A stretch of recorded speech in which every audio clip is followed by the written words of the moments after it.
Chapter 1. My father's family name being Pirip and my Christian name Philip, my infant tongue could make of both names nothing longer or more explicit than Pip. So I called myself Pip, and came to be called Pip. I give Pirip as my father's family name, on the authority of his tombstone, and my sister, Mrs. Joe Gargery, who married the blacksmith. As I never saw my father or my mother, and never saw any likeness of either of them, for their days were long before the days of photographs, my first fancies regarding what they were like were unreasonably derived from their tombstones. The shape of the letters on my father's gave me an odd idea that he was a square, stout, dark man, with curly black hair. From the character and turn of the inscription, also Georgiana, wife of the above, I drew a childish conclusion that my mother was freckled and sickly. To 5 little stone lozenges, each about 1.5 feet long, which were arranged in a neat row beside their grave, and were sacred to the memory of 5 little brothers of mine, who gave up trying to get a living exceedingly early in that universal struggle. I am indebted for a belief I religiously entertained, that they had all been born on their backs with their hands in their trousers pockets, and had never taken them out in this state of existence. Ours was the marsh country, down by the river, within, as the river wound, 20 miles of the sea.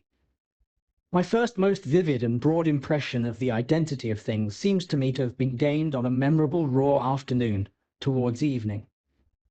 At such a time I found out for certain that this bleak place overgrown with nettles was the churchyard, and that Philip Pirip, late of this parish, and also Georgiana, wife of the above, were dead and buried, and that Alexander, Bartholomew, Abraham, Tobias, and Roger, infant children of the aforesaid, were also dead and buried, and that the dark, flat wilderness beyond the churchyard, intersected with dikes and mounds and gates, with scattered cattle feeding on it, was the marshes, and that the low leaden line beyond was the river, and that the distant savage lair from which the wind was rushing was the sea, and that the small bundle of shivers growing afraid of it all, and beginning to cry, was Pip. "Hold your noise!" cried a terrible voice, as a man started up from among the graves at the side of the church porch. "Keep still, you little devil, or I'll cut your throat!" A fearful man, all in coarse grey, with a great iron on his leg. A man with no hat, and with broken shoes, and with an old rag tied round his head. A man who had been soaked in water, and smothered in mud, and lamed by stones, and cut by flints, and stung by nettles, and torn by briars, who limped and shivered, and glared, and growled, and whose teeth chattered in his head as he seized me by the chin.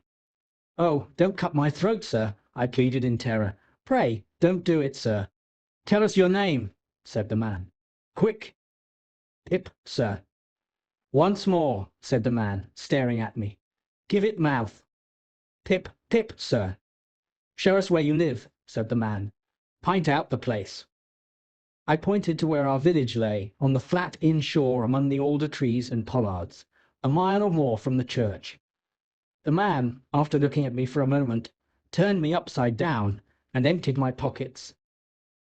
There was nothing in them but a piece of bread. When the church came to itself, for he was so sudden and strong that he made it go head over heels before me, and I saw the steeple under my feet. When the church came to itself, I say, I was seated on a high tombstone, trembling while he ate the bread ravenously. "You young dog," said the man, licking his lips, "what fat cheeks you have got." I believe they were fat, though I was at that time undersized for my years, and not strong. "Darn me if I couldn't eat 'em," said the man, with a threatening shake of his head, "and if I harn't half a mind to it." I earnestly expressed my hope that he wouldn't, and held tighter to the tombstone on which he had put me, partly to keep myself upon it, partly to keep myself from crying. "Now look'ee here," said the man, "where's your mother?" "There, sir," said I. He started, made a short run, and stopped and looked over his shoulder. "There, sir," I timidly explained. "Also Georgiana. That's my mother." "Oh," said he, coming back. And is that your father along with your mother?" "Yes, sir," said I. "Him too, late of this parish." "Ha!" he muttered then, considering. "Who do you live with? Supposing you're kindly let to live, which I ha'n't made up my mind about." "My sister, sir, Mrs. Joe Gargery, wife of Joe Gargery, the blacksmith, sir." "Blacksmith, eh?" said he, and looked down at his leg. After darkly looking at his leg and me several times, he came closer to my tombstone, took me by both arms, and tilted me back as far as he could hold me, so that his eyes looked most powerfully down into mine, and mine looked most helplessly up into his. "Now look'ee here," he said, "the question being whether you're to be let to live. You know what a file is?" "Yes, sir." "And you know what whittles is?" "Yes, sir." After each question he tilted me over a little more so as to give me a greater sense of helplessness and danger. "You get me a file."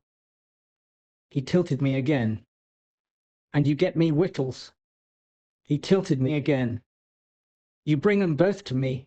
He tilted me again. "Or I'll have your heart and liver out." He tilted me again.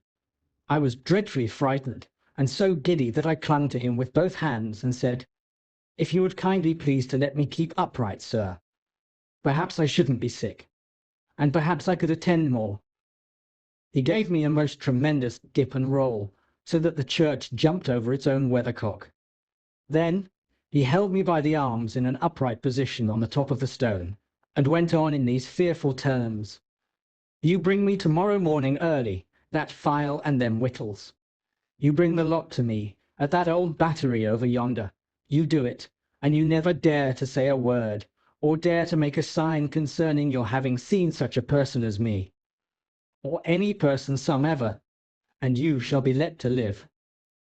You fail, or you go from my words in any particular, no matter how small it is, and your heart and your liver shall be tore out, roasted, and ate. Now I ain't alone, as you may think I am. There's a young man hid with me, in comparison with which young man I am an angel. That young man hears the words I speak. That young man has a secret way peculiar to himself of getting at a boy, and at his heart, and at his liver. It is in vain for a boy to attempt to hide himself from that young man. A boy may lock his door, may be warm in bed, may tuck himself up, may draw the clothes over his head, may think himself comfortable and safe. But that young man will softly creep his way to him and tear him open. I am a-keeping that young man from harming of you, at the present moment, with great difficulty. I find it very hard to hold that young man off of your inside. Now what do you say?" I said that I would get him the file, and I would get him what broken bits of food I could, and I would come to him at the battery early in the morning. "Say, Lord, strike you dead if you don't," said the man. I said so, and he took me down. "Now," he pursued, "you remember what you've undertook, and you remember that young man, and you get home." Good night, sir," I faltered. "Much of that," said he, glancing about him over the cold, wet flat. "I wish I was a frog, or a eel." At the same time he hugged his shuddering body in both his arms, clasping himself, as if to hold himself together, and limped towards the low church wall. As I saw him go, picking his way among the nettles, and among the brambles that bound the green mounds, he looked in my young eyes as if he were eluding the hands of the dead people, stretching up cautiously out of their graves to get a twist upon his ankle and pull him in. When he came to the low church wall, he got over it, like a man whose legs were numbed and stiff, and then turned round to look for me. When I saw him turning, I set my face towards home, and made the best use of my legs. But presently I looked over my shoulder, and saw him going on again towards the river, still hugging himself in both arms, and picking his way with his sore feet among the great stones dropped into the marshes here and there, for stepping places, when the rains were heavy or the tide was in. The marshes were just a long, black, horizontal line then, as I stopped to look after him, and the river was just another horizontal line, not nearly so broad nor yet so black, and the sky was just a row of long, angry red lines and dense black lines intermixed.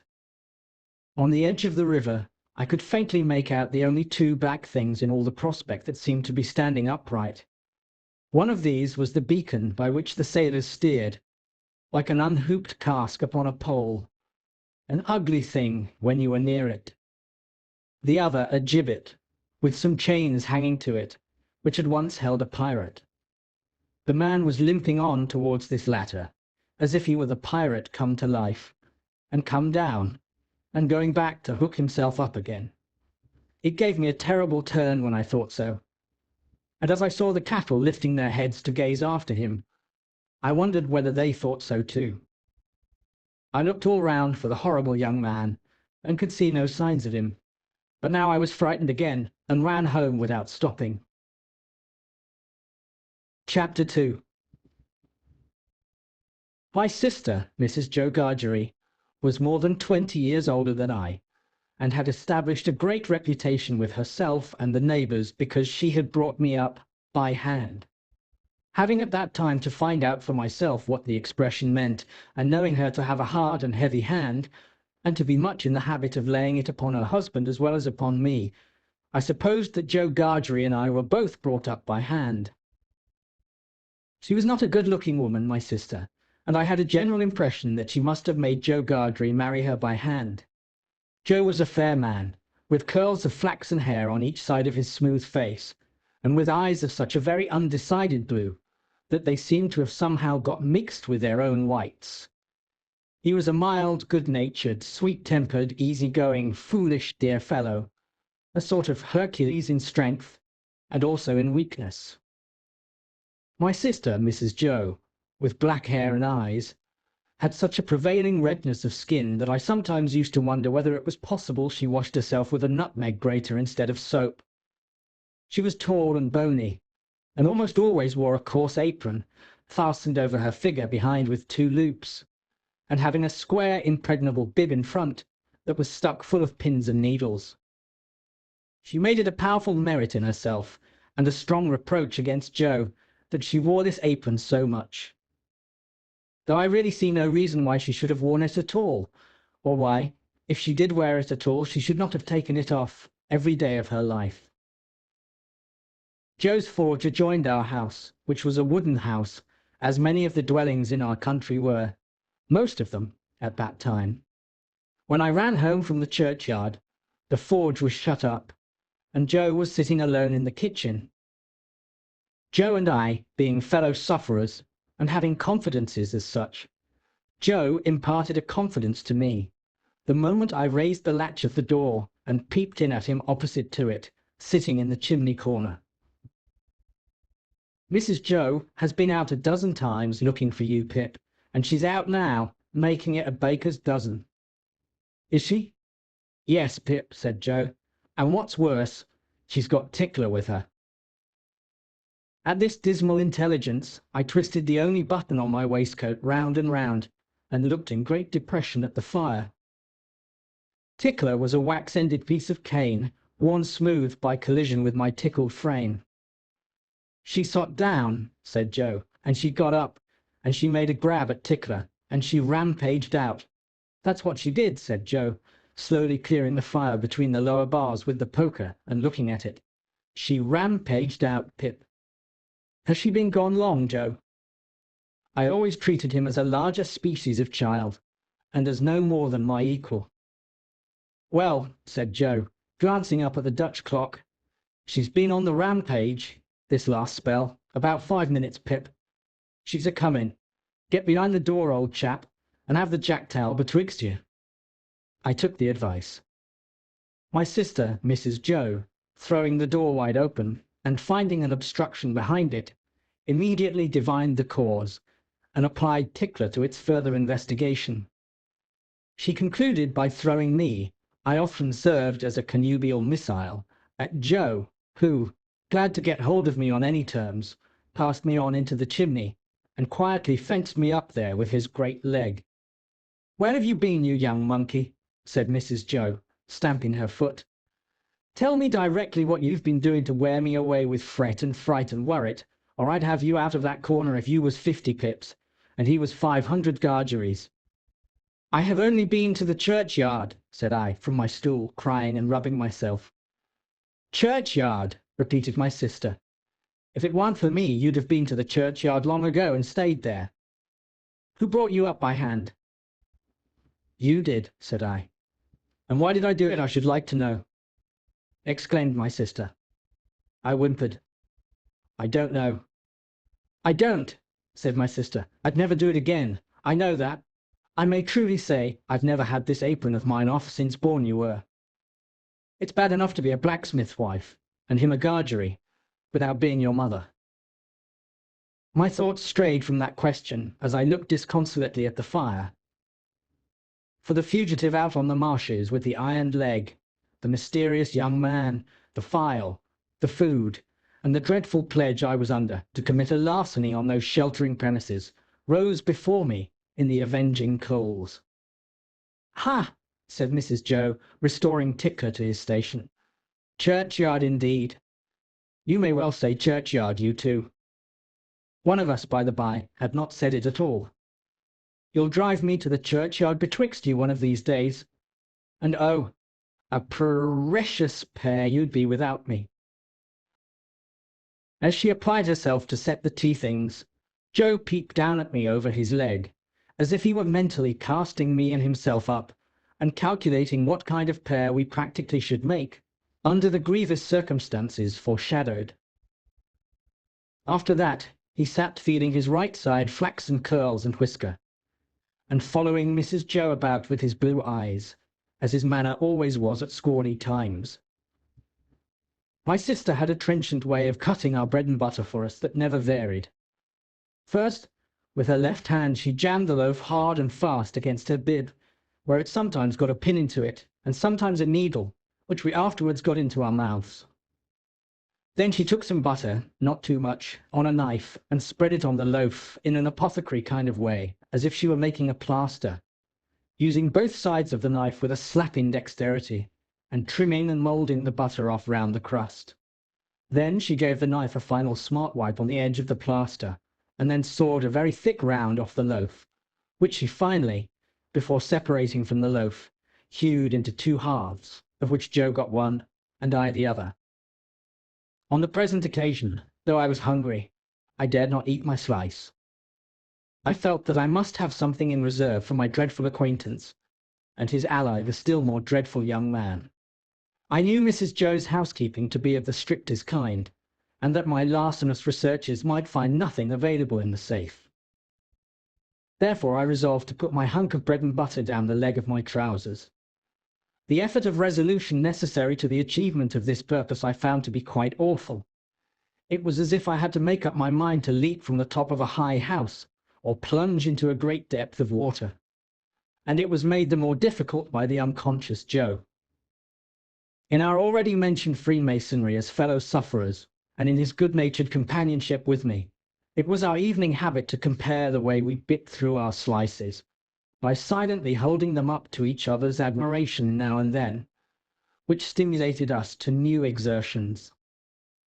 Tonight, Joe several times invited me, by the display of his fast diminishing slice, to enter upon our usual friendly competition, but he found me each time with my yellow mug of tea on one knee and my untouched bread and butter on the other. At last, I desperately considered that the thing I contemplated must be done, and that it had best be done in the least improbable manner consistent with the circumstances. I took advantage of a moment when Joe had just looked at me, and got my bread and butter down my leg.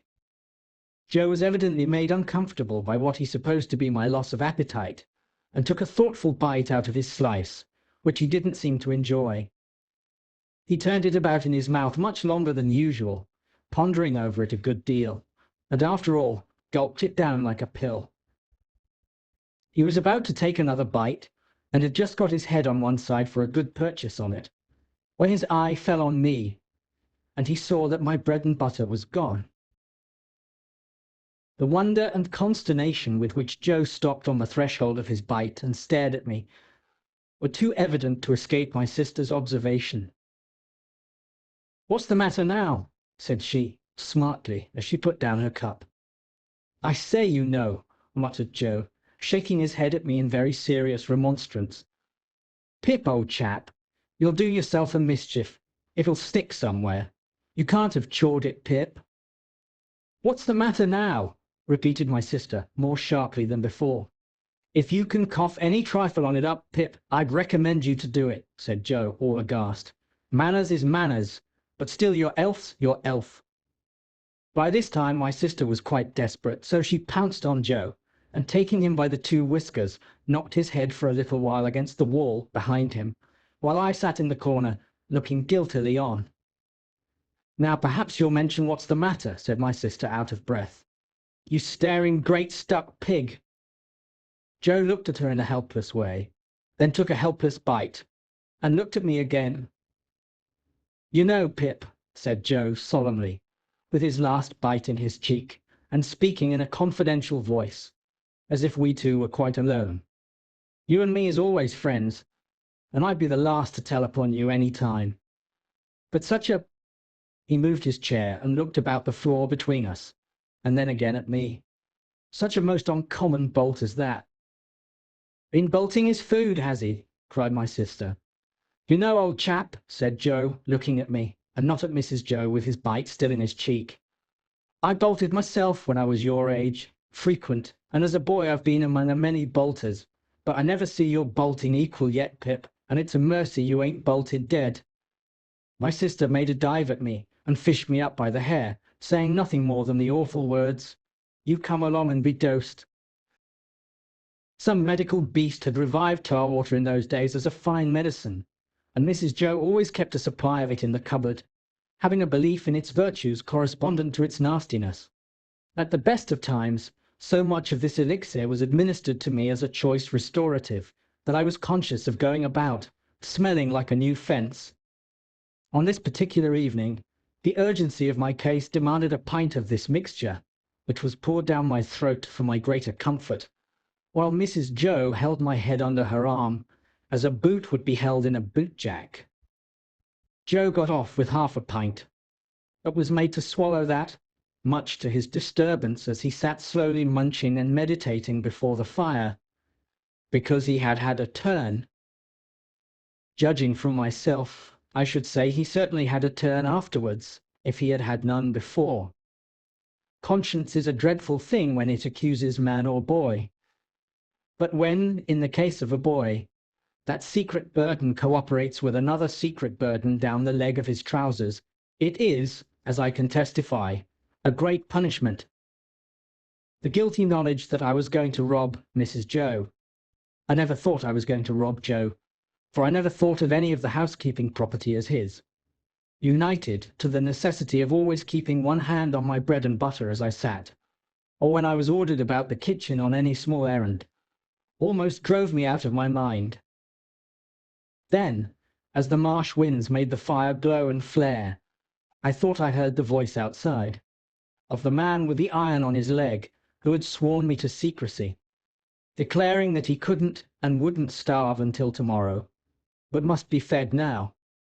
At other times I thought, what if the young man who was with so much difficulty restrained from imbruing his hands in me should yield to a constitutional impatience, or should mistake the time, and should think himself accredited to my heart and liver tonight instead of tomorrow. If ever anybody's hair stood on end with terror, mine must have done so then. But perhaps nobody's ever did. It was Christmas Eve, and I had to stir the pudding for next day with a copper stick from 7 to 8 by the Dutch clock. I tried it with the load upon my leg, and that made me think afresh of the man with the load on his leg, and found the tendency of exercise to bring the bread and butter out at my ankle quite unmanageable. Happily I slipped away, and deposited that part of my conscience in my garret bedroom. "Hark!" said I, when I'd done my stirring, and was taking a final walk in the chimney corner before being sent up to bed. "Was that great guns, Joe?" "Ah," said Joe, "there's another convict off." "What does that mean, Joe?" said I. Mrs. Joe, who always took explanations upon herself, said snappishly, "Escaped, escaped," administering the definition like tar water. While Mrs. Joe sat with her head bending over her needlework, I put my mouth into the forms of saying to Joe, "What's a convict?" Joe put his mouth into the forms of returning such a highly elaborate answer that I could make out nothing of it but the single word, "Pip." "There was a convict off last night," said Joe aloud, "after sunset gun, and they fired warning of him, and now it appears they're firing warning of another." "Who's firing?" said I. "Drat that boy," interposed my sister, frowning at me over her work. "What a questioner he is! Ask no questions, and you'll be told no lies." It was not very polite to herself, I thought, to imply that I should be told lies by her even if I did ask questions. But she never was polite unless there was company. At this point, Joe greatly augmented my curiosity by taking the utmost pains to open his mouth very wide, and to put it into the form of a word that looked to me like sulks. Therefore, I naturally pointed to Mrs. Joe, and put my mouth into the form of saying, "Her?" But Joe wouldn't hear of that at all, and again opened his mouth very wide, and shook the form of a most emphatic word out of it. But I could make nothing of the word. "Mrs. Joe," said I, as a last resort, "I should like to know, if you wouldn't much mind, where the firing comes from." "Lord bless the boy!" exclaimed my sister, as if she didn't quite mean that, but rather the contrary. "From the hulks." "Ah," said I, looking at Joe. "Hulks!" Joe gave a reproachful cough, as much as to say, "Well, I told you so." "And please, what's hulks?" said I. "That's the way with this boy," exclaimed my sister, pointing me out with her needle and thread and shaking her head at me. "Answer him one question, and he'll ask you a dozen directly. Hulks are prison ships, right across the meshes. We always use that name for marshes in our country." "I wonder who's put into prison ships and why they're put there," said I in a general way, and with quiet desperation. It was too much for Mrs. Joe, who immediately rose. "I tell you what, young fellow," said she, "I didn't bring you up by hand to badger people's lives out. It would be blame to me and not praise if I had. People are put in the hulks because they murder, and because they rob, and forge, and do all sorts of bad. And they always begin by asking questions. Now you get along to bed." I was never allowed a candle to light me to bed, and as I went upstairs in the dark, with my head tingling, from Mrs. Joe's thimble having played the tambourine upon it, to accompany her last words, I felt fearfully sensible of the great convenience that the hulks were handy for me. I was clearly on my way there. I had begun by asking questions, and I was going to rob Mrs. Joe. Since that time, which is far enough away now, I have often thought that few people know what secrecy there is in the young under terror, no matter how unreasonable the terror, so that it be terror. I was in mortal terror of the young man who wanted my heart and liver.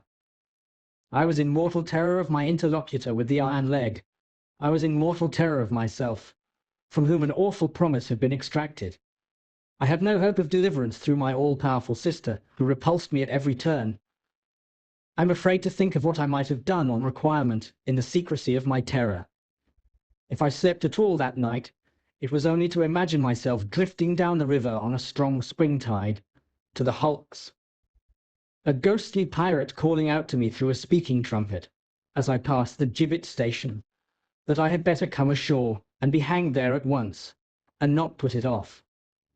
I was afraid to sleep, even if I had been inclined, for I knew that at the first faint dawn of morning I must rob the pantry. There was no doing it in the night, for there was no getting a light by easy friction then. To have got one, I must have struck it out of flint and steel, and have made a noise like the very pirate himself rattling his chains. As soon as the great black velvet pall outside my little window was shot with grey, I got up and went downstairs. Every board upon the way, and every crack in every board calling after me, "Stop, thief!" and "Get up, Mrs. Joe!" In the pantry, which was far more abundantly supplied than usual, owing to the season, I was very much alarmed by a hare hanging up by the heels, whom I rather thought I caught, when my back was half turned, winking.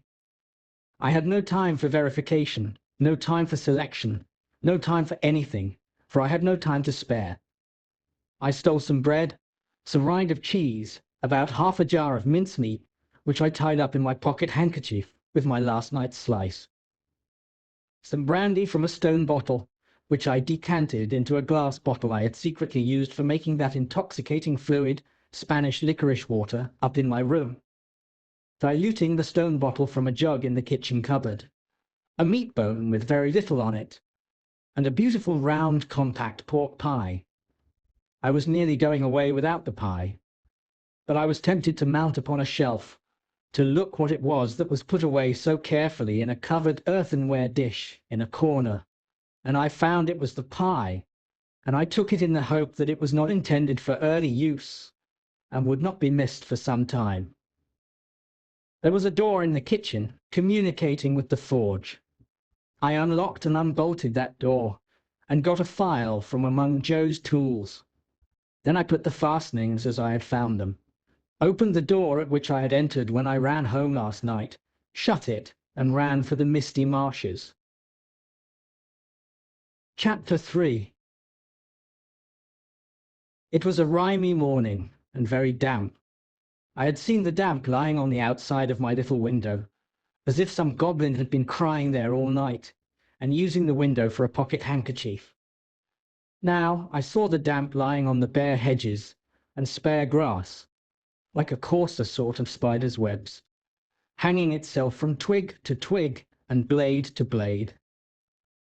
On every rail and gate wet lay clammy, and the marsh mist was so thick that the wooden finger on the post directing people to our village, a direction which they never accepted, for they never came there, was invisible to me until I was quite close under it. Then, as I looked up at it, while it dripped, it seemed to my oppressed conscience like a phantom devoting me to the hulks. The mist was heavier yet when I got out upon the marshes, so that instead of my running at everything, everything seemed to run at me. This was very disagreeable to a guilty mind. The gates and dikes and banks came bursting at me through the mist, as if they cried as plainly as could be, "A boy with somebody else's pork pie, stop him!"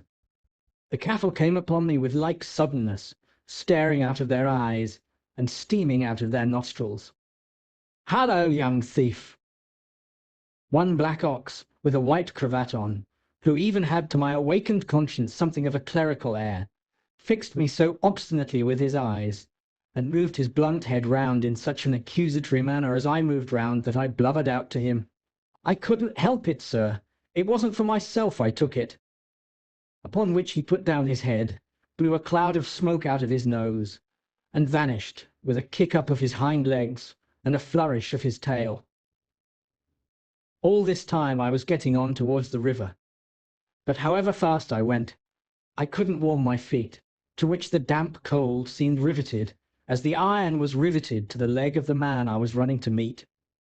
I knew my way to the battery pretty straight, for I had been down there on a Sunday with Joe, and Joe, sitting on an old gun, had told me that when I was apprenticed to him, regularly bound, we would have such larks there.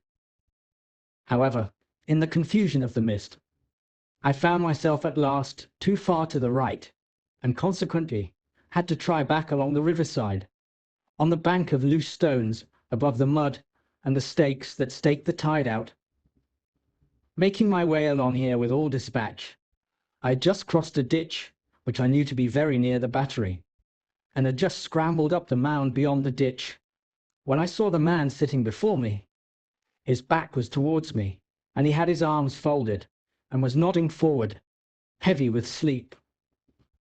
I thought he would be more glad if I came upon him with his breakfast in that unexpected manner. So I went forward softly and touched him on the shoulder.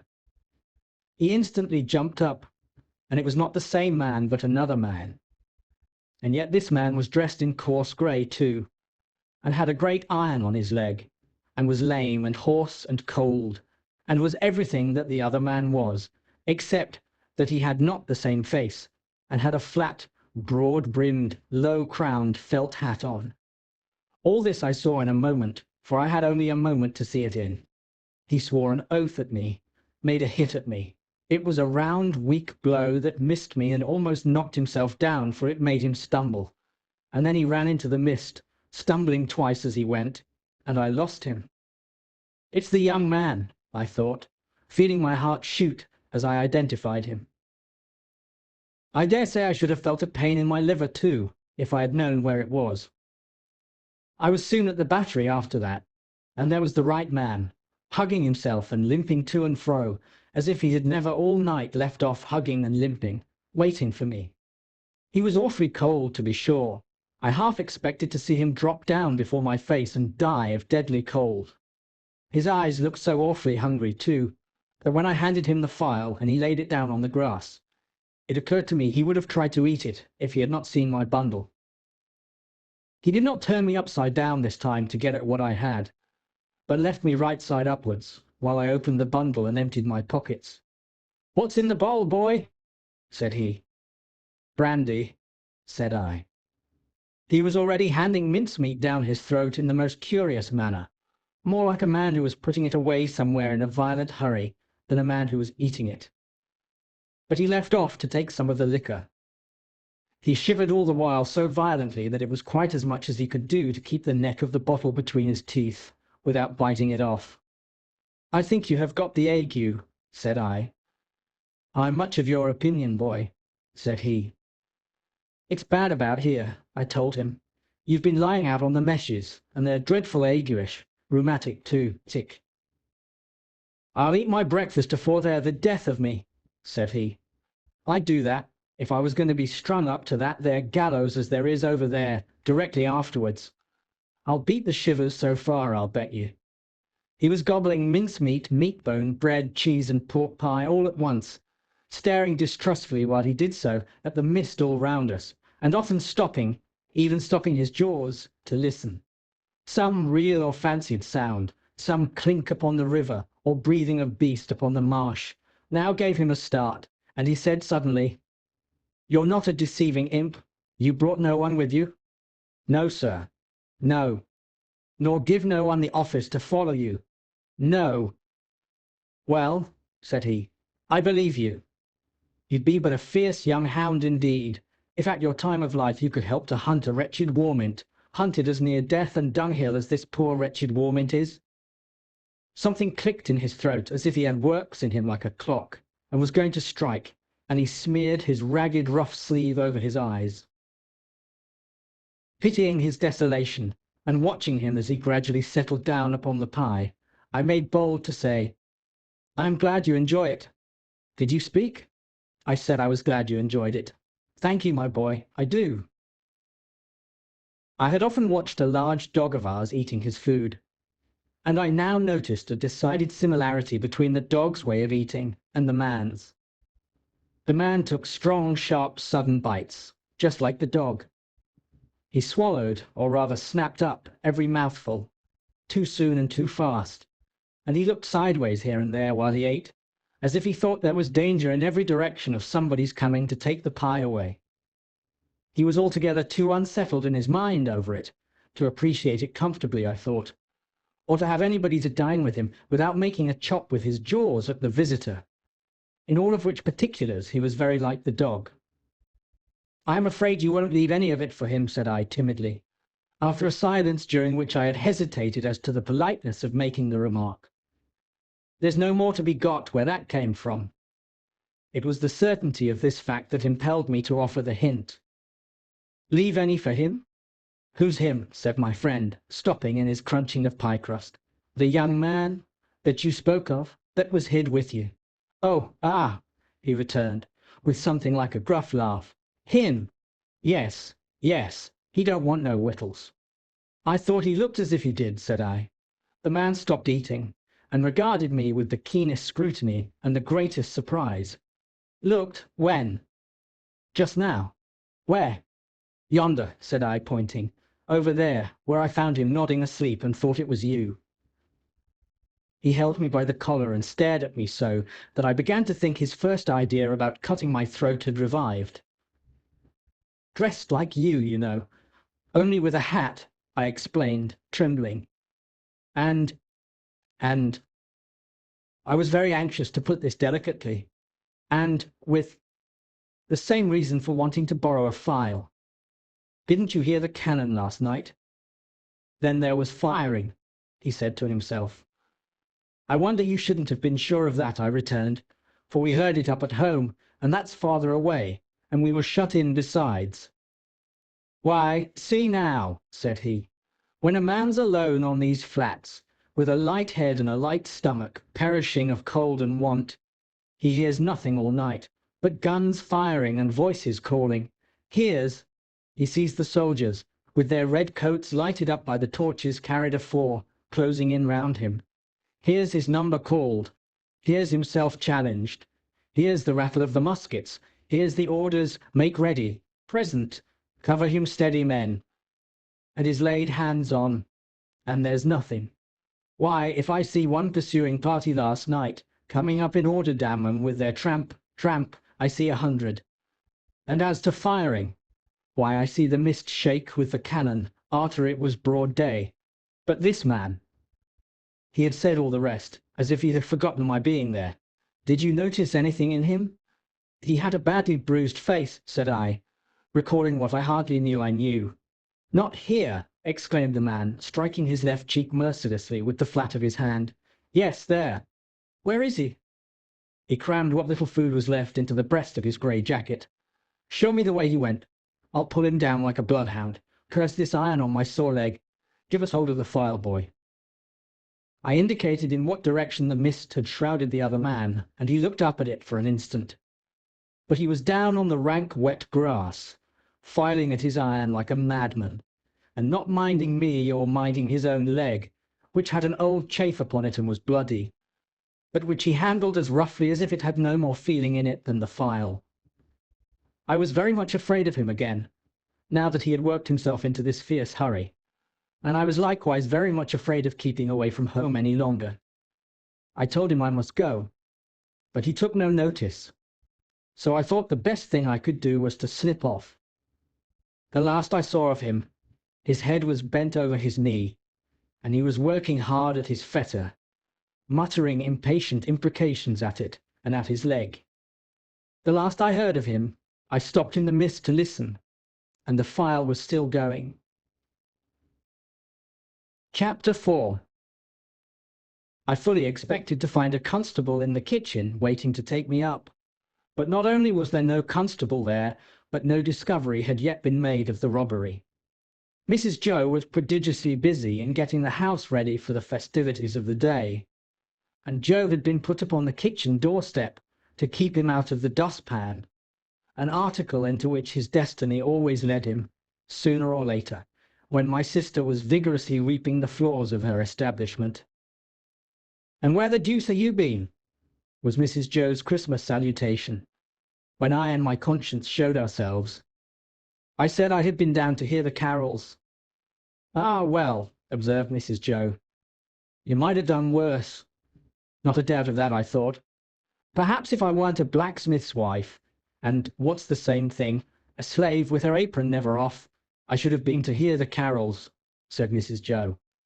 I'm rather partial to carols myself, and that's the best of reasons for my never hearing any. Joe, who had ventured into the kitchen after me, as the dustpan had retired before us, drew the back of his hand across his nose with a conciliatory air, when Mrs. Joe darted a look at him, and when her eyes were withdrawn, secretly crossed his 2 forefingers, and exhibited them to me, as our token that Mrs. Joe was in a cross temper. This was so much her normal state, that Joe and I would often, for weeks together, be, as to our fingers, like monumental crusaders as to their legs. We were to have a superb dinner, consisting of a leg of pickled pork and greens, and a pair of roast stuffed fowls. A handsome mince pie had been made yesterday morning, which accounted for the mincemeat not being missed, and the pudding was already on the boil. These extensive arrangements occasioned us to be cut off unceremoniously in respect of breakfast. "For I ain't," said Mrs. Joe, "I ain't a-going to have no formal cramming and busting and washing up now, with what I've got before me, I promise you." So we had our slices served out as if we were 2,000 troops on a forced march instead of a man and boy at home, and we took gulps of milk and water with apologetic countenances from a jug on the dresser. In the meantime, Mrs. Joe put clean white curtains up and tacked a new flowered flounce across the wide chimney to replace the old one, and uncovered the little state parlour across the passage, which was never uncovered at any other time, but passed the rest of the year in a cool haze of silver paper, which even extended to the 4 little white crockery poodles on the mantel-shelf, each with a black nose and a basket of flowers in his mouth, and each the counterpart of the other. Mrs. Joe was a very clean housekeeper, but had an exquisite art of making her cleanliness more uncomfortable and unacceptable than dirt itself. Cleanliness is next to godliness, and some people do the same by their religion. My sister, having so much to do, was going to church vicariously. That is to say, Joe and I were going. In his working clothes, Joe was a well-knit, characteristic-looking blacksmith. In his holiday clothes, he was more like a scarecrow in good circumstances than anything else.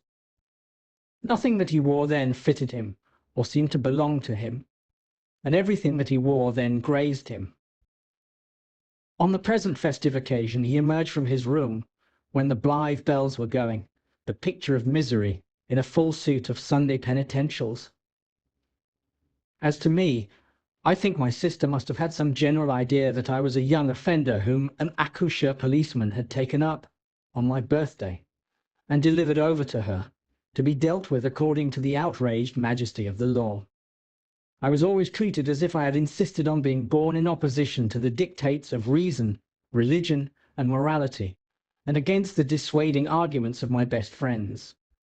Even when I was taken to have a new suit of clothes, the tailor had orders to make them like a kind of reformatory, and on no account to let me have the free use of my limbs. Joe and I going to church, therefore, must have been a moving spectacle for compassionate minds. Yet what I suffered outside was nothing to what I underwent within.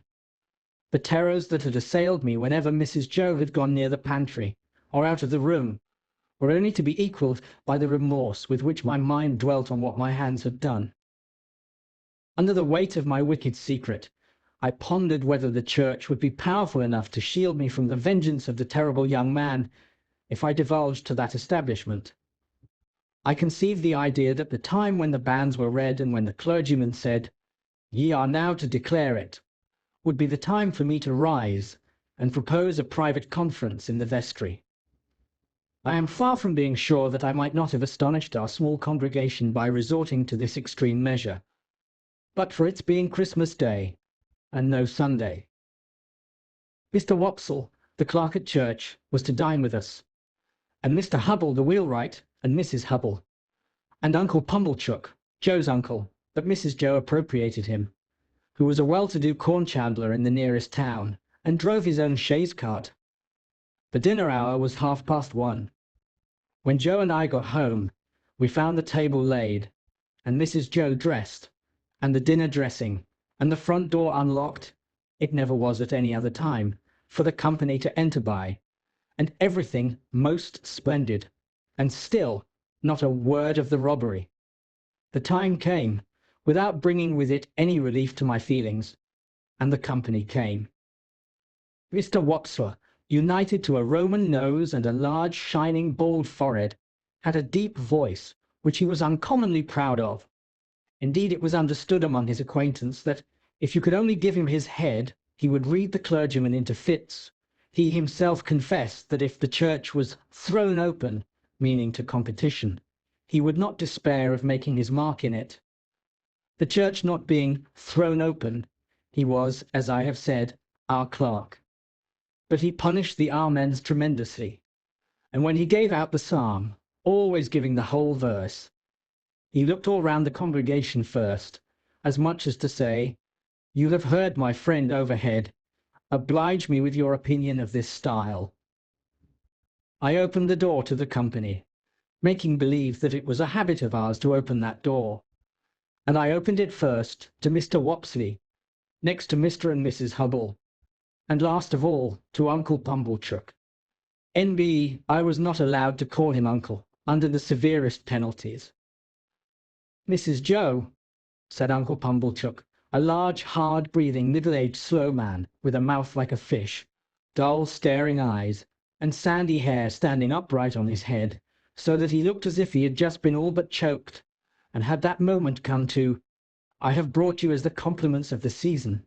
I have brought you, Mum, a bottle of sherry wine, and I have brought you, Mum, a bottle of port wine." Every Christmas Day he presented himself as a profound novelty, with exactly the same words, and carrying the 2 bottles like dumbbells. Every Christmas Day, Mrs. Joe replied, as she now replied, "Oh, keep humble, Chuck, this is kind." Every Christmas Day, he retorted, as he now retorted, "It's no more than your merits. And now are you all bobbish, and how's 6 of halfpence?" meaning me. We dined on these occasions in the kitchen, and adjourned for the nuts and oranges and apples to the parlour, which was a change very like Joe's change from his working clothes to his Sunday dress. My sister was uncommonly lively on the present occasion, and indeed was generally more gracious in the society of Mrs. Hubble than in other company.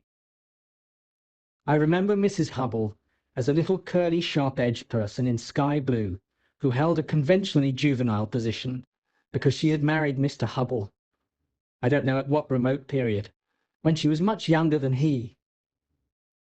I remember Mr. Hubble as a tough, high-shouldered, stooping old man, of a sawdusty fragrance, with his legs extraordinarily wide apart, so that in my short days I always saw some miles of open country between them when I met him coming up the lane.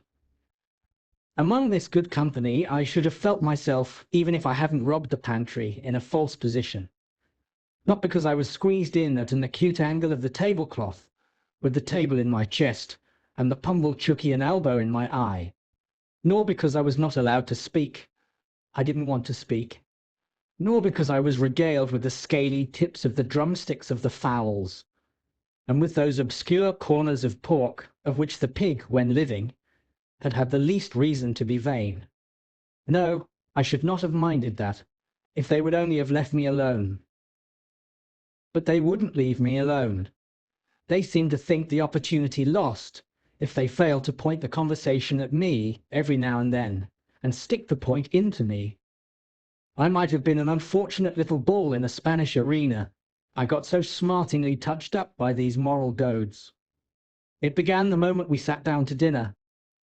Mr. Wopsley said grace with theatrical declamation, as it now appears to me, something like a religious cross of the ghost in Hamlet, with Richard III, and ended with the very proper aspiration that we might be truly grateful.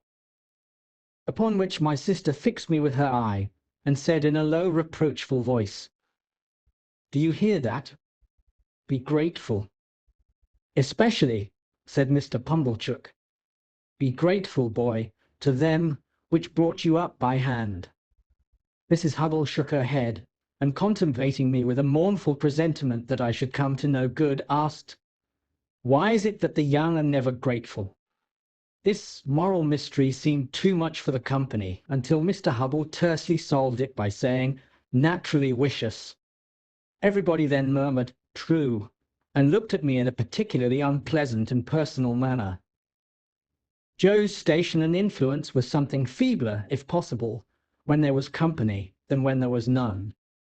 But he always aided and comforted me when he could, in some way of his own, and he always did so at dinner-time by giving me gravy, if there were any. There being plenty of gravy to-day, Joe spooned into my plate, at this point, about half a pint. A little later on in the dinner, Mr. Wopsle reviewed the sermon with some severity, and intimated, in the usual hypothetical case of the church being thrown open, what kind of sermon he would have given them. After favouring them with some heads of that discourse, he remarked that he considered the subject of the day's homily ill-chosen, which was the less excusable, he added, when there were so many subjects going about. "True again," said Uncle Pumblechook. "You've hit it, sir. Plenty of subjects going about, for them that know how to put salt upon their tails. That's what's wanted. A man needn't go far to find a subject if he's ready with his salt-box." Mr. Pumblechook added, after a short interval of reflection, Look at pork alone. There's a subject. If you want a subject, look at pork. True, sir. Many a moral for the young, returned Mr. Wopsle, and I knew he was going to lug me in before he said it. Might be deduced from that text. You listen to this, said my sister to me, in a severe parenthesis. Joe gave me some more gravy. Swine, pursued Mr. Wopsle in his deepest voice, and pointing his fork at my blushes, as if he were mentioning my Christian name. Swine were the companions of the prodigal. The gluttony of swine is put before us, as an example to the young. I thought this pretty well in him who had been praising up the pork for being so plump and juicy. What is detestable in a pig is more detestable in a boy. Or girl, suggested Mr. Hubble. Of course, or girl, Mr. Hubble, assented Mr. Wopsle, rather irritably. But there is no girl present. Besides, said Mr. Pumblechook, turning sharp on me, think what you've got to be grateful for, if you've been born a squeaker. He was, if ever a child was, said my sister, most emphatically. Joe gave me some more gravy. Well, but I mean a four-footed squeaker, said Mr. Pumblechook. If you had been born such, would you have been here now? Not you. Unless in that form, said Mr. Wopsle, nodding towards the dish. But I don't mean in that form, sir, returned Mr. Pumblechook, who had an objection to being interrupted. I mean enjoying himself with his elders and betters, and improving himself with their conversation, and rolling in the lap of luxury. Would he have been doing that? No, he wouldn't. And what would have been your destination? Turning on me again. You would have been disposed of for so many shillings according to the market price of the article, and Dunstable the butcher would have come up to you as you lay in your straw, and he would have whipped you under his left arm, and with his right he would have tucked up his frock to get a penknife from out of his waistcoat pocket, and he would have shed your blood and had your life. No bringing up by hand there, not a bit of it. Joe offered me more gravy, which I was afraid to take. He was a world of trouble to you, ma'am, said Mrs. Hubble, commiserating my sister. Trouble, echoed my sister. Trouble! And then entered on a fearful catalogue of all the illnesses I had been guilty of, and all the acts of sleeplessness I had committed, and all the high places I had tumbled from, and all the low places I had tumbled into, and all the injuries I had done myself, and all the times she had wished me in my grave, and I had contumaciously refused to go there.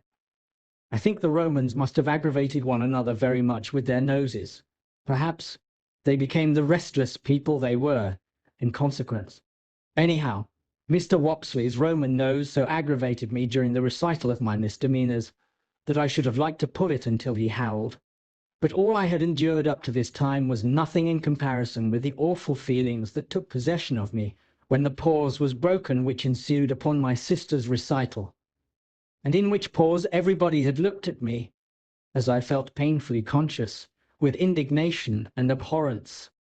Yet, said Mr. Pumblechook, leading the company gently back to the theme from which they had strayed, pork, regarded as biled, is rich too, ain't it? Have a little brandy, uncle, said my sister. Oh, heavens, it had come at last. He would find it was weak, he would say it was weak, and I was lost. I held tight to the leg of the table under the cloth, with both hands, and awaited my fate. My sister went for the stone bottle, came back with the stone bottle, and poured his brandy out, no one else taking any. The wretched man trifled with his glass, took it up, looked at it through the light, put it down, prolonged my misery. All this time Mrs. Joe and Joe were briskly clearing the table for the pie and pudding. I couldn't keep my eyes off him. Always holding tight by the leg of the table with my hands and feet, I saw the miserable creature finger his glass playfully, take it up, smile, throw his head back, and drink the brandy off. Instantly afterwards, the company were seized with unspeakable consternation, owing to his springing to his feet, turning round several times in an appalling, spasmodic, whooping cough dance, and rushing out at the door. He then became visible through the window, violently plunging and expectorating, making the most hideous faces, and apparently out of his mind. I held on tight, while Mrs. Joe and Joe ran to him. I didn't know how I had done it, but I had no doubt I had murdered him somehow. In my dreadful situation, it was a relief when he was brought back, and surveying the company all round as if they had disagreed with him, sank down into his chair with the one significant gasp, "Tar!" I had filled up the bottle from the tar-water jug. I knew he would be worse by and by. I moved the table, like a medium of the present day, by the vigour of my unseen hold upon it. "Tar!" cried my sister in amazement.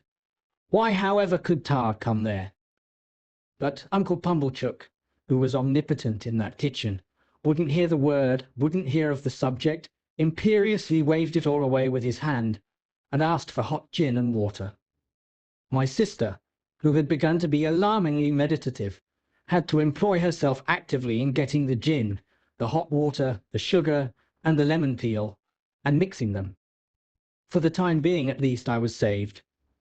I still held on to the leg of the table, but clutched it now with the fervour of gratitude. By degrees, I became calm enough to release my grasp and partake of pudding. Mr. Pumblechook partook of pudding. All partook of pudding. The course terminated, and Mr. Pumblechook had begun to beam under the genial influence of gin and water. I began to think I should get over the day when my sister said to Joe, "Clean plates. Cold."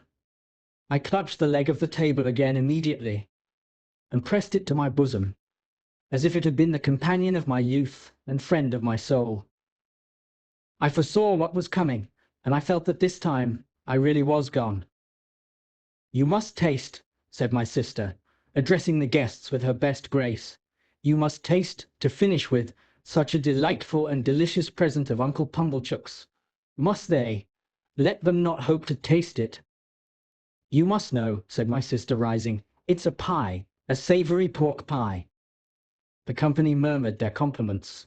Uncle Pumblechook, sensible of having deserved well of his fellow creatures, said, quite vivaciously, all things considered, "Well, Mrs. Joe, we'll do our best endeavours. Let us have a cut at this same pie." My sister went out to get it.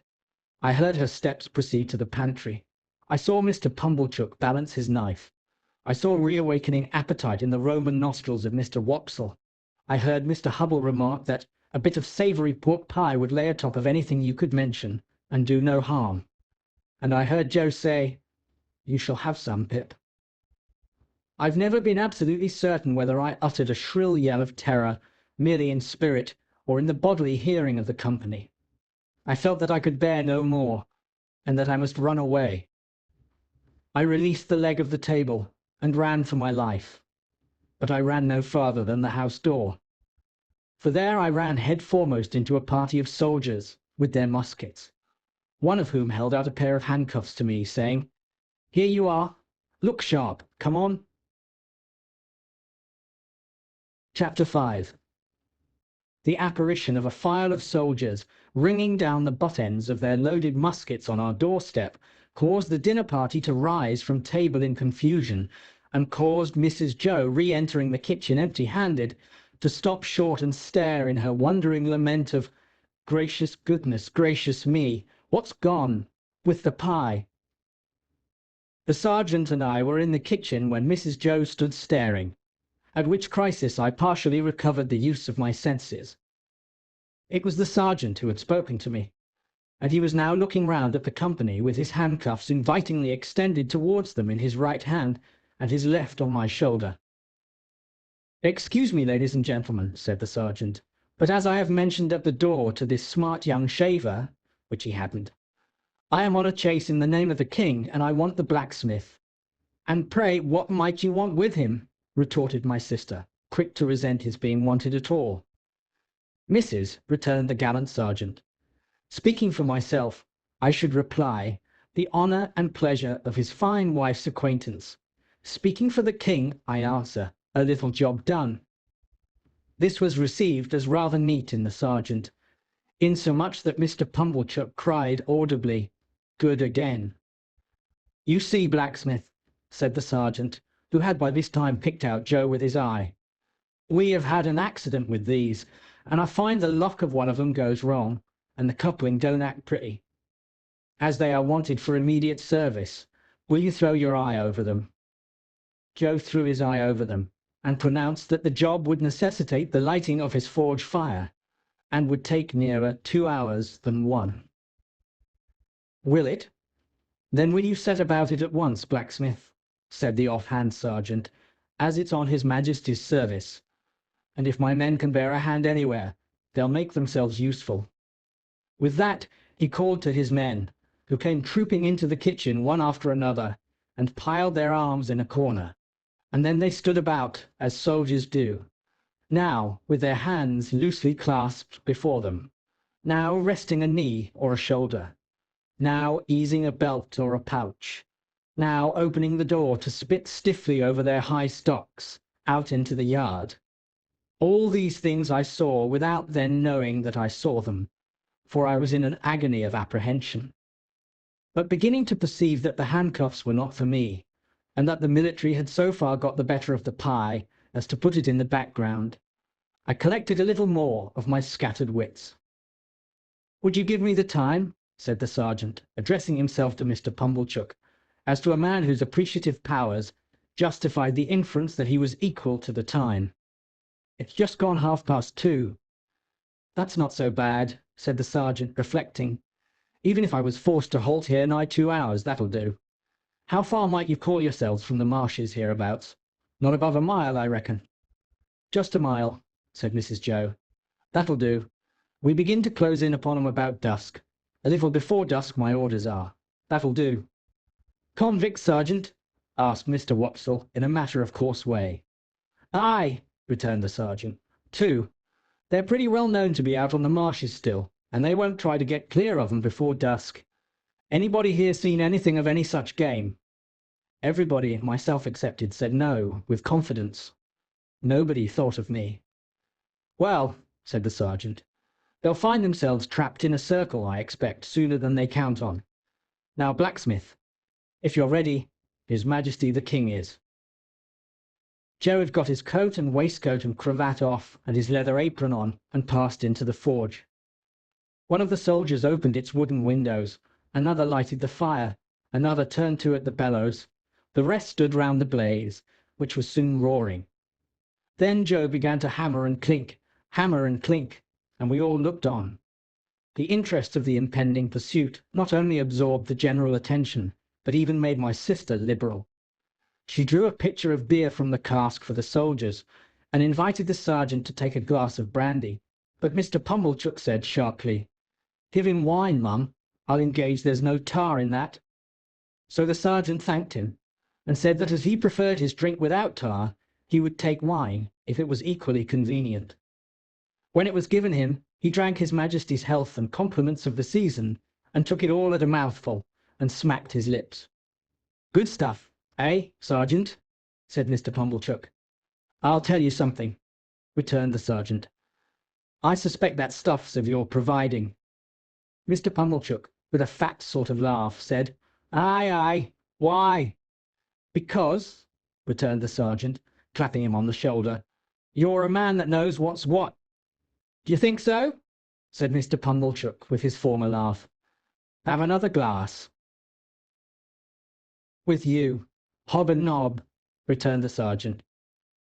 "The top of mine to the foot of yours, the foot of yours to the top of mine. Ring once, ring twice. The best tune on the musical glasses. Your health.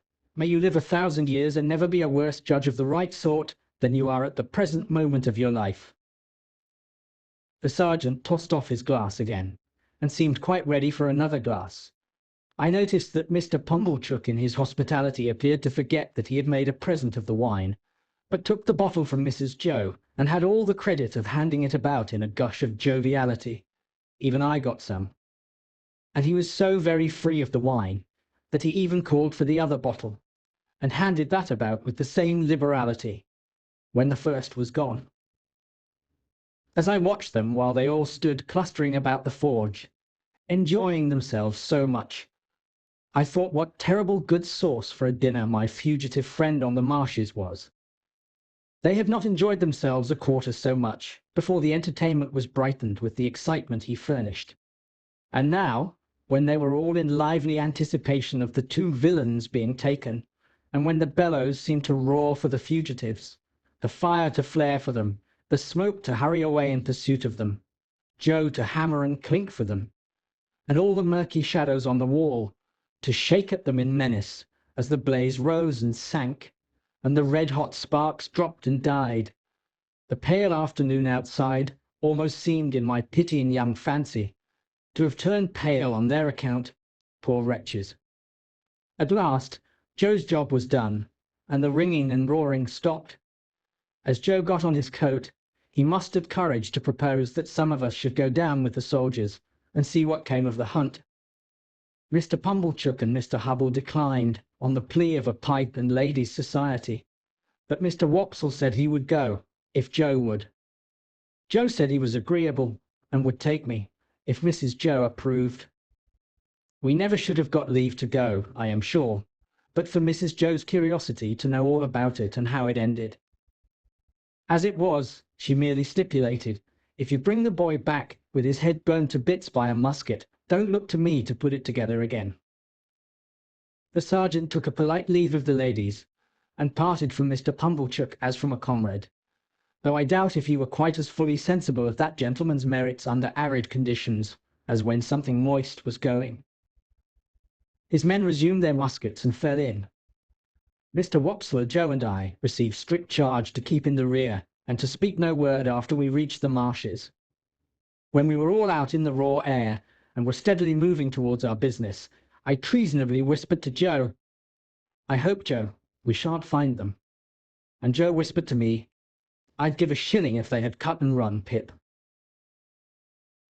We were joined by no stragglers from the village, for the weather was cold and threatening, the way dreary, the footing bad, darkness coming on, and the people had good fires indoors and were keeping the day. A few faces hurried to glowing windows and looked after us, but none came out. We passed the finger-post and held straight on to the churchyard.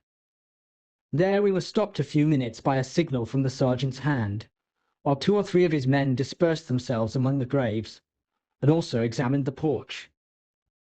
They came in again without finding anything, and then we struck out on the open marshes, through the gate at the side of the churchyard.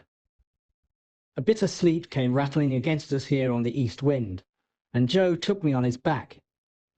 Now that we were out upon the dismal wilderness, where they little thought I had been within 8 or 9 hours, and had seen both men hiding, I considered for the first time with great dread if we should come upon them.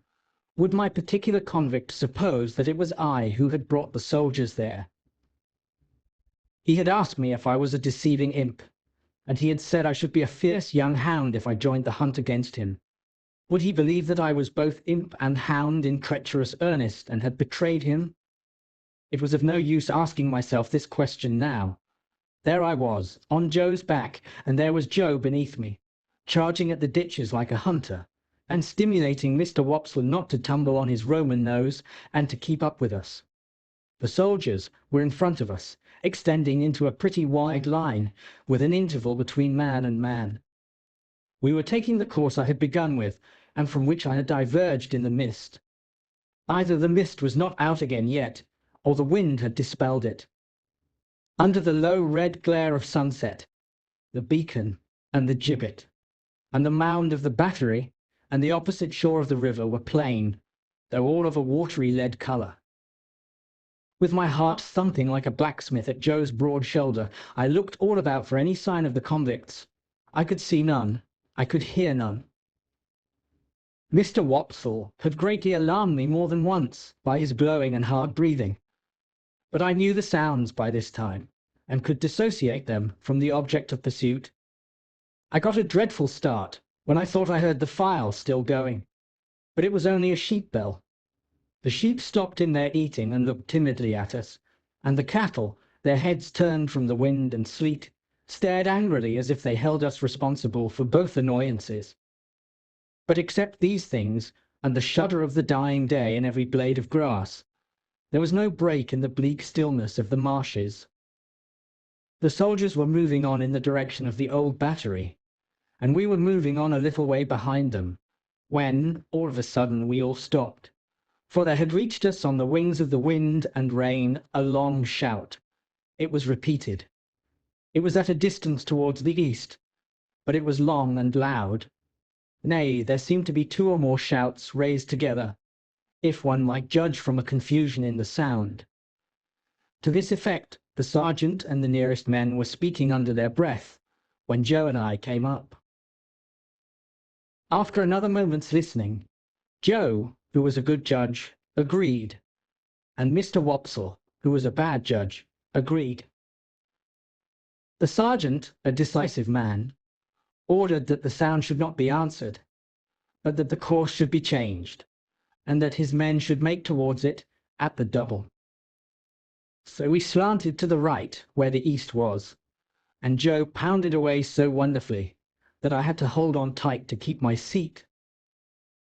It was a run indeed now, and what Joe called, in the only 2 words he spoke all the time, a winder. Down banks and up banks and over gates and splashing into dikes and breaking among coarse rushes. No man cared where he went. As we came nearer to the shouting, it became more and more apparent that it was made by more than one voice. Sometimes it seemed to stop altogether, and then the soldiers stopped. When it broke out again, the soldiers made for it at a greater rate than ever, and we after them. After a while we had so run it down that we could hear one voice calling "Murder!" and another voice, "Convicts, runaways, guard, this way for the runaway convicts." Then both voices would seem to be stifled in a struggle, and then would break out again. And when it had come to this, the soldiers ran like deer, and Joe too. The sergeant ran in first, when we had run the noise quite down, and 2 of his men ran in close upon him. Their pieces were cocked and levelled when we all ran in. "Here are both men," panted the sergeant, struggling at the bottom of the ditch. "Surrender, you 2, and confound you for 2 wild beasts. Come asunder." Water was splashing, and mud was flying, and oaths were being sworn, and blows were being struck, when some more men went down into the ditch to help the sergeant, and dragged out, separately, my convict and the other one. Both were bleeding and panting and execrating and struggling, but of course I knew them both directly. "Mind," said my convict, wiping blood from his face with his ragged sleeves, and shaking torn hair from his fingers. "I took him. I give him up to you. Mind that." "It's not much to be particular about," said the sergeant. "It'll do you small good, my man, being in the same plight yourself. Handcuffs there." "I don't expect it to do me any good. I don't want it to do me more good than it does now," said my convict with a greedy laugh. "I took him. He knows it. That's enough for me." The other convict was livid to look at, and in addition to the old bruised left side of his face, seemed to be bruised and torn all over. He could not so much as get his breath to speak, until they were both separately handcuffed, but leaned upon a soldier to keep himself from falling. "Take notice, guard. He tried to murder me," were his first words. "Tried to murder him," said my convict disdainfully. "Try and not do it. I took him and give him up. That's what I done. I not only prevented him getting off the marshes, but I dragged him here, dragged him this far on his way back. He's a gentleman, if you please, this villain. Now the hulks has got its gentleman again, through me. Murder him. Worth my while, too, to murder him, when I could do worse and drag him back." The other one still gasped. He tried to murder me. Bear witness." "Looky here," said my convict to the sergeant. "Single-handed I got clear of the prison ship. I made a dash, and I'd done it. I could have got clear of these death-cold flats likewise. Look at my leg. You won't find much iron on it, if I hadn't made the discovery that he was here. Let him go free. Let him profit by the means as I found out. Let him make a tool of me afresh and again. Once more. No. If I had died at the bottom there," and he made an emphatic swing at the ditch with his manacled hands, "I'd have held to him with that grip, that you should have been safe to find him in my hold."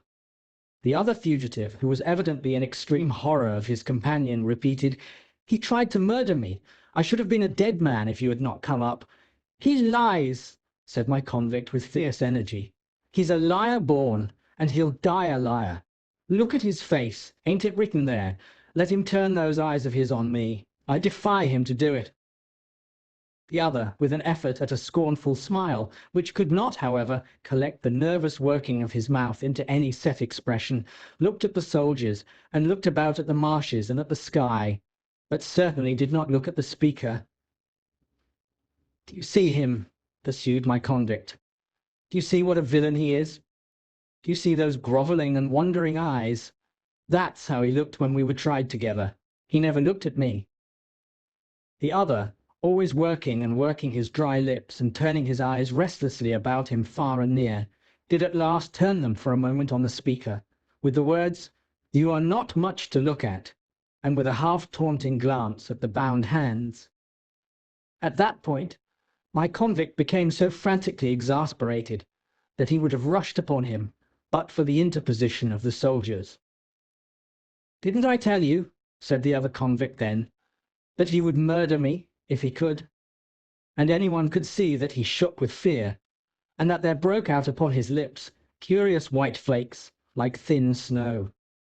"Enough of this parley," said the sergeant. "Light those torches." As one of the soldiers, who carried a basket in lieu of a gun, went down on his knee to open it, my convict looked round him for the first time and saw me. I had alighted from Joe's back on the brink of the ditch when we came up, and had not moved since. I looked at him eagerly when he looked at me, and slightly moved my hands and shook my head. I had been waiting for him to see me that I might try to assure him of my innocence. It was not at all expressed to me that he even comprehended my intention, for he gave me a look that I did not understand, and it all passed in a moment. But if he had looked at me for an hour, or for a day, I could not have remembered his face ever afterwards, as having been more attentive. The soldier with the basket soon got a light, and lighted 3 or 4 torches, and took one himself and distributed the others. It had been almost dark before, but now it seemed quite dark, and soon afterwards very dark. Before we departed from that spot, 4 soldiers standing in a ring fired twice into the air. Presently we saw other torches kindled at some distance behind us, and others on the marshes on the opposite bank of the river. "All right," said the sergeant. "March!" We had not gone far when 3 cannon were fired ahead of us with a sound that seemed to burst something inside my ear. "You are expected on board," said the sergeant to my convict. "They know you are coming. Don't straggle, my man. Close up here." The 2 were kept apart, and each walked surrounded by a separate guard. I had hold of Joe's hand now, and Joe carried one of the torches. Mr. Wopsle had been for going back, but Joe was resolved to see it out, so we went on with the party. There was a reasonably good path now, mostly on the edge of the river, with a divergence here and there where a dike came, with a miniature windmill on it, and a muddy sluice gate. When I looked round, I could see the other lights coming in after us. The torches we carried dropped great blotches of fire upon the track, and I could see those 2 lying smoking and flaring. I could see nothing else but black darkness. Our lights warmed the air about us with their pitchy blaze, and the 2 prisoners seemed rather to like that, as they limped along in the midst of the muskets. We could not go fast because of their lameness, and they were so spent that 2 or 3 times we had to halt while they rested. After an hour or so of this travelling, we came to a rough wooden hut and a landing place. There was a guard in the hut, and they challenged, and the sergeant answered. Then we went into the hut, where there was a smell of tobacco and whitewash, and a bright fire, and a lamp, and a stand of muskets, and a drum, and a low wooden bedstead, like an overgrown mangle without the machinery, capable of holding about a dozen soldiers all at once. 3 or 4 soldiers who lay upon it in their greatcoats were not much interested in us, but just lifted their heads and took a sleepy stare, and then lay down again. The sergeant made some kind of report, and some entry in a book, and then the convict whom I call the other convict was drafted off with his guard to go on board first. My convict never looked at me, except that once. While we stood in the hut, he stood before the fire, looking thoughtfully at it, or putting up his feet by turns upon the hob, and looking thoughtfully at them, as if he pitied them for their recent adventures. Suddenly, he turned to the sergeant and remarked, "I wish to say something respecting this escape. It may prevent some persons laying under suspicion along of me." "You can say what you like," returned the sergeant, standing coolly looking at him with his arms folded, "but you have no call to say it here. You'll have opportunity enough to say about it, and hear about it, before it's done with, you know." "I know, but this is another pint, a separate matter. A man can't starve, at least I can't. I took some victuals up at the village over yonder, where the church stands almost out on the marshes." "You mean stole," said the sergeant, "and I'll tell you where from the blacksmith's." "Hello," said the sergeant, staring at Joe. "Hello, Pip," said Joe, staring at me. "It was some broken victuals, that's what it was, and a dram of liquor and a pie."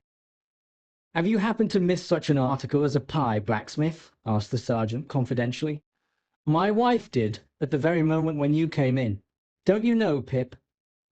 "So," said my convict, turning his eyes on Joe in a moody manner, and without the least glance at me. "So you're the blacksmith, are you? Then I'm sorry to say I've eat your pie."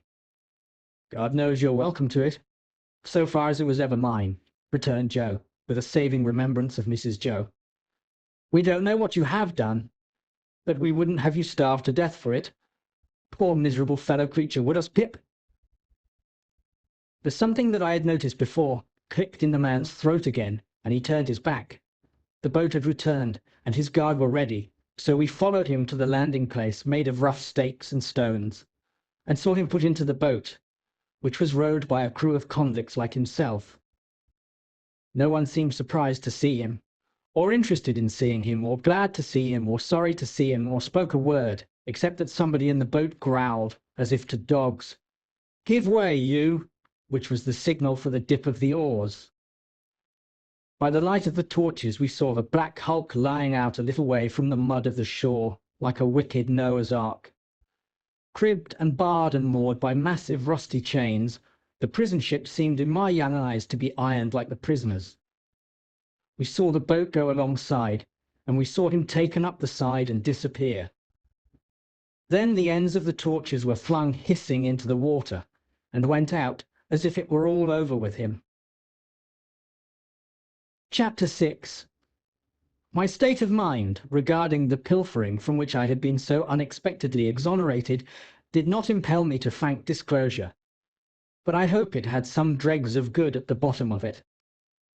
I do not recall that I felt any tenderness of conscience in reference to Mrs. Joe when the fear of being found out was lifted off me. But I loved Joe, perhaps for no better reason in those early days than because the dear fellow let me love him, and as to him, my inner self was not so easily composed. It was much upon my mind, particularly when I first saw him looking about for his file, that I ought to tell Joe the whole truth. Yet I did not, and for the reason that I mistrusted, that if I did, he would think me worse than I was. The fear of losing Joe's confidence, and of thenceforth sitting in the chimney corner at night, staring drearily at my forever lost companion and friend, tied up my tongue. I morbidly represented to myself that if Joe knew it, I never afterwards could see him at the fireside feeling his fair whisker, without thinking that he was meditating on it. That, if Joe knew it, I never afterwards could see him glance, however casually, at yesterday's meat or pudding when it came on today's table, without thinking that he was debating whether I had been in the pantry.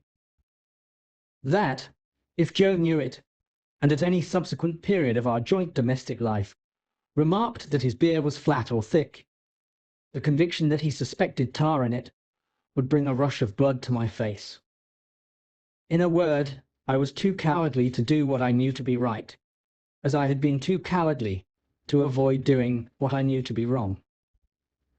I had had no intercourse with the world at that time, and I imitated none of its many inhabitants who act in this manner. Quite an untaught genius, I made the discovery of the line of action for myself. As I was sleepy before we were far away from the prison ship, Joe took me on his back again and carried me home. He must have had a tiresome journey of it, for Mr. Wopsley, being knocked up, was in such a very bad temper that if the church had been thrown open, he would probably have excommunicated the whole expedition, beginning with Joe and myself. In his lay capacity, he persisted in sitting down in the damp to such an insane extent that when his coat was taken off to be dried at the kitchen fire, the circumstantial evidence on his trousers would have hanged him, if it had been a capital offence. By that time, I was staggering on the kitchen floor like a little drunkard, through having been newly set upon my feet, and through having been fast asleep, and through waking in the heat, and lights, and noise of tongues.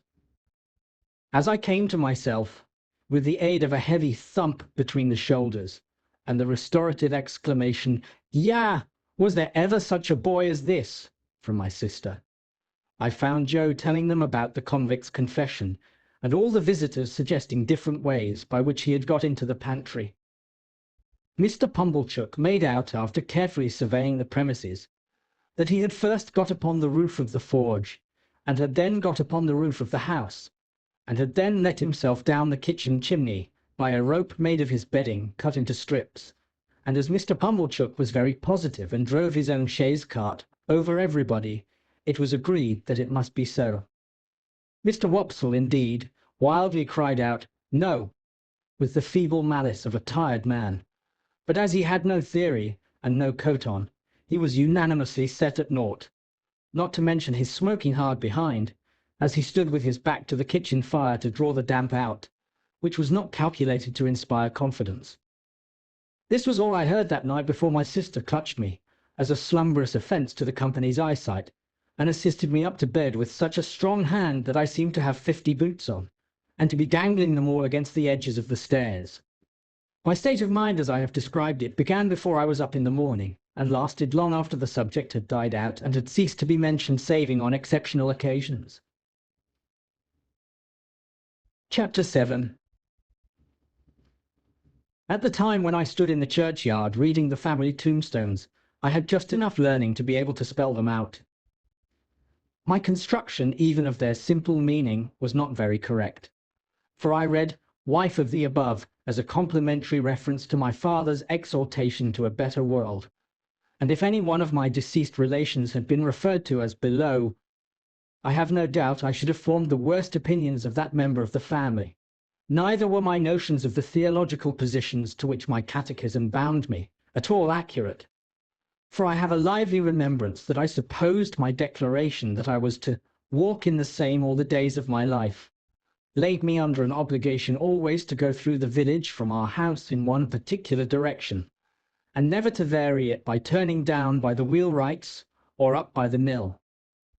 When I was old enough, I was to be apprenticed to Joe, and until I could assume that dignity, I was not to be what Mrs. Joe called pompied, or, as I render it, pampered. Therefore, I was not only odd boy about the forge, but if any neighbour happened to want an extra boy to frighten birds, or pick up stones, or do any such job, I was favoured with the employment. In order, however, that our superior position might not be compromised thereby, a money-box was kept on the kitchen mantel-shelf, into which it was publicly made known that all my earnings were dropped. I have an impression that they were to be contributed eventually towards the liquidation of the national debt, but I know I have no hope of any personal participation in the treasure. Mr. Wopsley's great-aunt kept an evening school in the village. That is to say, she was a ridiculous old woman of limited means and unlimited infirmity, who used to go to sleep from 6 to 7 every evening, in the society of youth, who paid 2 pence per week each for the improving opportunity of seeing her do it. She rented a small cottage, and Mr. Wopsle had the room upstairs, where we students used to overhear him reading aloud in a most dignified and terrific manner, and occasionally bumping on the ceiling. There was a fiction that Mr. Wopsley examined the scholars once a quarter. What he did on those occasions was to turn up his cuffs, stick up his hair, and give us Mark Antony's oration over the body of Caesar. This was always followed by Collins's Ode on the Passions, wherein I particularly venerated Mr. Wopsle as Revenge throwing his blood-stained sword in thunder down, and taking the war-denouncing trumpet with a withering look. It was not with me then, as it was in later life, when I fell into the society of the passions, and compared them with Collins and Wopsler, rather to the disadvantage of both gentlemen. Mr. Wopsler's great-aunt, besides keeping this educational institution, kept in the same room a little general shop. She had no idea what stock she had, or what the price of anything in it was, but there was a little greasy memorandum book kept in a drawer, which served as a catalogue of prices, and by this oracle Biddy arranged all the shop transactions. Biddy was Mr. Wopsle's great-aunt's granddaughter. I confess myself quite unequal to the working out of the problem, what relation she was to Mr. Wopsle. She was an orphan like myself, like me too, had been brought up by hand. She was most noticeable, I thought, in respect of her extremities, for her hair always wanted brushing, her hands always wanted washing, and her shoes always wanted mending and pulling up at heel. This description must be received with a weekday limitation. On Sundays she went to church, elaborated. Much of my unassisted self, and more by the help of Biddy than of Mr. Wopsle's great-aunt, I struggled through the alphabet as if it had been a bramble bush, getting considerably worried and scratched by every letter. After that I fell among those thieves, the 9 figures, who seemed every evening to do something new to disguise themselves and baffle recognition. But at last I began, in a purblind groping way, to read, write, and cipher on the very smallest scale. One night I was sitting in the chimney corner with my slate, expending great efforts on the production of a letter to Joe. I think it must have been a full year after our hunt upon the marshes, for it was a long time after, and it was winter and a hard frost. With an alphabet on the hearth at my feet for reference, I contrived in an hour or two to print and smear this epistle. "Me dear Joe, I hope you are quite well. I hope I shall soon be able for to teach you, Joe, and then we shall be so glad. And when I'm prink to you, Joe, what larks, and bless me infex and Pip." There was no indispensable necessity for my communicating with Joe by letter, inasmuch as he sat beside me and we were alone. But I delivered this written communication, slate and all, with my own hand, and Joe received it as a miracle of erudition. "I say, Pip, old chap," cried Joe, opening his blue eyes wide, "what a scholar you are, ain't you?" "I should like to be," said I, glancing at the slate as he held it, with a misgiving that the writing was rather hilly. "Why, here's a J," said Joe, "and a O equal to anything. Here's a J and a O, Pip, and a J-O, Joe." I had never heard Joe read aloud to any greater extent than this monosyllable, and I had observed at church last Sunday, when I accidentally held our prayer book upside down, that it seemed to suit his convenience quite as well as if it had been all right. Wishing to embrace the present occasion of finding out whether in teaching Joe I should have to begin quite at the beginning, I said, "Ah, but read the rest, Joe." "The rest, eh, Pip?" said Joe, looking at it with a slow, searching eye. 1, 2, 3. Why, here's 3 J's and 3 O's and 3 J-O. Joe's in it, Pip." I leaned over Joe and with the aid of my forefinger read him the whole letter. "Astonishing," said Joe when I had finished. "You are a scholar." "How do you spell Gargery, Joe?" I asked him, with a modest patronage. "I don't spell it at all," said Joe. "But supposing you did?" "It can't be supposed," said Joe, "though I'm uncommon fond of reading too." "Are you, Joe?" "Uncommon." "Give me," said Joe, "a good book or a good newspaper, and sit me down afore a good fire, and I ask no better. Lord," he continued, after rubbing his knees a little, "when you do come to a J and a O, and says you, here at last is a J-O, Joe, how interesting reading is." I derived from this that Joe's education, like steam, was yet in its infancy. Pursuing the subject, I inquired, "Didn't you ever go to school, Joe, when you were as little as me?" "No, Pip." "Why didn't you ever go to school, Joe, when you were as little as me?" "Well, Pip," said Joe, taking up the poker and settling himself to his usual occupation when he was thoughtful, of slowly raking the fire between the lower bars, "I'll tell you. My father, Pip, he were given to drink, and when he were overtook with drink, He hammered away at my mother, most unmerciful. It were almost the only hammering he did indeed, excepting at myself. And he hammered at me with a vigour only to be equalled by the vigour with which he didn't hammer at his annual. You are listening and understanding, Pip? Yes, Joe. Consequence, my mother and me, we ran away from my father several times. And then my mother, she'd go out to work and she'd say, Joe, she'd say, now please God, you shall have some schooling, child. And she'd put me to school. But my father were that good in his heart that he couldn't bear to be without us. So he'd come with a most tremendous crowd, and make such a row at the doors of the houses where we was, that they used to be obligated to have no more to do with us, and to give us up to him. And then he took us home and hammered us. Which, you see, Pip, said Joe, pausing in his meditative raking of the fire, and looking at me, were a drawback on my learning. Certainly, poor Joe. Though mind you, Pip, said Joe, with a judicial touch or two of the poker on the top bar, rendering unto all their due and maintaining equal justice betwixt man and man, my father were that good in his heart, don't you see? I didn't see, but I didn't say so. Well, Joe pursued, somebody must keep the pot a-biling, Pip, or the pot won't bile, don't you know? I saw that, and said so. Consequence, my father didn't make objections to my going to work, so I went to work at my present calling, which were his too, if he would have followed it. And I worked tolerable hard, I assure you, Pip. In time I were able to keep him, and I kept him till he went off in a purple-leptic fit. And it were my intentions to have had put upon his tombstone that, whatsome'er the failings on his part, remember, reader, he were that good in his heart. Joe recited this couplet with such manifest pride and careful perspicuity that I asked him if he had made it himself. I made it, said Joe, my own self. I made it in a moment. It was like striking out a horseshoe complete in a single blow. I never was so much surprised in all my life. Couldn't credit my own head, to tell you the truth. Hardly believed it were my own head.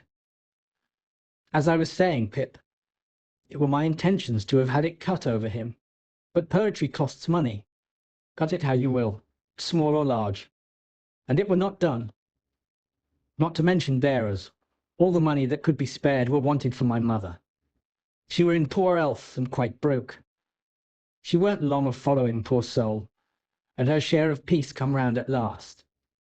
Joe's blue eyes turned a little watery.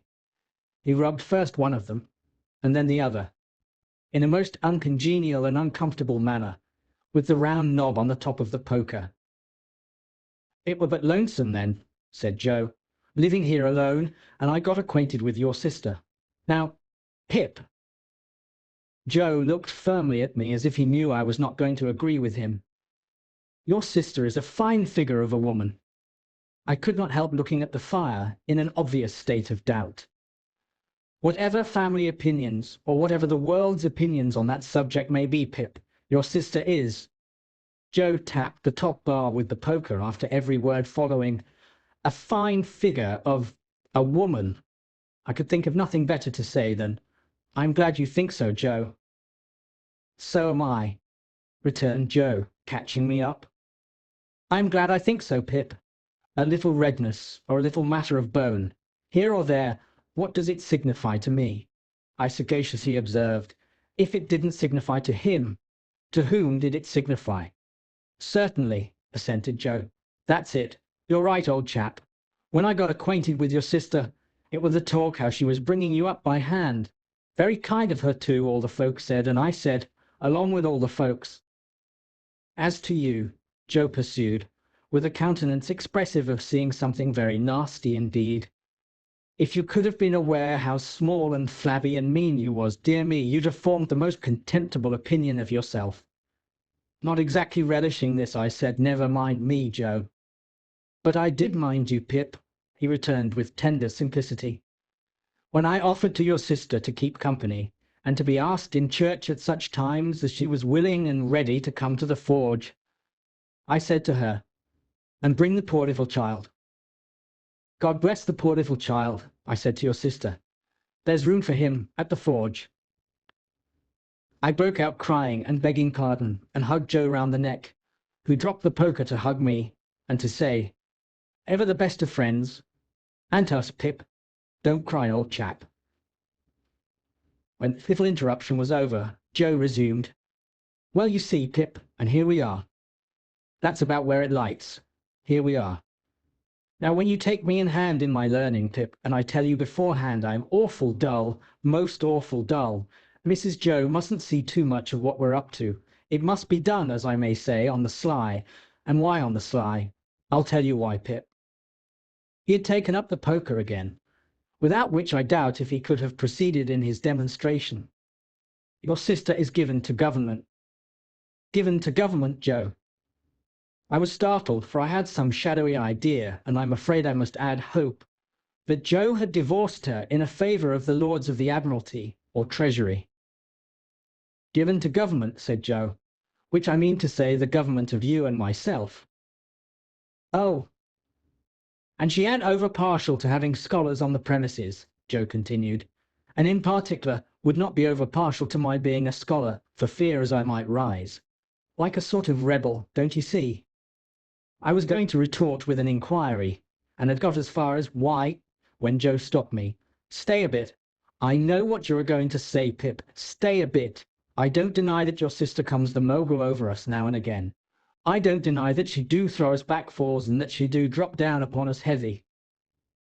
At such times as when your sister is on the rampage, Pip." Joe sank his voice to a whisper and glanced at the door.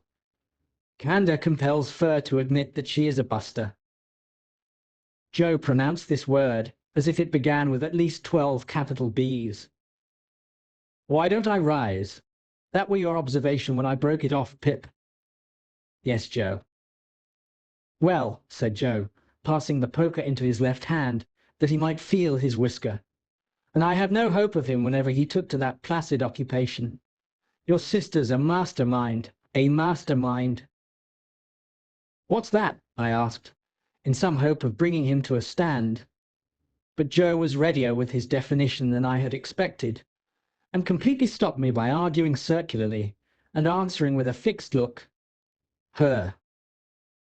"And I ain't a mastermind," Joe resumed, when he had unfixed his look and got back to his whisker.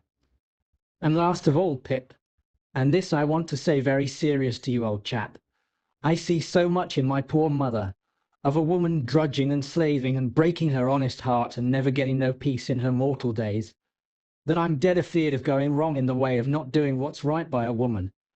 And I'd fur rather of the two go wrong the t'other way and be a little ill-convenienced myself. I wish it was only me that got put out, Pip. I wish there weren't no tickler for you, old chap. I wish I could take it all on myself. But this is the up and down and straight on it, Pip, and I hope you'll overlook shortcomings." Young as I was, I believed that I dated a new admiration of Joe from that night. We were equals afterwards, as we had been before. But afterwards, at quiet times when I sat looking at Joe and thinking about him, I had a new sensation of feeling conscious that I was looking up to Joe in my heart. "However," said Joe, rising to replenish the fire, "here's the Dutch clock a-working himself up to being equal to strike 8 of 'em, and she's not come home yet. I hope Uncle Pumblechook's mare mayn't have set a forefoot on a piece of ice and gone down." Mrs. Joe made occasional trips with Uncle Pumblechook on market days to assist him in buying such household stuffs and goods as required a woman's judgment. Uncle Pumblechook being a bachelor and reposing no confidences in his domestic servant. This was market day, and Mrs. Joe was out on one of these expeditions. Joe made the fire and swept the hearth, and then we went to the door to listen for the chaise cart. It was a dry, cold night, and the wind blew keenly, and the frost was white and hard. A man would die tonight of lying out on the marshes, I thought. And then I looked at the stars, and considered how awful it would be for a man to turn his face up to them as he froze to death, and see no help or pity in all the glittering multitude. "Here comes the mare," said Joe, ringing like a peal of bells. The sound of her iron shoes upon the hard road was quite musical, as she came along at a much brisker trot than usual. We got a chair out, ready for Mrs. Joe's alighting, and stirred up the fire that they might see a bright window, and took a final survey of the kitchen that nothing might be out of its place. When we had completed these preparations, they drove up, wrapped to the eyes. Mrs. Joe was soon landed, and Uncle Pumblechook was soon down too, covering the mare with a cloth, and we were soon all in the kitchen, carrying so much cold air in with us that it seemed to drive all the heat out of the fire. "Now," said Mrs. Joe, unwrapping herself with haste and excitement, and throwing her bonnet back on her shoulders, where it hung by the strings, "if this boy ain't grateful this night, he never will be." I looked as grateful as any boy possibly could, who was wholly uninformed why he ought to assume that expression. "It's only to be hoped," said my sister, "that he won't be pompied, but I have my fears." "She ain't in that line, Mum," said Mr. Pumblechook. "She knows better." "She?" I looked at Joe, making the motion with my lips and eyebrows. "She?" Joe looked at me, making the motion with his lips and eyebrows. "She?" My sister, catching him in the act, he drew the back of his hand across his nose with his usual conciliatory air on such occasions, and looked at her. "Well?" said my sister, in her snappish way. "What are you staring at? Is the house afire?" Which some individual, Joe politely hinted, mentioned she. "And she is a she, I suppose," said my sister, "unless you call Miss Havisham a he. And I doubt if even you'll go so far as that." "Miss Havisham, uptown," said Joe. "Is there any Miss Havisham downtown?" returned my sister. "She wants this boy to go and play there, and of course he's going." "And he had better play there," said my sister, shaking her head at me as an encouragement to be extremely light and sportive, "or I'll work him." I had heard of Miss Havisham uptown. Everybody for miles round had heard of Miss Havisham uptown, as an immensely rich and grim lady who lived in a large and dismal house barricaded against robbers, and who led a life of seclusion. "Well, to be sure," said Joe, astounded. "I wonder how she come to know Pip." "Noodle!" cried my sister. "Who said she knew him?" Which some individual, Joe again politely hinted, mentioned that she wanted him to go and play there.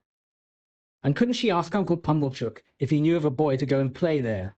Isn't it just barely possible that Uncle Pumblechook may be a tenant of hers, and that he may sometimes, we won't say quarterly or half-yearly, for that would be requiring too much of you, but sometimes go there to pay his rent? And couldn't she then ask Uncle Pumblechook if he knew of a boy to go and play there?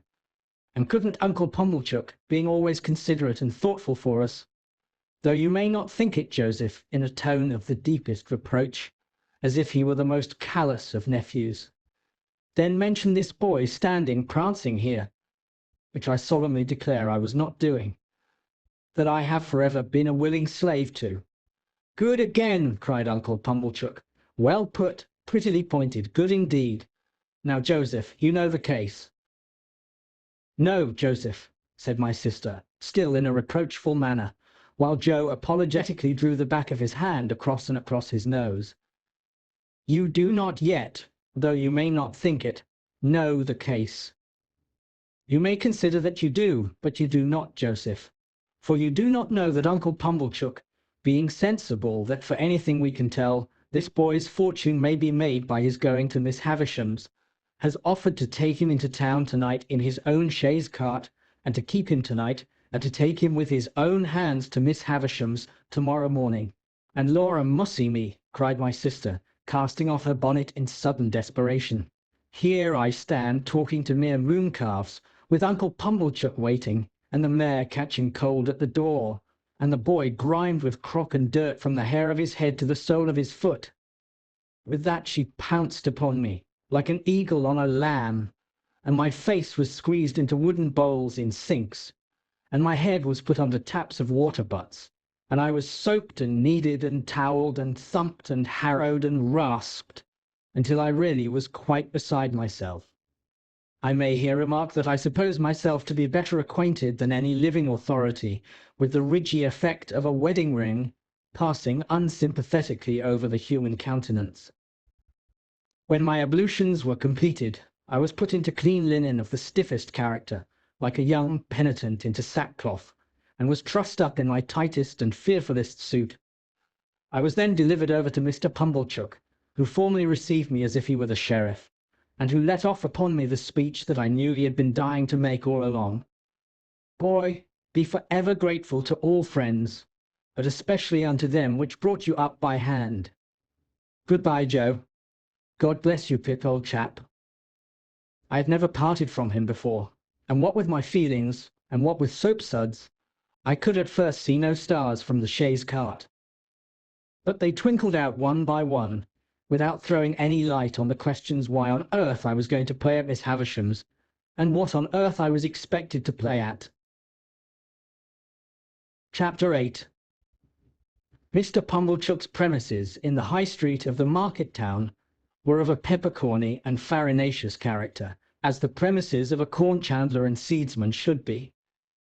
It appeared to me that he must be a very happy man indeed, to have so many little drawers in his shop, and I wondered when I peeped into one or two on the lower tiers, and saw the tied-up brown paper packets inside, whether the flower seeds and bulbs ever wanted of a fine day to break out of those jails and bloom.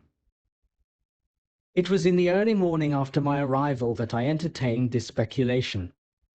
On the previous night I had been sent straight to bed in an attic with a sloping roof, which was so low in the corner where the bedstead was, that I calculated the tiles as being within a foot of my eyebrows. In the same early morning I discovered a singular affinity between seeds and corduroys. Mr. Pumblechook wore corduroys, and so did his shopman, and somehow there was a general air and flavour about the corduroys, so much in the nature of seeds, and a general air and flavour about the seeds, so much in the nature of corduroys, that I hardly knew which was which. The same opportunity served me for noticing that Mr. Pumblechook appeared to conduct his business by looking across the street at the saddler, who appeared to transact his business by keeping his eye on the coachmaker, who appeared to get on in life by putting his hands in his pockets and contemplating the baker, who in his turn folded his arms and stared at the grocer, who stood at his door and yawned at the chemist. The watchmaker, always poring over a little desk with a magnifying glass at his eye, and always inspected by a group of smock-frocks poring over him through the glass of his shop window, seemed to be about the only person in the High Street whose trade engaged his attention. Mr. Pumblechook and I breakfasted at 8 o'clock in the parlour behind the shop, while the shopman took his mug of tea and hunch of bread and butter on a sack of peas in the front premises. I considered Mr. Pumblechook wretched company, besides being possessed by my sister's idea that a mortifying and penitential character ought to be imparted to my diet, besides giving me as much crumb as possible in combination with as little butter, and putting such a quantity of warm water into my milk that it would have been more candid to have left the milk out altogether. His conversation consisted of nothing but arithmetic. On my politely bidding him good morning, he said pompously, 7 times 9, boy. And how should I be able to answer, dodged in that way, in a strange place, on an empty stomach? I was hungry, but before I had swallowed a morsel, he began a running sum that lasted all through the breakfast. 7, and 4, and 8, and 6, and 2, and 10, and so on. And after each figure was disposed of, it was as much as I could do to get a bite or a sup before the next came, while he sat at his ease guessing nothing, and eating bacon and hot roll in, if I may be allowed the expression, a gorging and gormandizing manner. For such reasons I was very glad when 10 o'clock came, and we started for Miss Havisham's, though I was not at all at my ease regarding the manner in which I should acquit myself under that lady's roof. Within a quarter of an hour we came to Miss Havisham's house, which was of old brick, and dismal, and had a great many iron bars to it. Some of the windows had been walled up. Of those that remained, all the lower were rustily barred. There was a courtyard in front, and that was barred. So we had to wait, after ringing the bell, until someone should come to open it. While we waited at the gate, I peeped in. Even then Mr. Pumblechook said, And 14? But I pretended not to hear him, and saw that at the side of the house there was a large brewery. No brewing was going on in it, and none seemed to have gone on for a long, long time. A window was raised, and a clear voice demanded, "What name?" To which my conductor replied, "Pumblechook." The voice returned, "Quite right," and the window was shut again, and a young lady came across the courtyard with keys in her hand. "This," said Mr. Pumblechook, "is Pip." "This is Pip, is it?" returned the young lady, who was very pretty and seemed very proud. "Come in, Pip." Mr. Pumblechook was coming in also, when she stopped him with the gate. "Oh," she said, "did you wish to see Miss Havisham?" "If Miss Havisham wished to see me," returned Mr. Pumblechook, discomfited. "Ah," said the girl, "but you see she don't." She said it so finally, and in such an undiscussable way, that Mr. Pumblechook, though in a condition of ruffled dignity, could not protest. But he eyed me severely, as if I had done anything to him, and departed with the words reproachfully delivered, "Boy, let your behaviour here be a credit unto them which brought you up by hand." I was not free from apprehension that he would come back to propound through the gate, and 16. But he didn't. My young conductress locked the gate, and we went across the courtyard. It was paved and clean, but grass was growing in every crevice. The brewery buildings had a little lane of communication with it, and the wooden gates of that lane stood open, and all the brewery beyond stood open, away to the high enclosing wall, and all was empty and disused. The cold wind seemed to blow colder there than outside the gate, and it made a shrill noise in howling in and out at the open sides of the brewery, like the noise of wind in the rigging of a ship at sea. She saw me looking at it, and she said, "You could drink without hurt all the strong beer that's brewed there now, boy." "I should think I could, miss," said I, in a shy way. "Better not try to brew beer there now, or it would turn out sour, boy. Don't you think so?" "It looks like it, miss." "Not that anybody means to try," she added, "for that's all done with, and the place will stand as idle as it is till it falls. As to strong beer, there's enough of it in the cellars already to drown the manor house." "Is that the name of this house, miss?" "One of its names, boy." "It has more than one then, miss?" "One more. Its other name was Satis, which is Greek, or Latin, or Hebrew, or all three, or all one to me, for enough." "Enough House," said I. "That's a curious name, miss." "Yes," she replied, "but it meant more than it said. It meant, when it was given, that whoever had this house could want nothing else. They must have been easily satisfied in those days, I should think. But don't loiter, boy." Though she called me boy so often, and with a carelessness that was far from complimentary, she was of about my own age. She seemed much older than I, of course, being a girl, and beautiful and self-possessed. She was as scornful of me as if she had been 21, and a queen. We went into the house by a side door. The great front entrance had 2 chains across it outside, and the first thing I noticed was that the passages were all dark, and that she had left a candle burning there. She took it up, and we went through more passages and up a staircase, and still it was all dark, and only the candle lighted us. At last we came to the door of a room, and she said, "Go in." I answered, more in shyness than politeness, "After you, miss." To this she returned, "Don't be ridiculous, boy, I am not going in," and scornfully walked away, and what was worse, took the candle with her. This was very uncomfortable, and I was half afraid. However, the only thing to be done being to knock at the door, I knocked, and was told from within to enter. I entered, therefore, and found myself in a pretty large room, well lighted with wax candles. No glimpse of daylight was to be seen in it. It was a dressing room, as I supposed from the furniture, though much of it was of forms and uses then quite unknown to me. But prominent in it was a draped table with a gilded looking-glass, and that I made out at first sight to be a fine lady's dressing-table. Whether I should have made out this object so soon if there had been no fine lady sitting at it, I cannot say. In an armchair, with an elbow resting on the table and her head leaning on that hand, sat the strangest lady I have ever seen, or shall ever see. She was dressed in rich materials, satins and lace and silks, all of white. Her shoes were white, and she had a long white veil dependent from her hair, and she had bridal flowers in her hair, but her hair was white. Some bright jewels sparkled on her neck and on her hands, and some other jewels lay sparkling on the table. Dresses, less splendid than the dress she wore, and half-packed trunks were scattered about. She had not quite finished dressing, for she had but one shoe on. The other was on the table near her hand. Her veil was but half arranged. Her watch and chain were not put on, and some lace for her bosom lay with those trinkets, and with her handkerchief, and gloves, and some flowers, and a prayer-book all confusedly heaped about the looking-glass.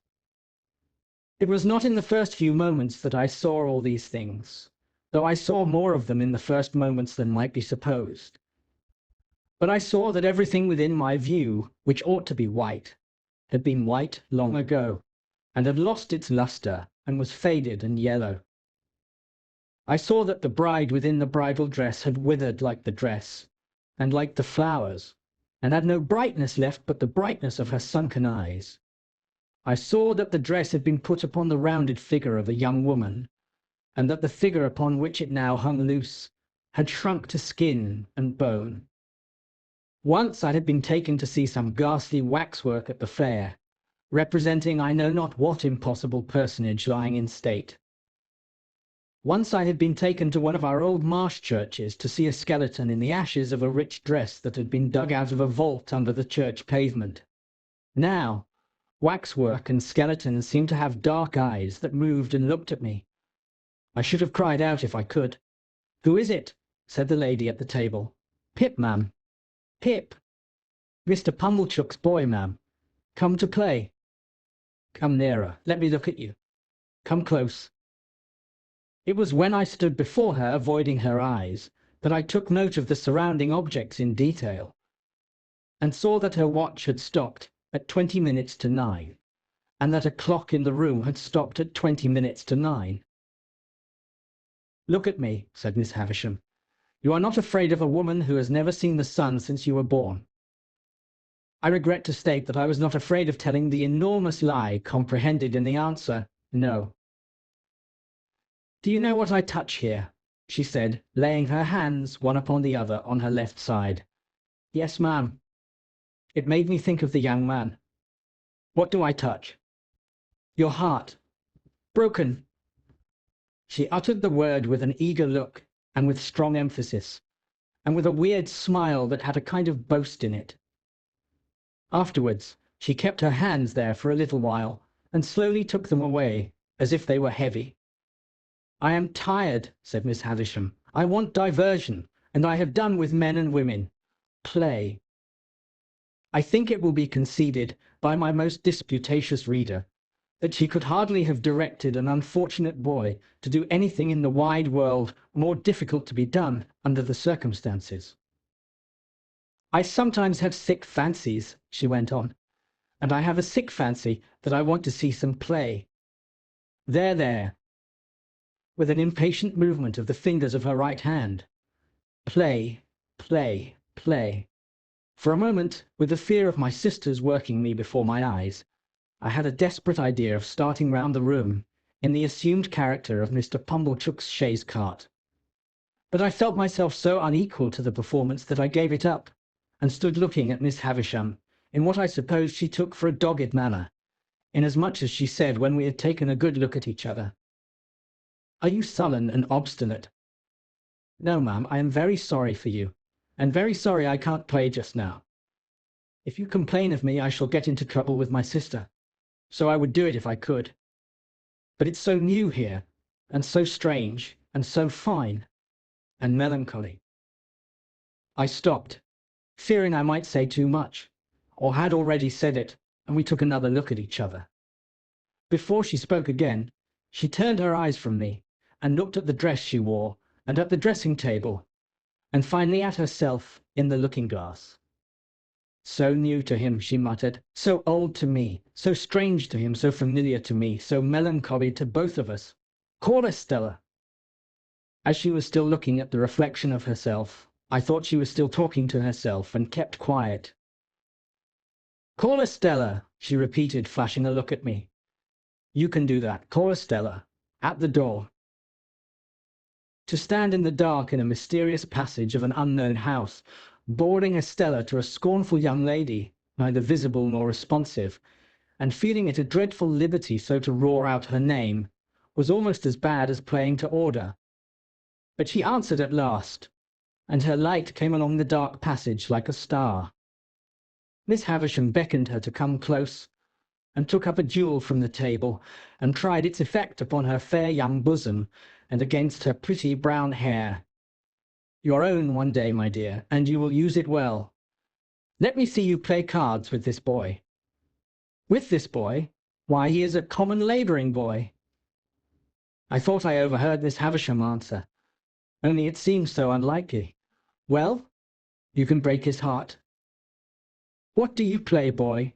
asked Estella of myself, with the greatest disdain. "Nothing but beggar my neighbour, miss." "Beggar him," said Miss Havisham to Estella. So we sat down to cards. It was then I began to understand that everything in the room had stopped, like the watch and the clock, a long time ago. I noticed that Miss Havisham put down the jewel exactly on the spot from which she had taken it up. As Estella dealt the cards, I glanced at the dressing table again, and saw that the shoe upon it, once white, now yellow, had never been worn. I glanced down at the foot from which the shoe was absent, and saw that the silk stocking on it, once white, now yellow, had been trodden ragged. Without this arrest of everything, this standing still of all the pale, decayed objects, not even the withered bridal dress on the collapsed form could have looked so like grave clothes, or the long veil so like a shroud. So she sat, corpse-like, as we played at cards, the frillings and trimmings on her bridal dress looking like earthy paper. I knew nothing then of the discoveries that are occasionally made of bodies buried in ancient times, which fall to powder in the moment of being distinctly seen, but I have often thought since that she must have looked as if the admission of the natural light of day would have struck her to dust. "He calls the knaves jacks, this boy," said Estella with disdain, before our first game was out. "And what coarse hands he has, and what thick boots!" I had never thought of being ashamed of my hands before, but I began to consider them a very indifferent pair. Her contempt for me was so strong that it became infectious, and I caught it. She won the game, and I dealt. I misdealt, as was only natural, when I knew she was lying in wait for me to do wrong, and she denounced me for a stupid, clumsy, labouring boy. "You say nothing of her," remarked Miss Havisham to me, as she looked on. "She says many hard things of you, but you say nothing of her. What do you think of her?" "I don't like to say," I stammered. "Tell me in my ear," said Miss Havisham, bending down. "I think she is very proud," I replied in a whisper. "Anything else?" "I think she's very pretty." "Anything else?" "I think she's very insulting." She was looking at me then with a look of supreme aversion. "Anything else?" "I think I should like to go home." "And never see her again, though she is so pretty?" "I'm not sure that I shouldn't like to see her again, but I should like to go home now." "You shall go soon," said Miss Havisham aloud. "Play the game out." Saving for the one weird smile at first, I should have felt almost sure that Miss Havisham's face could not smile. It had dropped into a watchful and brooding expression, most likely when all the things about her had become transfixed, and it looked as if nothing could ever lift it up again. Her chest had dropped, so that she stooped, and her voice had dropped, so that she spoke low and with a dead lull upon her. Altogether, she had the appearance of having dropped body and soul, within and without, under the weight of a crushing blow. I played the game to an end with Estella, and she beggared me. She threw the cards down on the table when she had won them all, as if she despised them for having been one of me. "When shall I have you here again?" said Miss Havisham. "Let me think." I was beginning to remind her that today was Wednesday, when she checked me with her former impatient movement of the fingers of her right hand. "There, there. I know nothing of days of the week. I know nothing of weeks of the year. Come again after 6 days, you hear?" "Yes, ma'am." "Estella, take him down. Let him have something to eat, and let him roam and look about him while he eats. Go, Pip." I followed the candle down, as I had followed the candle up, and she stood it in the place where we had found it, until she opened the side entrance. I had fancied, without thinking about it, that it must necessarily be night time. The rush of the daylight quite confounded me, and made me feel as if I had been in the candlelight of the strange room many hours. "You are to wait here, you boy," said Estella, and disappeared and closed the door. I took the opportunity of being alone in the courtyard to look at my coarse hands and my common boots. My opinion of those accessories was not favorable. They had never troubled me before, but they troubled me now, as vulgar appendages. I determined to ask Joe why he had ever taught me to call those picture cards jacks, which ought to be called knaves. I wished Joe had been rather more genteelly brought up, and then I should have been so too. She came back with some bread and meat and a little mug of beer.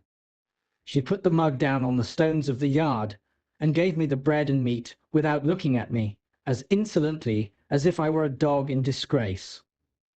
I was so humiliated, hurt, spurned, offended, angry, sorry. I cannot hit upon the right name for the smart, God knows what its name was, that tears started to my eyes. The moment they sprang there, the girl looked at me with a quick delight in having been the cause of them. This gave me power to keep them back and to look at her, so she gave a contemptuous toss, but with a sense, I thought, of having made too sure that I was so wounded, and left me. But when she was gone, I looked about me for a place to hide my face in, and got behind one of the gates in the brewery lane, and leaned my sleeve against the wall there, and leaned my forehead on it, and cried. As I cried, I kicked the wall, and took a hard twist at my hair. So bitter were my feelings, and so sharp was the smart without a name that needed counteraction. My sister's bringing up had made me sensitive. In the little world in which children have their existence, whosoever brings them up, there is nothing so finely deceived and so finely felt as injustice. It may be only small injustice that the child can be exposed to, but the child is small, and its world is small, and its rocking horse stands as many hands high, according to scale, as a big-boned Irish hunter. Within myself I had sustained from my babyhood a perpetual conflict with injustice. I had known, from the time when I could speak, that my sister, in her capricious and violent coercion, was unjust to me. I had cherished a profound conviction that her bringing me up by hand gave her no right to bring me up by jerks. Through all my punishments, disgraces, fasts and vigils, and other penitential performances, I had nursed this assurance, and to my communing so much with it in a solitary and unprotected way, I in great part refer the fact that I was morally timid and very sensitive. I got rid of my injured feelings for the time by kicking them into the brewery wall and twisting them out of my hair, and then I smoothed my face with my sleeve and came from behind the gate. The bread and meat were acceptable, and the beer was warming and tingling, and I was soon in spirits to look about me. To be sure, it was a deserted place, down to the pigeon-house in the brewery yard, which had been blown crooked on its pole by some high wind, and would have made the pigeons think themselves at sea, if there had been any pigeons there to be rocked by it. But there were no pigeons in the dovecot, no horses in the stable, no pigs in the sty, no malt in the storehouse, no smells of grains and beer in the copper or the vat. All the uses and scents of the brewery might have evaporated with its last week of smoke. In a byard there was a wilderness of empty casks, which had a certain sour remembrance of better days lingering about them. But it was too sour to be accepted as a sample of the beer that was gone, and in this respect I remember those recluses as being like most others. Behind the furthest end of the brewery was a rank garden with an old wall, not so high but that I could struggle up and hold on long enough to look over it, and see that the rank garden was the garden of the house, and that it was overgrown with tangled weeds, but that there was a track upon the green and yellow paths, as if someone sometimes walked there, and that Estella was walking away from me even then. But she seemed to be everywhere, for when I yielded to the temptation presented by the casks and began to walk on them, I saw her walking on them at the end of the yard of casks. She had her back towards me, and held her pretty brown hair spread out in her two hands, and never looked round, and passed out of my view directly. So, in the brewery itself, by which I mean the large paved lofty place in which they used to make the beer, and where the brewing utensils still were, when I first went into it, and rather oppressed by its gloom, stood near the door looking about me, I saw her pass among the extinguished fires, and ascend some light iron stairs and go out by a gallery high overhead, as if she were going out into the sky. It was in this place, and at this moment, that a strange thing happened to my fancy. I thought it a strange thing then, and I thought it a stranger thing long afterwards. I turned my eyes, a little dimmed by looking up at the frosty light, towards a great wooden beam in a low nook of the building near me, on my right hand, and I saw a figure hanging there by the neck, a figure all in yellow white, with but one shoe to the feet, and it hung so that I could see that the faded trimmings of the dress were like earthy paper, and that the face was Miss Havisham's, with a movement going over the whole countenance, as if she were trying to call to me. In the terror of seeing the figure, and in the terror of being certain that it had not been there a moment before, I at first ran from it, and then ran towards it, and my terror was greatest of all when I found no figure there, nothing less than the frosty light of the cheerful sky.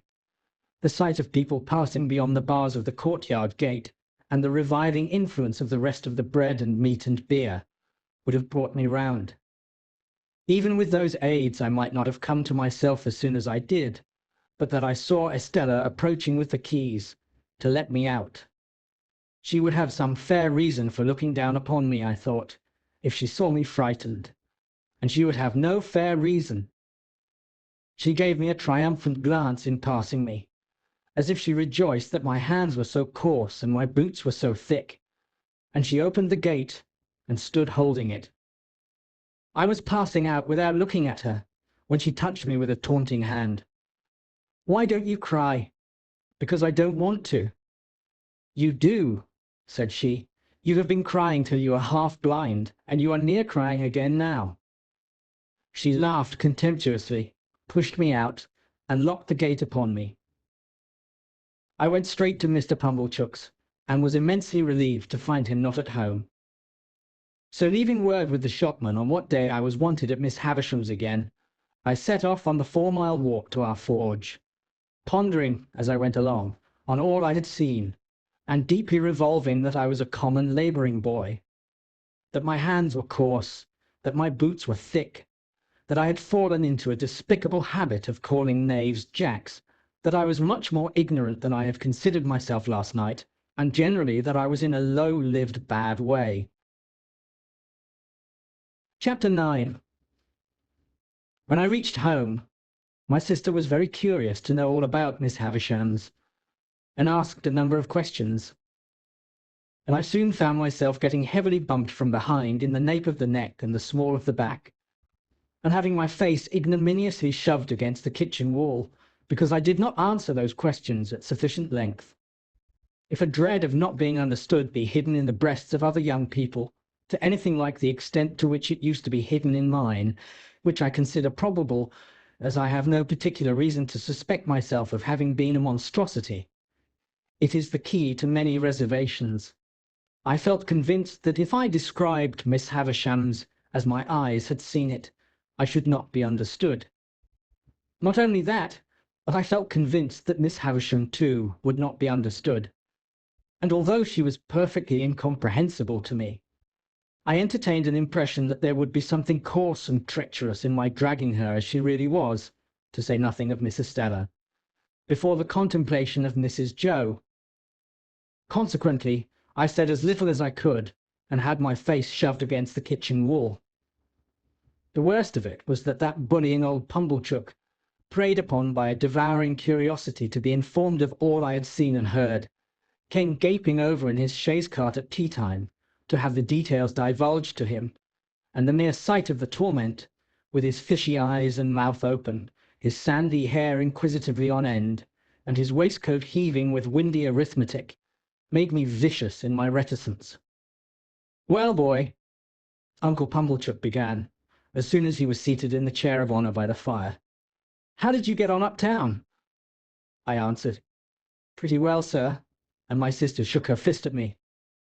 "Pretty well," Mr. Pumblechook repeated. "Pretty well is no answer.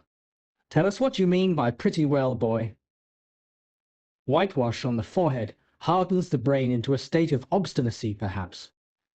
Anyhow, with whitewash from the wall on my forehead, my obstinacy was adamantine. I reflected for some time, and then answered as if I had discovered a new idea. "I mean pretty well." My sister, with an exclamation of impatience, was going to fly at me.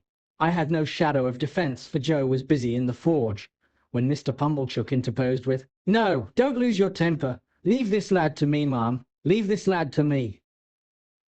Mr. Pumblechook then turned me towards him, as if he were going to cut my hair, and said, "First, to get our thoughts in order, 43 pence." I calculated the consequences of replying £400, and finding them against me, went as near the answer as I could, which was somewhere about 8 pence off. Mr. Pumblechook then put me through my pence table from 12 pence make 1 shilling, up to 40 pence make 3 and 4 pence, and then triumphantly demanded, as if he had done for me, "Now, how much is 43 pence?" To which I replied, after a long interval of reflection, "I don't know." And I was so aggravated that I almost doubt if I did know. Mr. Pumblechook worked his head like a screw to screw it out of me, and said, "Is 43 pence 7, and 6 pence 3 fardens, for instance?" "Yes," said I. And although my sister instantly boxed my ears, it was highly gratifying to me to see that the answer spoilt his joke, and brought him to a dead stop. "Boy, what like is Miss Havisham?" Mr. Pumblechook began again when he had recovered, folding his arms tight on his chest and applying the screw. "Very tall and dark," I told him. "Is she, uncle?" asked my sister. Mr. Pumblechook winked assent, from which I at once inferred that he had never seen Miss Havisham, for she was nothing of the kind. "Good," said Mr. Pumblechook conceitedly. "This is the way to have him. We are beginning to hold our own, I think, mum." "I am sure, uncle," returned Mrs. Joe. "I wish you had him always. You know so well how to deal with him." "Now, boy, what was she a-doing of when you went in to-day?" asked Mr. Pumblechook. "She was sitting," I answered, "in a black velvet coach." Mr. Pumblechook and Mrs. Joe stared at one another, as they well might, and both repeated, "In a black velvet coach?" "Yes," said I, "and Miss Estella, that's her niece, I think, handed her in cake and wine at the coach window on a gold plate, and we all had cake and wine on gold plates, and I got up behind the coach to eat mine, because she told me to." "Was anybody else there?" asked Mr. Pumblechook. "4 dogs," said I. "Large or small?" "Immense," said I, "and they fought for veal cutlets out of a silver basket." Mr. Pumblechook and Mrs. Joe stared at one another again, in utter amazement. I was perfectly frantic, a reckless witness under the torture, and would have told them anything. "Where was this coach, in the name of gracious?" asked my sister. "In Miss Havisham's room." They stared again, but there weren't any horses to it. I added this saving clause: in the moment of rejecting 4 richly caparisoned coursers which I had had wild thoughts of harnessing. "Can this be possible, uncle?" asked Mrs. Joe. "What can the boy mean?" "I'll tell you, mum," said Mr. Pumblechook. "My opinion is, it's a sedan chair. She's flighty, you know. Very flighty. Quite flighty enough to pass her days in a sedan chair." "Did you ever see her in it, uncle?" asked Mrs. Joe. "How could I," he returned, forced to the admission, "when I never see her in my life, never clapped eyes upon her?" "Goodness, uncle! And yet you have spoken to her." "Why, don't you know," said Mr. Pumblechook testily, "that when I have been there, I have been took up to the outside of her door, and the door has stood ajar, and she has spoke to me that way. Don't say you don't know that, mum. Hows'ever, the boy went there to play. What did you play at, boy?" "We played with flags," I said. I beg to observe that I think of myself with amazement when I recall the lies I told on this occasion. "Flags!" echoed my sister. "Yes," said I. "Estella waved a blue flag, and I waved a red one, and Miss Havisham waved one sprinkled all over with little gold stars out at the coach window. And then we all waved our swords and hurrahed." "Swords!" repeated my sister. "Where did you get swords from?" "Out of a cupboard," said I, "and I saw pistols in it, and jam, and pills, and there was no daylight in the room, but it was all lighted up with candles." "That's true, mum," said Mr. Pumblechook, with a grave nod. "That's the state of the case. For that much I've seen myself." And then they both stared at me, and I, with an obtrusive show of artlessness on my countenance, stared at them, and plaited the right leg of my trousers with my right hand. If they had asked me any more questions, I should undoubtedly have betrayed myself, for I was even then on the point of mentioning that there was a balloon in the yard, and should have hazarded the statement but for my invention being divided between that phenomenon and a bear in the brewery. They were so much occupied, however, in discussing the marvels I had already presented for their consideration, that I escaped. The subject still held them when Joe came in from his work to have a cup of tea, to whom my sister, more for the relief of her own mind than for the gratification of his, related my pretended experiences. Now, when I saw Joe open his blue eyes and roll them all round the kitchen in helpless amazement, I was overtaken by penitence, but only as regarded him, not in the least as regarded the other two. Towards Joe, and Joe only, I considered myself a young monster, while they sat debating what results would come to me from Miss Havisham's acquaintance and favour. They had no doubt that Miss Havisham would do something for me. Their doubts related to the form that something would take. My sister stood out for property. Mr. Pumblechook was in favour of a handsome premium for binding me apprentice to some genteel trade, say the corn and seed trade, for instance. Joe fell into the deepest disgrace with both for offering the bright suggestion that I might only be presented with one of the dogs who had fought for the veal cutlets.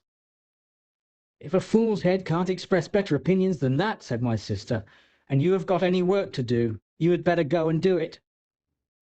So he went.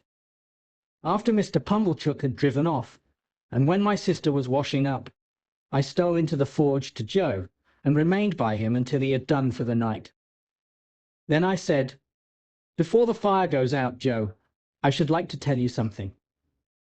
"Should you, Pip?" said Joe, drawing his shoeing stool near the forge. "Then tell us. What is it, Pip?"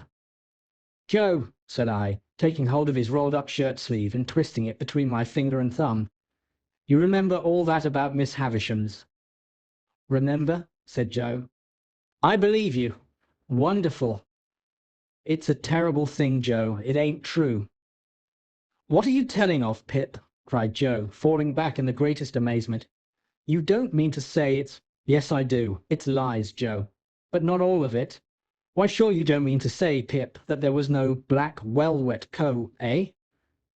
For I stood shaking my head. "But at least there was dogs, Pip."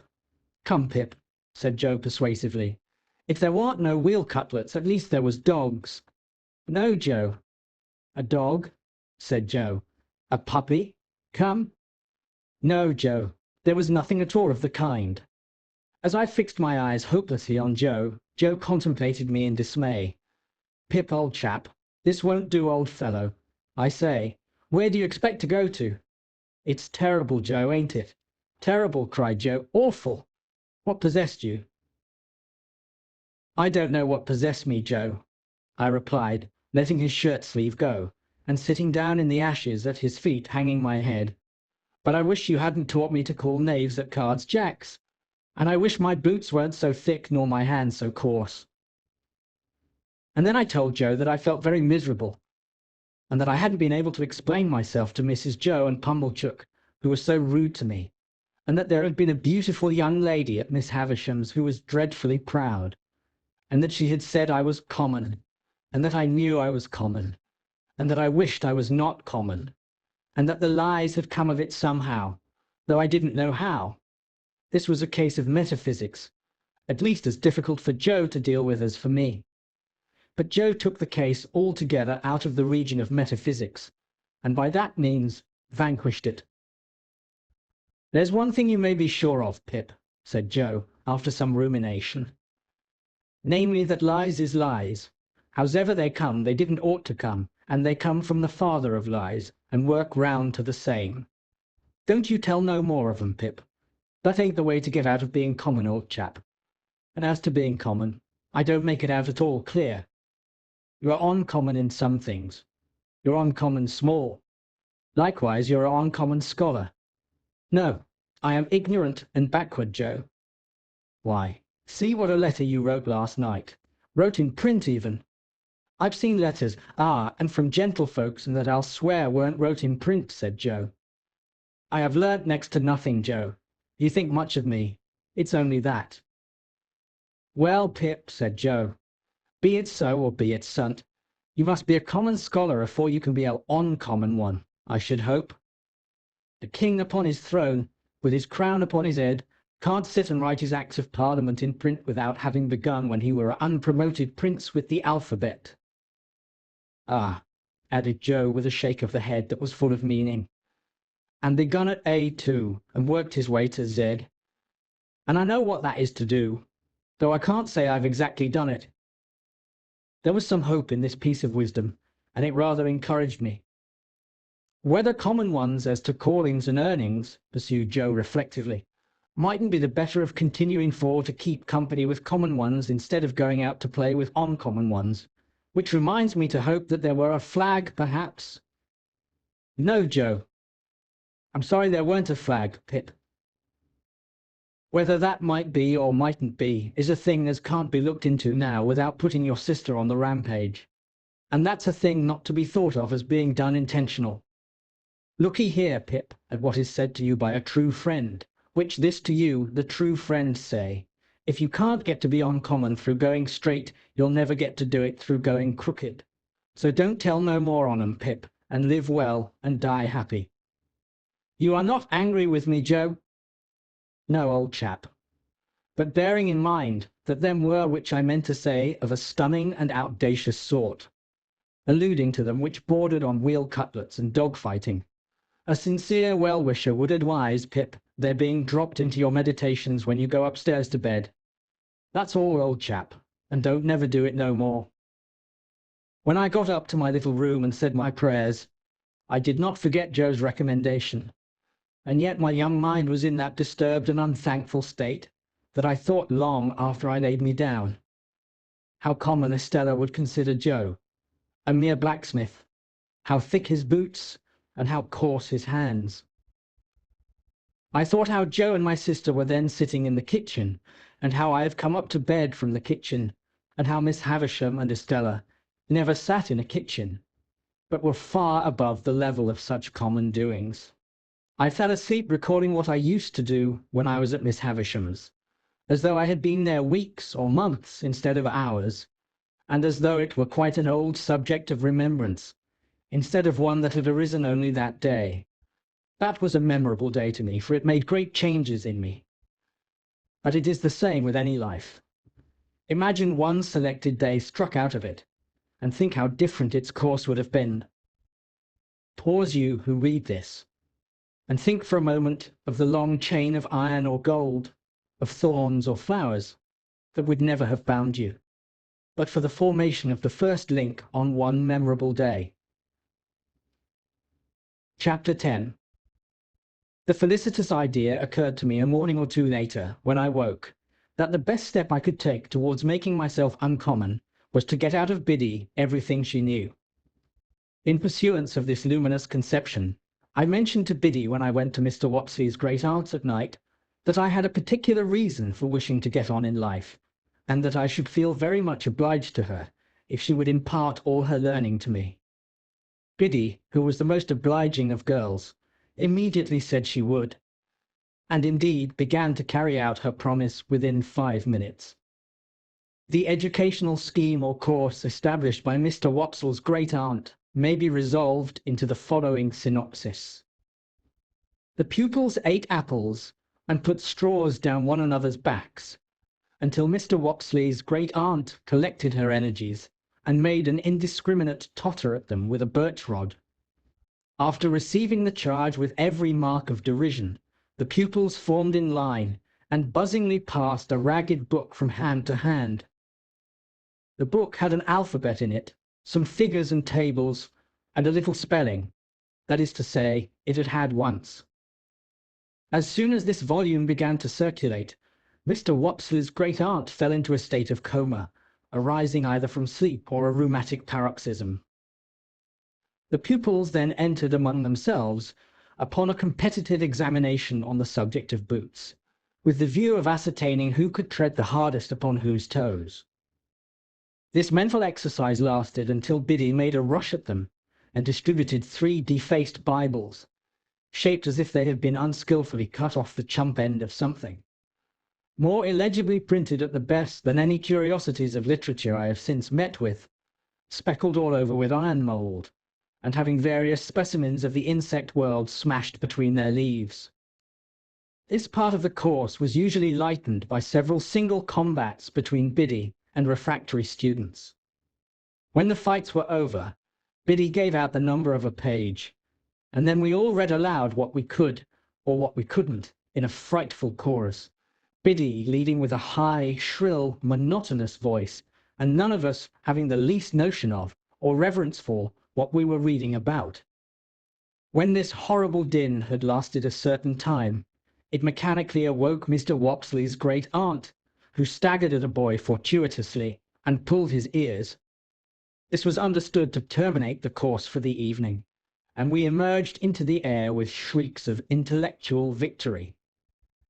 It is fair to remark that there was no prohibition against any pupil's entertaining himself with a slate, or even with the ink when there was any, but that it was not easy to pursue that branch of study in the winter season, on account of the little general shop in which the classes were holden, and which was also Mr. Wopsle's great aunt's sitting-room and bedchamber, being but faintly illuminated through the agency of one low-spirited dip candle and no snuffers. It appeared to me that it would take time to become uncommon under these circumstances. Nevertheless, I resolved to try it, and that very evening Biddy entered on our special agreement by imparting some information from her little catalogue of prices under the head of moist sugar, and lending me to copy at home a large old English D which she had imitated from the heading of some newspaper, and which I supposed, until she told me what it was, to be a design for a buckle. Of course there was a public house in the village, and of course Joe liked sometimes to smoke his pipe there.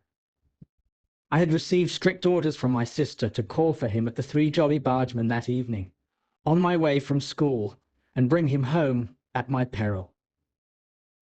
To the Three Jolly Bargemen, therefore, I directed my steps. There was a bar at the Jolly Bargemen, with some alarmingly long chalk scores in it on the wall at the side of the door, which seemed to me to be never paid off.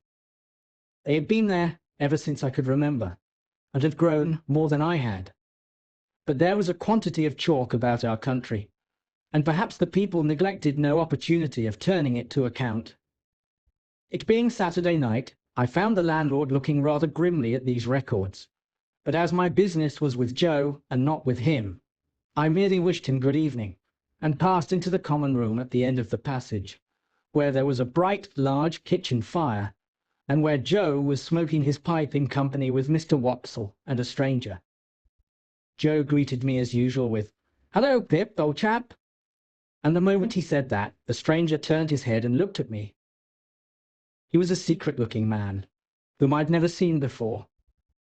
His head was all on one side, and one of his eyes was half shut up, as if he were taking aim at something with an invisible gun. He had a pipe in his mouth, and he took it out, and, after slowly blowing all his smoke away and looking hard at me all the time, nodded. So I nodded, and then he nodded again, and made room on the settle beside him, that I might sit down there. But as I was used to sit beside Joe whenever I entered that place of resort, I said, "No, thank you, sir," and fell into the space Joe made for me on the opposite settle.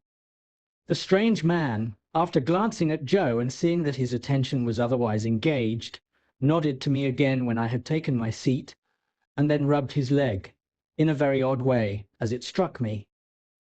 "You were saying," said the strange man, turning to Joe, "that you was a blacksmith." "Yes, I said it, you know," said Joe. "What'll you drink, mister? You didn't mention your name, by the by." Joe mentioned it now, and the strange man called him by it. "What'll you drink, Mr. Gargery, at my expense, to top up with?" "Well," said Joe, "to tell you the truth, I ain't much in the habit of drinking at anybody's expense but my own." "Habit? No," returned the stranger, "but once in a way, and on a Saturday night, too. Come, put a name to it, Mr. Gargery." "I wouldn't wish to be stiff company," said Joe. "Rum." "Rum," repeated the stranger, "and will the other gentleman originate a sentiment?" "Rum," said Mr. Wopsle. "Three rums," cried the stranger, calling to the landlord. "Glasses round." "This other gentleman," observed Joe, by way of introducing Mr. Wopsle, "is a gentleman that you would like to hear give it out. Our clerk at church." "Aha!" said the stranger quickly, and cocking his eye at me. "The lonely church, right out on the marshes, with graves round it." "That's it," said Joe. The stranger, with a comfortable kind of grunt over his pipe, put his legs up on the settle that he had to himself. He wore a flapping, broad-brimmed traveller's hat, and under it a handkerchief tied over his head in the manner of a cap, so that he showed no hair. As he looked at the fire, I thought I saw a cunning expression, followed by a half-laugh, come into his face. "I'm not acquainted with this country, gentlemen, but it seems a solitary country towards the river." "Most marshes is solitary," said Joe. "No doubt, no doubt. Do you find any gypsies now, or tramps, or vagrants of any sort out there?" "No," said Joe. "None but a runaway convict now and then, and we don't find them easy, eh, Mr. Wopsle?" Mr. Wopsle, with a majestic remembrance of old discomfiture, assented, but not warmly. "Seems you have been out after such?" asked the stranger. "Once," returned Joe. "Not that we wanted to take them, you understand. We went out as lookers-on, me and Mr. Wopsle and Pip. Didn't us, Pip?" "Yes, Joe." The stranger looked at me again, still cocking his eye, as if he were expressly taking aim at me with his invisible gun, and said, "He's a likely young parcel of bones that— What is it you call him?" "Pip," said Joe. "Christened Pip?" "No, not christened Pip." "Surname Pip?" "No," said Joe. "It's a kind of family name what he gave himself when an infant, and is called by." "Son of yours?" "Well," said Joe, meditatively, not, of course, that it could be in any wise necessary to consider about it, but because it was the way at the Jolly Bargeman to seem to consider deeply about everything that was discussed over pipes. "Well, no, he ain't." "Nevy?" said the strange man. "Well," said Joe, with the same appearance of profound cogitation, "he is not— No, not to deceive you, he is not. My nevy." "What the blue blazes is he?" asked the stranger, which appeared to me to be an inquiry of unnecessary strength. Mr. Wopsle struck in upon that, as one who knew all about relationships, having professional occasion to bear in mind what female relations a man might not marry, and expounded the ties between me and Joe. Having his hand in, Mr. Wopsle finished off with a most terrifically snarling passage for Richard III, and seemed to think he had done quite enough to account for it when he added, as the poet says. And here I may remark that when Mr. Wopsle referred to me, he considered it a necessary part of such reference to rumple my hair and poke it into my eyes.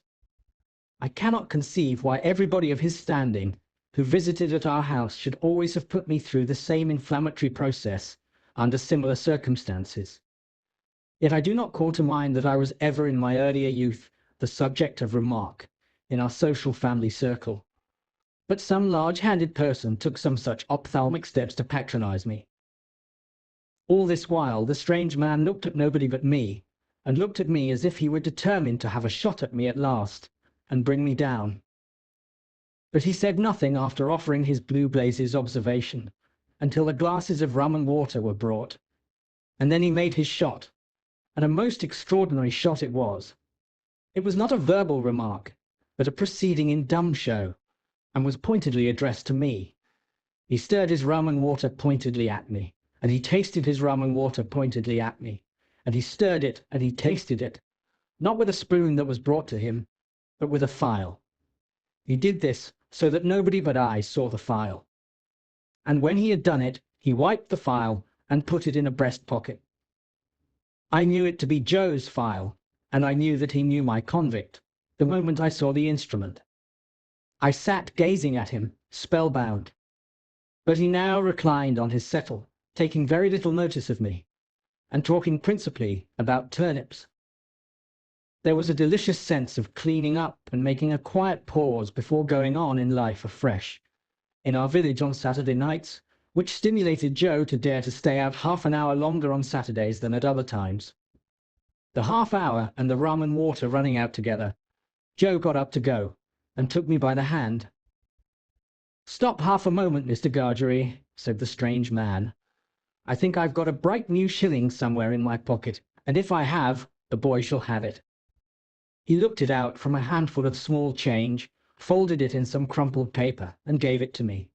"Yours," said he. "Mind, your own." I thanked him, staring at him far beyond the bounds of good manners, and holding tight to Joe. He gave Joe good night, and he gave Mr. Wopsle good night, who went out with us, and he gave me only a look with his aiming eye. No, not a look, for he shut it up, but wonders may be done with an eye by hiding it. On the way home, if I had been in a humour for talking, the talk must have been all on my side, for Mr. Wopsle parted from us at the door of the Jolly Bargemen, and Joe went all the way home with his mouth wide open, to rinse the rum out with as much air as possible. But I was in a manner stupefied by this turning up of my old misdeed and old acquaintance, and could think of nothing else.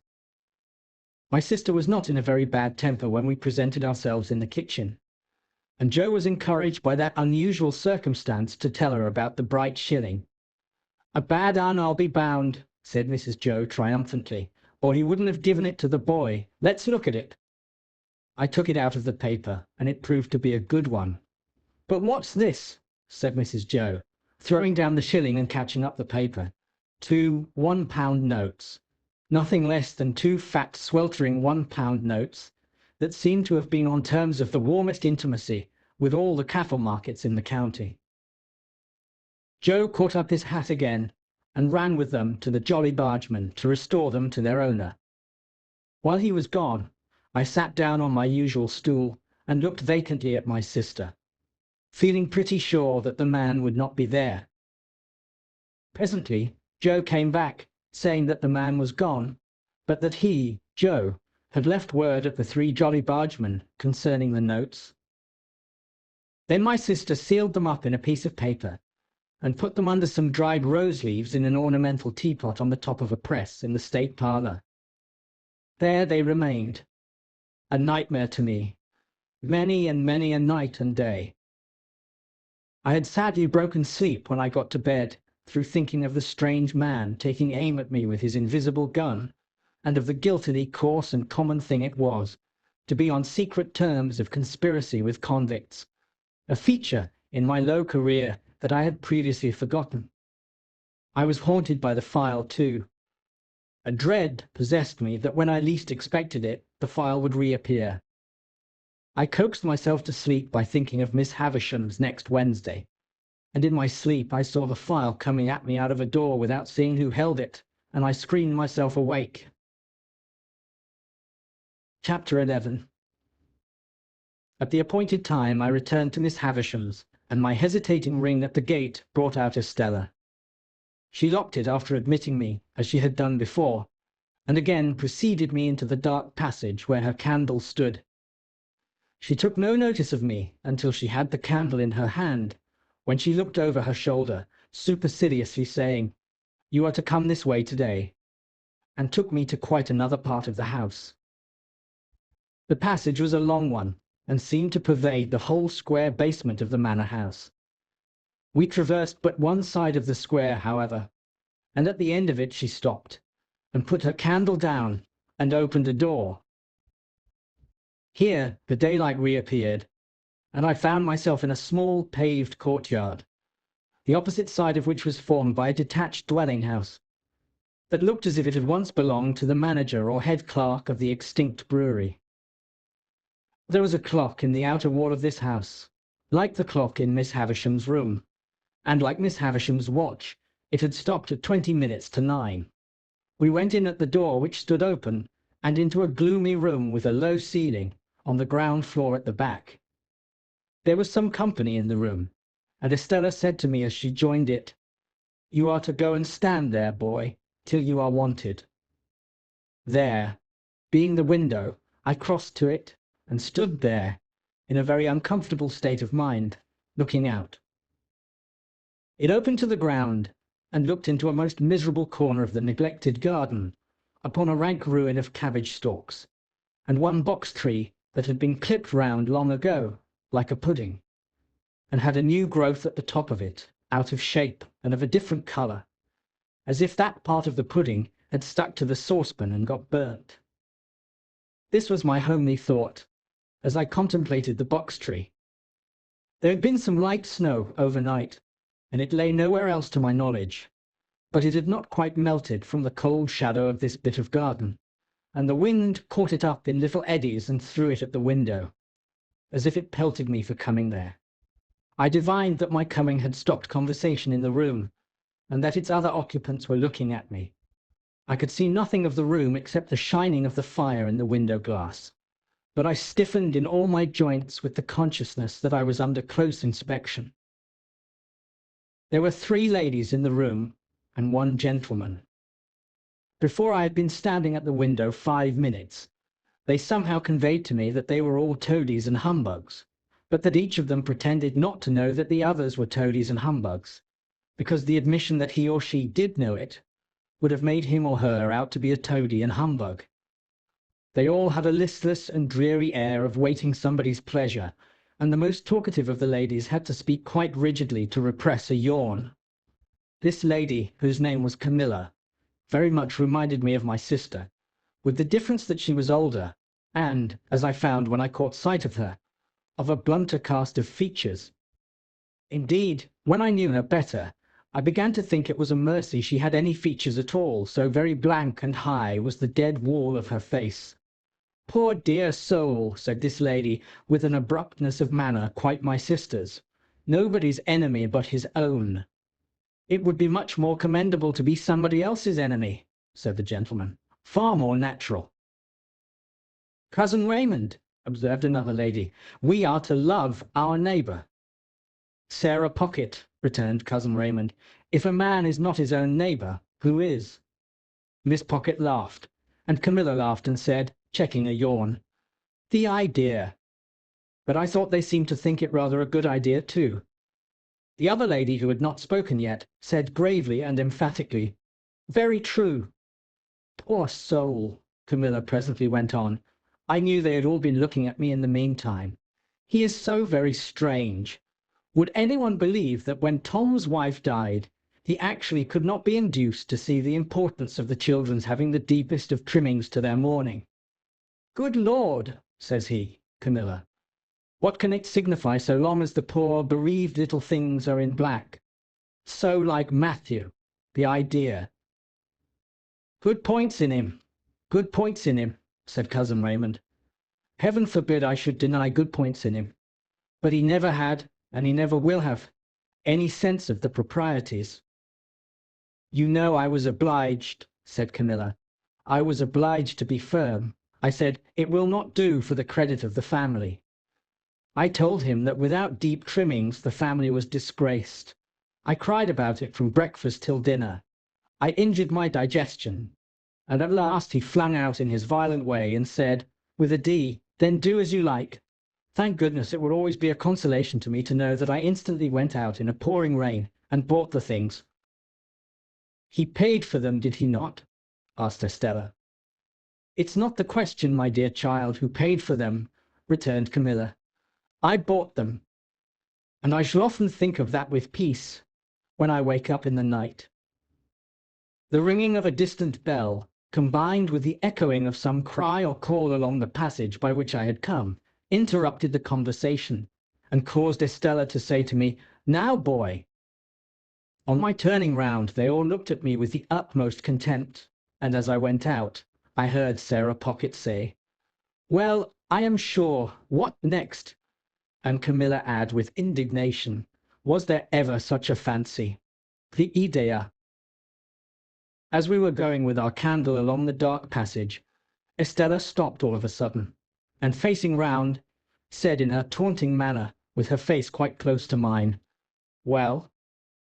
Well, miss, I answered, almost falling over her and checking myself. She stood looking at me, and of course I stood looking at her. Am I pretty? Yes, I think you are very pretty. Am I insulting? Not so much so as you were last time, said I. Not so much so? No. She fired when she asked the last question, and she slapped my face with such force as she had when I answered it. Now, said she, you little coarse monster, what do you think of me now? I shall not tell you, because you are going to tell upstairs. Is that it? No, said I. That's not it. Why don't you cry again, you little wretch? Because I'll never cry for you again, said I. Which was, I suppose, as false a declaration as ever was made, for I was inwardly crying for her then, and I know what I know of the pain she cost me afterwards. We went on our way upstairs after this episode, and as we were going up, we met a gentleman groping his way down. Who have we here? Asked the gentleman, stopping and looking at me. A boy, said Estella. He was a burly man of an exceedingly dark complexion, with an exceedingly large head, and a corresponding large hand. He took my chin in his large hand and turned up my face to have a look at me by the light of the candle. He was prematurely bald on the top of his head, and had bushy black eyebrows that wouldn't lie down but stood up bristling. His eyes were set very deep in his head, and were disagreeably sharp and suspicious. He had a large watch chain, and strong black dots where his beard and whiskers would have been if he had let them. He was nothing to me, and I could have had no foresight then that he ever would be anything to me. But it happened that I had this opportunity of observing him well. Boy of the neighborhood. Hey, said he. Yes, sir, said I. How do you come here? Miss Havisham sent for me, sir, I explained. Well, behave yourself. I have a pretty large experience of boys, and you're a bad set of fellows. Now mind, said he, biting the side of his great forefinger as he frowned at me. You behave yourself. With those words he released me, which I was glad of, for his hand smelt of scented soap, and went his way downstairs. I wondered whether he could be a doctor, but no, I thought, he couldn't be a doctor, or he would have a quieter and more persuasive manner. There was not much time to consider the subject, for we were soon in Miss Havisham's room, where she and everything else were just as I had left them. Estella left me standing near the door, and I stood there until Miss Havisham cast her eyes upon me from the dressing-table. So, she said, without being startled or surprised, the days have worn away, have they? Yes, ma'am. Today is... There, with the impatient movement of her fingers. I don't want to know. Are you ready to play? I was obliged to answer in some confusion. "I don't think I am, ma'am." "Not at cards again?" she demanded with a searching look. "Yes, ma'am. I could do that if I was wanted." "Since this house strikes you old and grave, boy," said Miss Havisham impatiently, "and you're unwilling to play, are you willing to work?" I could answer this inquiry with a better heart than I have been able to find for the other question, and I said I was quite willing. "Then go into that opposite room," said she, pointing at the door behind me with her withered hand, "and wait there till I come." I crossed the staircase landing and entered the room she indicated. From that room, too, the daylight was completely excluded, and it had an airless smell that was oppressive. A fire had been lately kindled in the damp old-fashioned grate, and it was more disposed to go out than to burn up, and the reluctant smoke which hung in the room seemed colder than the clearer air, like our own marsh mist. Certain wintry branches of candles on the high chimney-piece faintly lighted the chamber, or it would be more expressive to say, faintly troubled its darkness. It was spacious, and I dare say had once been handsome, but every discernible thing in it was covered with dust and mould, and dropping to pieces. The most prominent object was a long table with a tablecloth spread on it, as if a feast had been in preparation when the house and the clocks all stopped together. An epergne or centrepiece of some kind was in the middle of this cloth.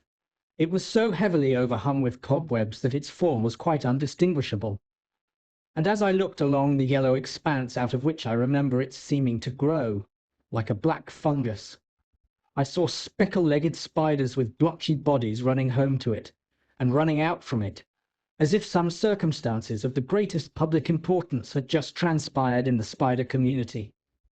I heard the mice, too, rattling behind the panels, as if the same occurrence were important to their interests. But the black beetles took no notice of the agitation, and groped about the hearth in a ponderous, elderly way, as if they were short-sighted and hard of hearing, and not on terms with one another. These crawling things had fascinated my attention, and I was watching them from a distance, when Miss Havisham laid a hand upon my shoulder. In her other hand she had a crutch-headed stick on which she leaned, and she looked like the witch of the place. "This," said she, pointing to the long table with her stick, "is where I will be laid when I am dead. They shall come and look at me here." With some vague misgiving that she might get upon the table then and there and die at once, the complete realization of the ghastly waxwork at the fair, I shrank under her touch. "What do you think that is?" she asked me, again pointing with her stick. "That where those cobwebs are?" "I can't guess what it is, ma'am.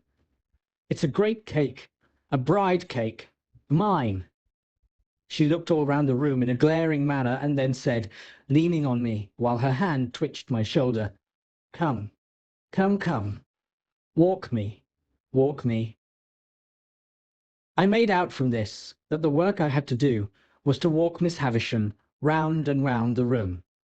Accordingly, I started at once, and she leaned upon my shoulder, and we went away at a pace that might have been an imitation, founded on my first impulse under that roof, of Mr. Pumblechook's chaise cart. She was not physically strong, and after a little time said, "Slower." Still we went at an impatient, fitful speed, and as we went she twitched the hand upon my shoulder, and worked her mouth, and led me to believe that we were going fast, because her thoughts went fast. After a while she said, "Call Estella." So I went out on the landing, and roared that name as I had done on the previous occasion. When her light appeared, I returned to Miss Havisham, and we started away again round and round the room. If only Estella had come to be a spectator of our proceedings, I should have felt sufficiently discontented. But as she brought with her the three ladies and the gentleman whom I had seen below, I didn't know what to do. In my politeness I would have stopped, but Miss Havisham twitched my shoulder, and we posted on, with a shamefaced consciousness on my part that they would think it was all my doing. "Dear Miss Havisham," said Miss Sarah Pocket, "how well you look!" "I do not," returned Miss Havisham. "I am yellow skin and bone." Camilla brightened when Miss Pocket met with this rebuff, and she murmured, as she plaintively contemplated Miss Havisham, "Poor dear soul, certainly not to be expected to look well, poor thing. The idea!" "And how are you?" said Miss Havisham to Camilla. As we were close to Camilla then, I would have stopped as a matter of course, only Miss Havisham wouldn't stop. We swept on, and I felt that I was highly obnoxious to Camilla. "Thank you, Miss Havisham," she returned. "I am as well as can be expected." "Why, what's the matter with you?" asked Miss Havisham, with exceeding sharpness. "Nothing worth mentioning," replied Camilla. "I don't wish to make a display of my feelings, but I have habitually thought of you more in the night than I am quite equal to." "Then don't think of me," retorted Miss Havisham. "Very easily said," remarked Camilla, amiably repressing a sob, while a hitch came into her upper lip, and her tears overflowed. "Raymond is a witness what ginger and sal volatile I am obliged to take in the night. Raymond is a witness what nervous jerkings I have in my legs. Chokings and nervous jerkings, however, are nothing new to me when I think with anxiety of those I love. If I could be less affectionate and sensitive, I should have a better digestion and an iron set of nerves. I am sure I wish it could be so. But as to not thinking of you in the night, the idea—" Here a burst of tears. The Raymond referred to I understood to be the gentleman present, and him I understood to be Mr. Camilla. He came to the rescue at this point, and said in a consolatory and complimentary voice, "Camilla, my dear, it is well known that your family feelings are gradually undermining you to the extent of making one of your legs shorter than the other." "I am not aware," observed the grave lady, whose voice I had heard but once, "that to think of any person is to make a great claim upon that person, my dear." Miss Sarah Pocket, whom I now saw to be a little dry, brown, corrugated old woman, with a small face that might have been made of walnut shells, and a large mouth like a cat's without the whiskers, supported this position by saying, "No, indeed, my dear. Hem." "Thinking is easy enough," said the grave lady. "What is easier, you know," assented Miss Sarah Pocket. "Oh, yes, yes," cried Camilla, whose fermenting feelings appeared to rise from her legs to her bosom. "It's all very true. It's a weakness to be so affectionate, but I can't help it. No doubt my health would be much better if it was otherwise. Still, I wouldn't change my disposition if I could. It's the cause of much suffering, but it's a consolation to know I possess it when I wake up in the night." Here another burst of feeling. Miss Havisham and I had never stopped all this time, but kept going round and round the room, now brushing against the skirts of the visitors, now giving them the whole length of the dismal chamber. "There's Matthew," said Camilla, "never mixing with any natural ties, never coming here to see how Miss Havisham is. I have taken to the sofa with my staylace cut, and have lain there hours insensible, with my head over the side, and my hair all down, and my feet I don't know where." "Much higher than your head, my love," said Mr. Camilla. "I have gone off into that state hours and hours, on account of Matthew's strange and inexplicable conduct, and nobody has thanked me." "Really, I must say I should think not," interposed the grave lady. "You see, my dear," added Miss Sarah Pocket, a blandly vicious personage, "the question to put to yourself is, who did you expect to thank you, my love?" "Without expecting any thanks or anything of the sort," resumed Camilla, "I have remained in that state hours and hours, and Raymond is a witness of the extent to which I have choked, and what the total inefficacy of ginger has been. And I have been heard at the pianoforte tuners across the street, where the poor mistaken children have even supposed it to be pigeons cooing at a distance, and now to be told—" Here Camilla put her hand to her throat, and began to be quite chemical as to the formation of new combinations there. When this same Matthew was mentioned, Miss Havisham stopped me and herself, and stood looking at the speaker. This change had a great influence in bringing Camilla's chemistry to a sudden end.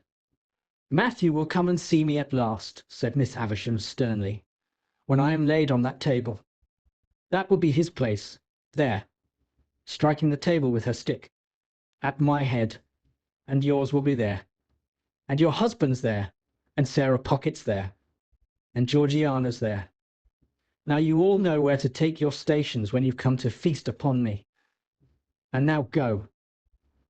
At the mention of each name, she had struck the table with her stick in a new place. She now said, walk me," and we went on again. "I suppose there's nothing to be done," exclaimed Camilla, "but comply and depart. It's something to have seen the object of one's love and duty for even so short a time. I shall think of it with a melancholy satisfaction when I wake up in the night. I wish Matthew could have that comfort, but he sets it at defiance.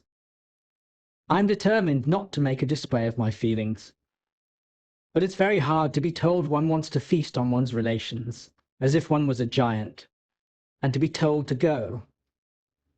But their idea—" Mr. Camilla interposing as Mrs. Camilla laid her hand upon her heaving bosom, that lady assumed an unnatural fortitude of manner, which I supposed to be expressive of an intention to drop and choke when out of view, and kissing her hand to Miss Havisham, was escorted forth. Sarah Pocket and Georgiana contended who should remain last, but Sarah was too knowing to be outdone, and ambled round Georgiana with that artful slipperiness that the latter was obliged to take precedence. Sarah Pocket then made her separate effect of departing with, "Bless you, Miss Havisham, dear," and with a smile of forgiving pity on her walnut-shell countenance for the weaknesses of the rest.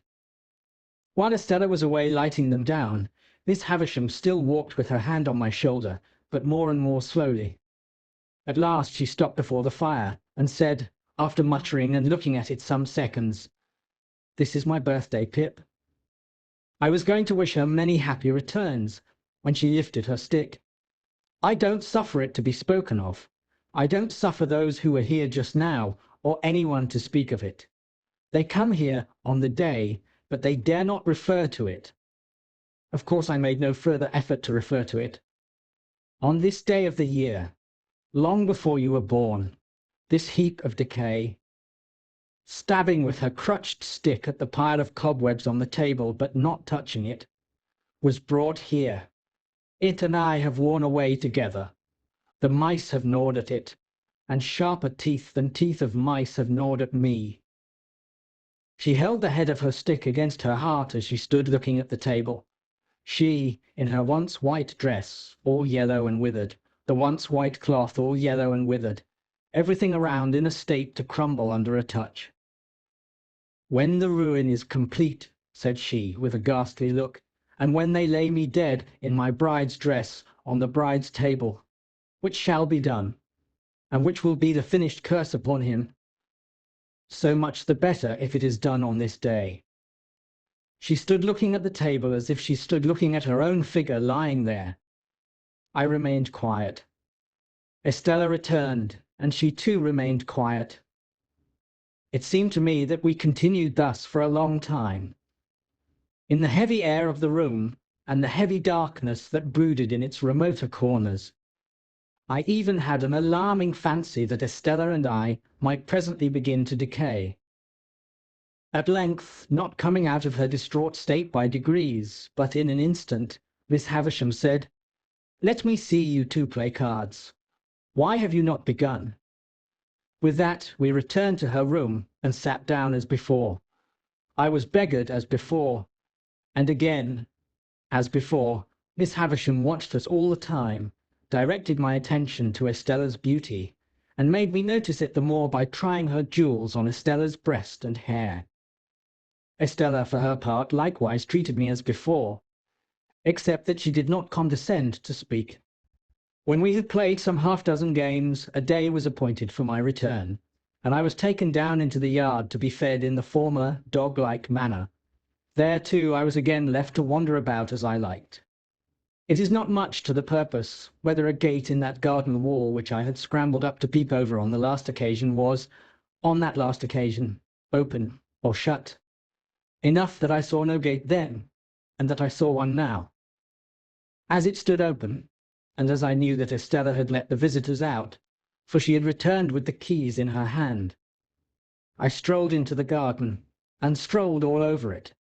It was quite a wilderness, and there were old melon frames and cucumber frames in it, which seemed in their decline to have produced a spontaneous growth of weak attempts at pieces of old hats and boots, with now and then a weedy offshoot into the likeness of a battered saucepan. When I had exhausted the garden and the greenhouse with nothing in it but a fallen-down grapevine and some bottles, I found myself in the dismal corner upon which I had looked out of the window. Never questioning for a moment that the house was now empty, I looked in at another window and found myself, to my great surprise, exchanging a broad stare with a pale young gentleman with red eyelids and light hair. This pale young gentleman quickly disappeared and reappeared beside me. He had been at his books when I had found myself staring at him, and I now saw that he was inky. "Hello," said he, "young fellow." Hello being a general observation which I had usually observed to be best answered by itself, I said, "Hallo," politely omitting young fellow. "Who let you in?" said he. "Miss Estella." "Who gave you leave to prowl about?" "Miss Estella." "Come and fight," said the pale young gentleman. What could I do but follow him?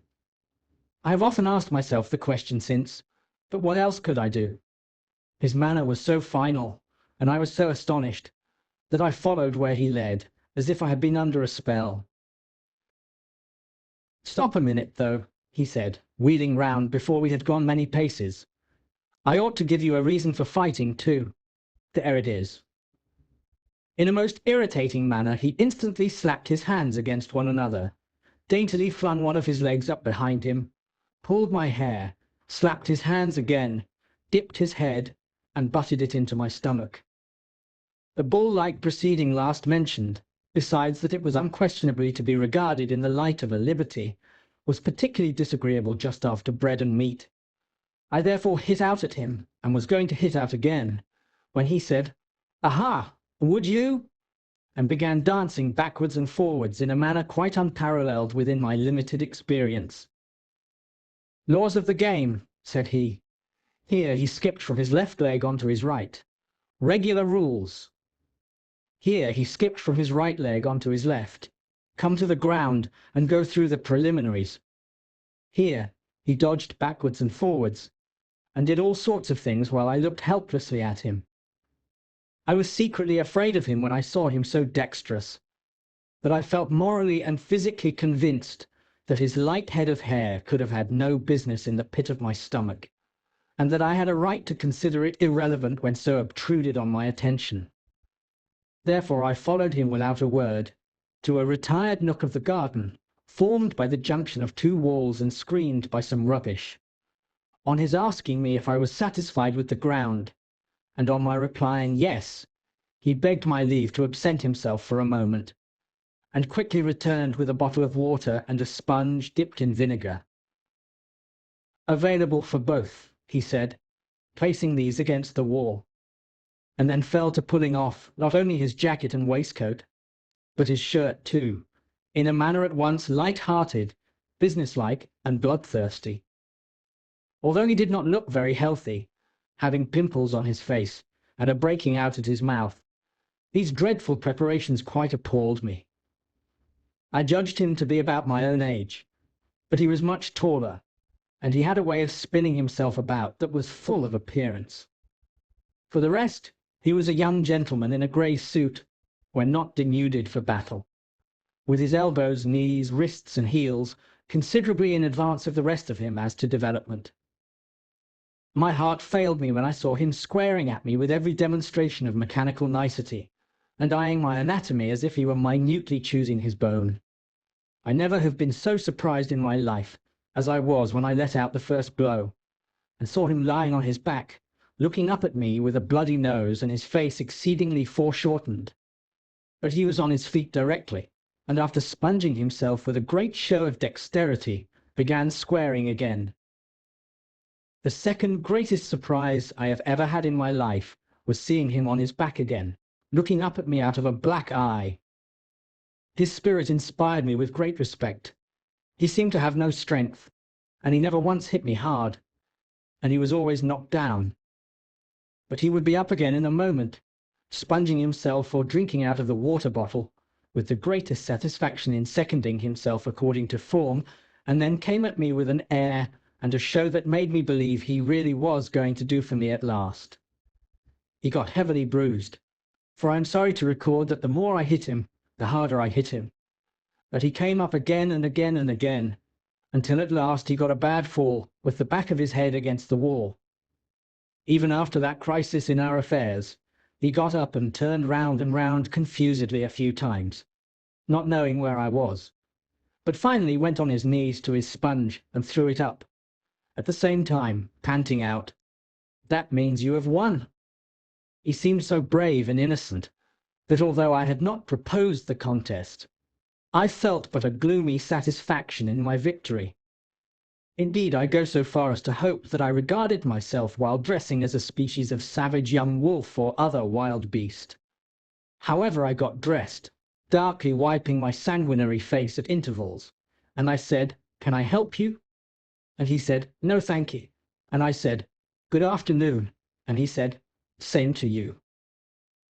When I got into the courtyard, I found Estella waiting with the keys, but she neither asked me where I had been, nor why I had kept her waiting, and there was a bright flush upon her face, as though something had happened to delight her. Instead of going straight to the gate, too, she stepped back into the passage and beckoned me. "Come here. You may kiss me if you like." I kissed her cheek as she turned it to me. I think I would have gone through a great deal to kiss her cheek, but I felt that the kiss was given to the coarse common boy as a piece of money might have been, and that it was worth nothing. What with the birthday visitors, and what with the cards, and what with the fight, my stay had lasted so long that when I neared home, the light on the spit of sand off the point on the marshes was gleaming against a black night sky, and Joe's furnace was flinging a path of fire across the road. Chapter 12. My mind grew very uneasy on the subject of the pale young gentleman. The more I thought of the fight, and recalled the pale young gentleman on his back in various stages of puffy and encrimsoned countenance, the more certain it appeared that something would be done to me. I felt that the pale young gentleman's blood was on my head, and that the law would avenge it, without having any definite idea of the penalties I had incurred. It was clear to me that village boys could not go stalking about the country, ravaging the houses of gentlefolks, and pitching into the studious youth of England, without laying themselves open to severe punishment. For some days I even kept close at home, and looked out at the kitchen door with the greatest caution and trepidation, before going on an errand, lest the officers of the county jail should pounce upon me. The pale young gentleman's nose had stained my trousers, and I tried to wash out that evidence of my guilt in the dead of night. I had cut my knuckles against the pale young gentleman's teeth, and I twisted my imagination into 1,000 tangles, as I devised incredible ways of accounting for that damnatory circumstance when I should be haled before the judges. When the day came round for my return to the scene of the deed of violence, my terrors reached their height.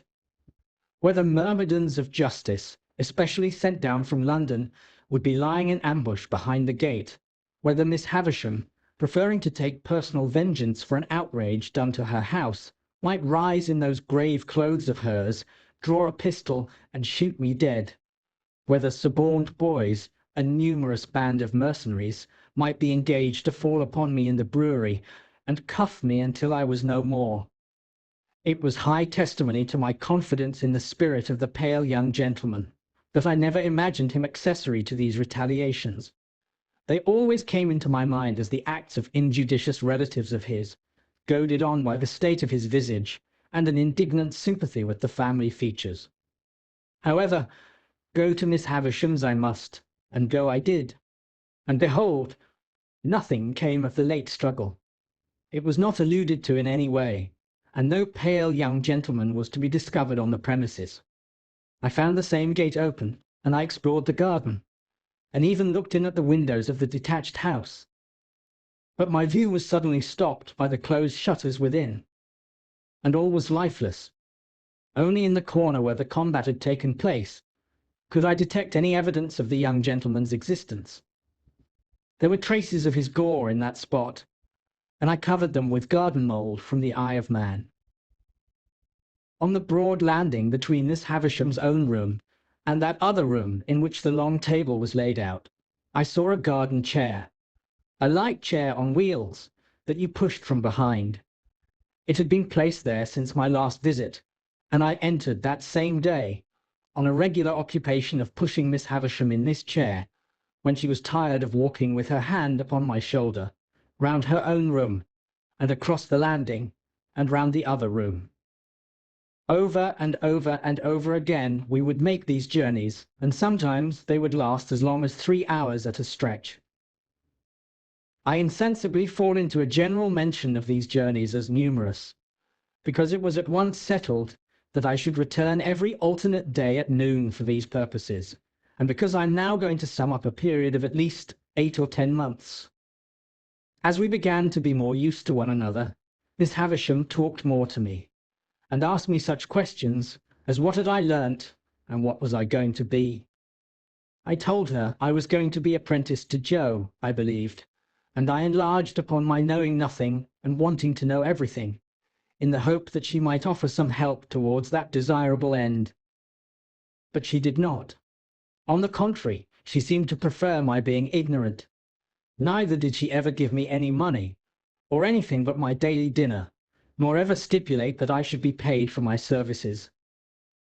Estella was always about, and always let me in and out, but never told me I might kiss her again.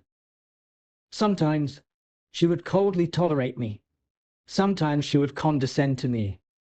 Sometimes she would be quite familiar with me. Sometimes she would tell me energetically that she hated me. Miss Havisham would often ask me in a whisper, or when we were alone, "Does she grow prettier and prettier, Pip?"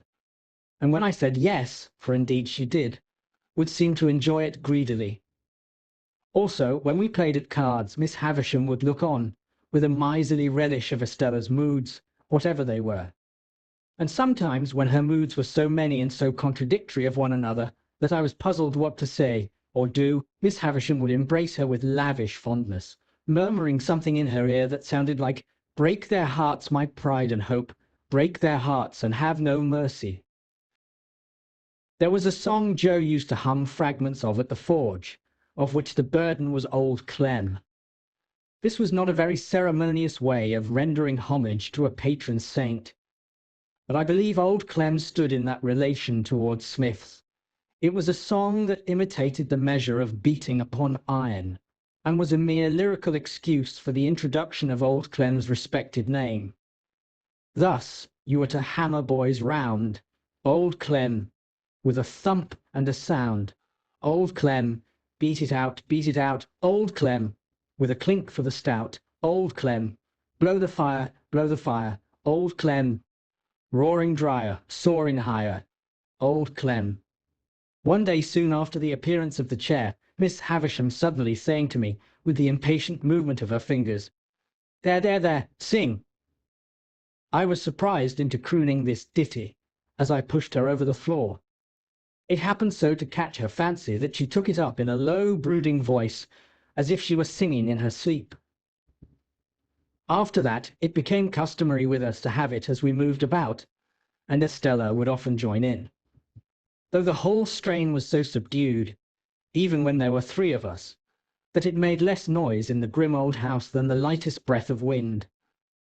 What could I become with these surroundings? How could my character fail to be influenced by them? Is it to be wondered at if my thoughts were dazed, as my eyes were, when I came out into the natural light from the misty yellow rooms? Perhaps I might have told Joe about the pale young gentleman, if I had not previously been betrayed into those enormous inventions to which I had confessed. Under the circumstances, I felt that Joe could hardly fail to discern in the pale young gentleman an appropriate passenger to be put into the black velvet coach. Therefore I said nothing of him. Besides, that shrinking from having Miss Havisham and Estella discussed, which had come upon me in the beginning, grew much more potent as time went on. I reposed complete confidence in no one but Biddy. But I told poor Biddy everything. Why it came natural to me to do so, and why Biddy had a deep concern in everything I told her, I did not know then, though I think I know now. Meanwhile, councils went on in the kitchen at home, fraught with almost insupportable aggravation to my exasperated spirit.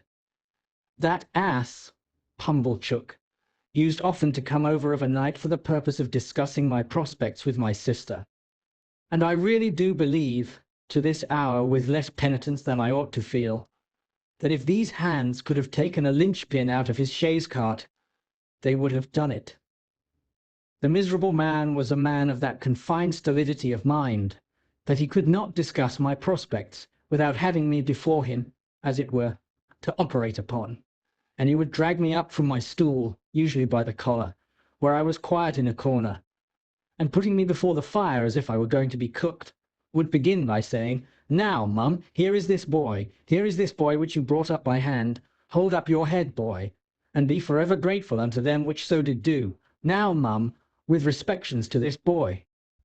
And then he would rumple my hair the wrong way, which from my earliest remembrance, as already hinted, I have in my soul denied the right of any fellow creature to do, and would hold me before him by the sleeve, a spectacle of imbecility only to be equalled by himself. Then he and my sister would pair off in such nonsensical speculations about Miss Havisham, and about what she would do with me and for me, that I used to want, quite painfully, to burst into spiteful tears, fly at Pumblechook, and pummel him all over. In these dialogues, my sister spoke to me as if she were morally wrenching one of my teeth out at every reference, while Pumblechook himself, self-constituted my patron, would sit supervising me with a depreciatory eye, like the architect of my fortunes who thought himself engaged on a very unremunerative job. In these discussions, Joe bore no part, but he was often talked at, while they were in progress, by reason of Mrs. Joe's perceiving that he was not favourable to my being taken from the forge. I was fully old enough now to be apprenticed to Joe, and when Joe sat with the poker on his knees, thoughtfully raking out the ashes between the lower bars, my sister would so distinctly construe that innocent action into opposition on his part, that she would dive at him, take the poker out of his hands, shake him, and put it away. There was a most irritating end to every one of these debates. All in a moment, with nothing to lead up to it, my sister would stop herself in a yawn, and catching sight of me, as it were incidentally, would swoop upon me with, "Come, there's enough of you. You get along to bed. You've given trouble enough for one night, I hope." As if I had besought them as a favour to bother my life out. We went on in this way for a long time, and it seemed likely that we should continue to go on in this way for a long time, when one day Miss Havisham stopped short as she and I were walking, she leaning on my shoulder, and said with some displeasure, "You are growing tall, Pip." I thought it best to hint, through the medium of a meditative look, that this might be occasioned by circumstances over which I had no control. She said no more at the time, but she presently stopped and looked at me again, and presently again, and after that looked frowning and moody. On the next day of my attendance, when our usual exercise was over, and I had landed her at her dressing-table, she stayed me with a movement of her impatient fingers. "Tell me the name again of that blacksmith of yours." "Joe Gargery, ma'am." "Meaning the master you were to be apprenticed to?" "Yes, Miss Havisham." "You had better be apprenticed at once. Would Gargery come here with you and bring your indentures, do you think?"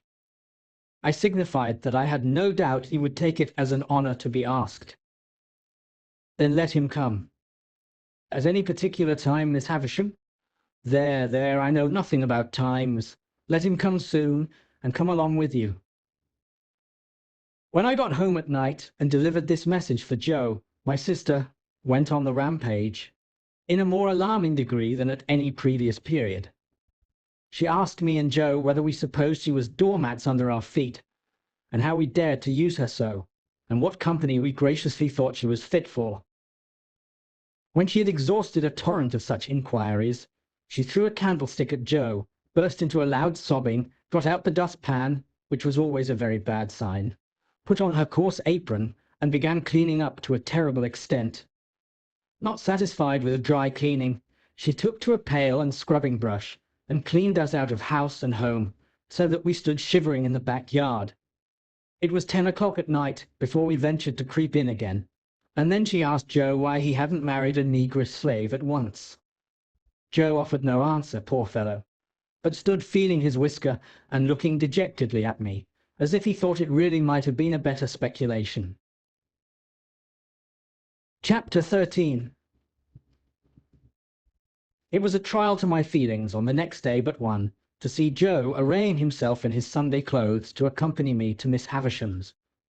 However, as he thought his court suit necessary to the occasion, it was not for me to tell him that he looked far better in his working dress, the rather because I knew he made himself so dreadfully uncomfortable entirely on my account, and that it was for me he pulled up his shirt collar so very high behind that it made the hair on the crown of his head stand up like a tuft of feathers.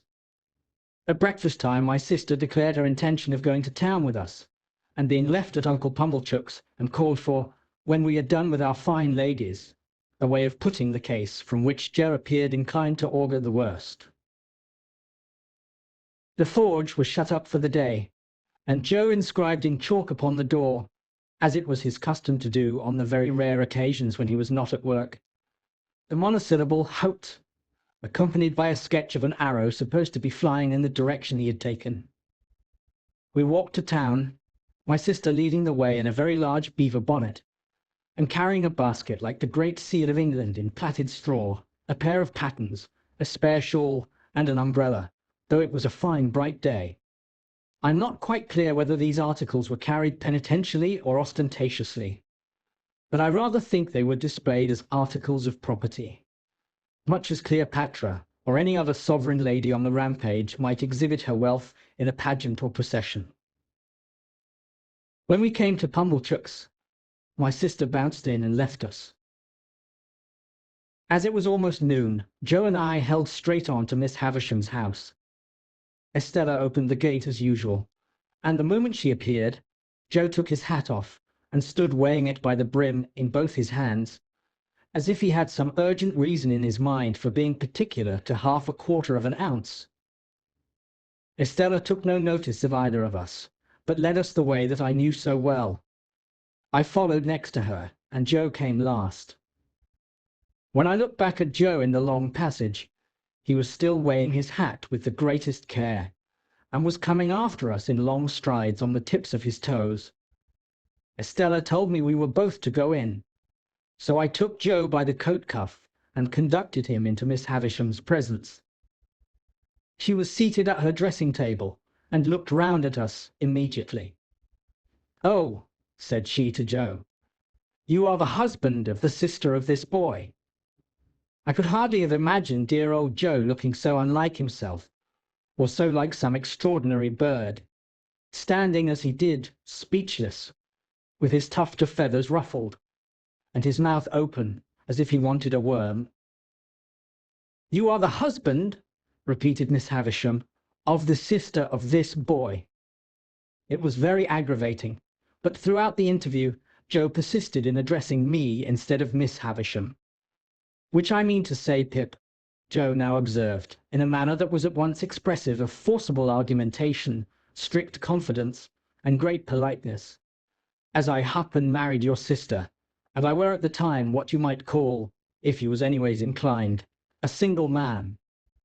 "Well," said Miss Havisham, "and you have reared the boy with the intention of taking him for your apprentice. Is that so, Mr. Gargery?" "You know, Pip," replied Joe, "as you and me were ever friends, and it were looked forward to betwixt us, as being calculated to lead to larks. Not but what, Pip, if you had ever made objections to the business, such as its being open to black and such or such like, not but what they would have been attended to, don't you see?" "Has the boy," said Miss Havisham, "ever made any objection? Does he like the trade?" "Which it is well beknown to yourself, Pip," returned Joe, strengthening his former mixture of argumentation, confidence, and politeness, "that it were the wish of your own heart." I saw the idea suddenly break upon him that he would adapt his epitaph to the occasion, before he went on to say, "And there weren't no objection on your part, and Pip, it with a great wish of your heart." It was quite in vain for me to endeavour to make him sensible that he ought to speak to Miss Havisham. The more I made faces and gestures to him to do it, the more confidential, argumentative, and polite he persisted in being to me. "Have you brought his indentures with you?" asked Miss Havisham. "Well, Pip, you know," replied Joe, as if that were a little unreasonable. "You yourself see me put them in my hat, and therefore you know as they are here." With which he took them out, and gave them not to Miss Havisham, but to me. I'm afraid I was ashamed of the dear good fellow. I know I was ashamed of him, when I saw that Estella stood at the back of Miss Havisham's chair, and that her eyes laughed mischievously. I took the indentures out of his hand, and gave them to Miss Havisham. "You expected," said Miss Havisham, as she looked them over, "no premium with the boy?" "Joe," I remonstrated, for he made no reply at all, "why don't you answer?" "Pip," returned Joe, cutting me short as if he were hurt, "which I mean to say that were not a question requiring an answer betwixt yourself and me, and which you know the answer to be full well no. You know it to be no, Pip, and wherefore should I say it?" Miss Havisham glanced at him, as if she understood what he really was better than I thought possible, seeing what he was there, and took up a little bag from the table beside her. "Pip has earned a premium here," she said, "and here it is. There are 25 guineas in this bag. Give it to your master, Pip."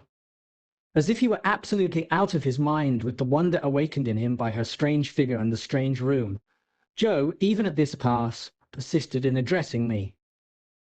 "This is very liberal on your part, Pip," said Joe, "and it is as such received and grateful welcome, though never looked for, far nor near, nor nowheres." "And now, old chap," said Joe, conveying to me a sensation first of burning and then of freezing, for I felt as if that familiar expression were applied to Miss Havisham. "And now, old chap, may we do our duty? May you and me do our duty, both on us, by one and another, and by them which your liberal present have conveyed to be, for the satisfaction of mind of them as never."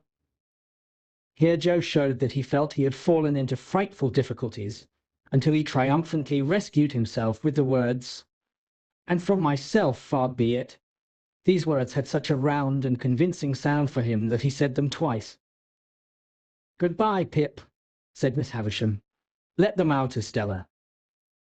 "Am I to come again, Miss Havisham?" I asked. "No. Gargery is your master now. Gargery, one word."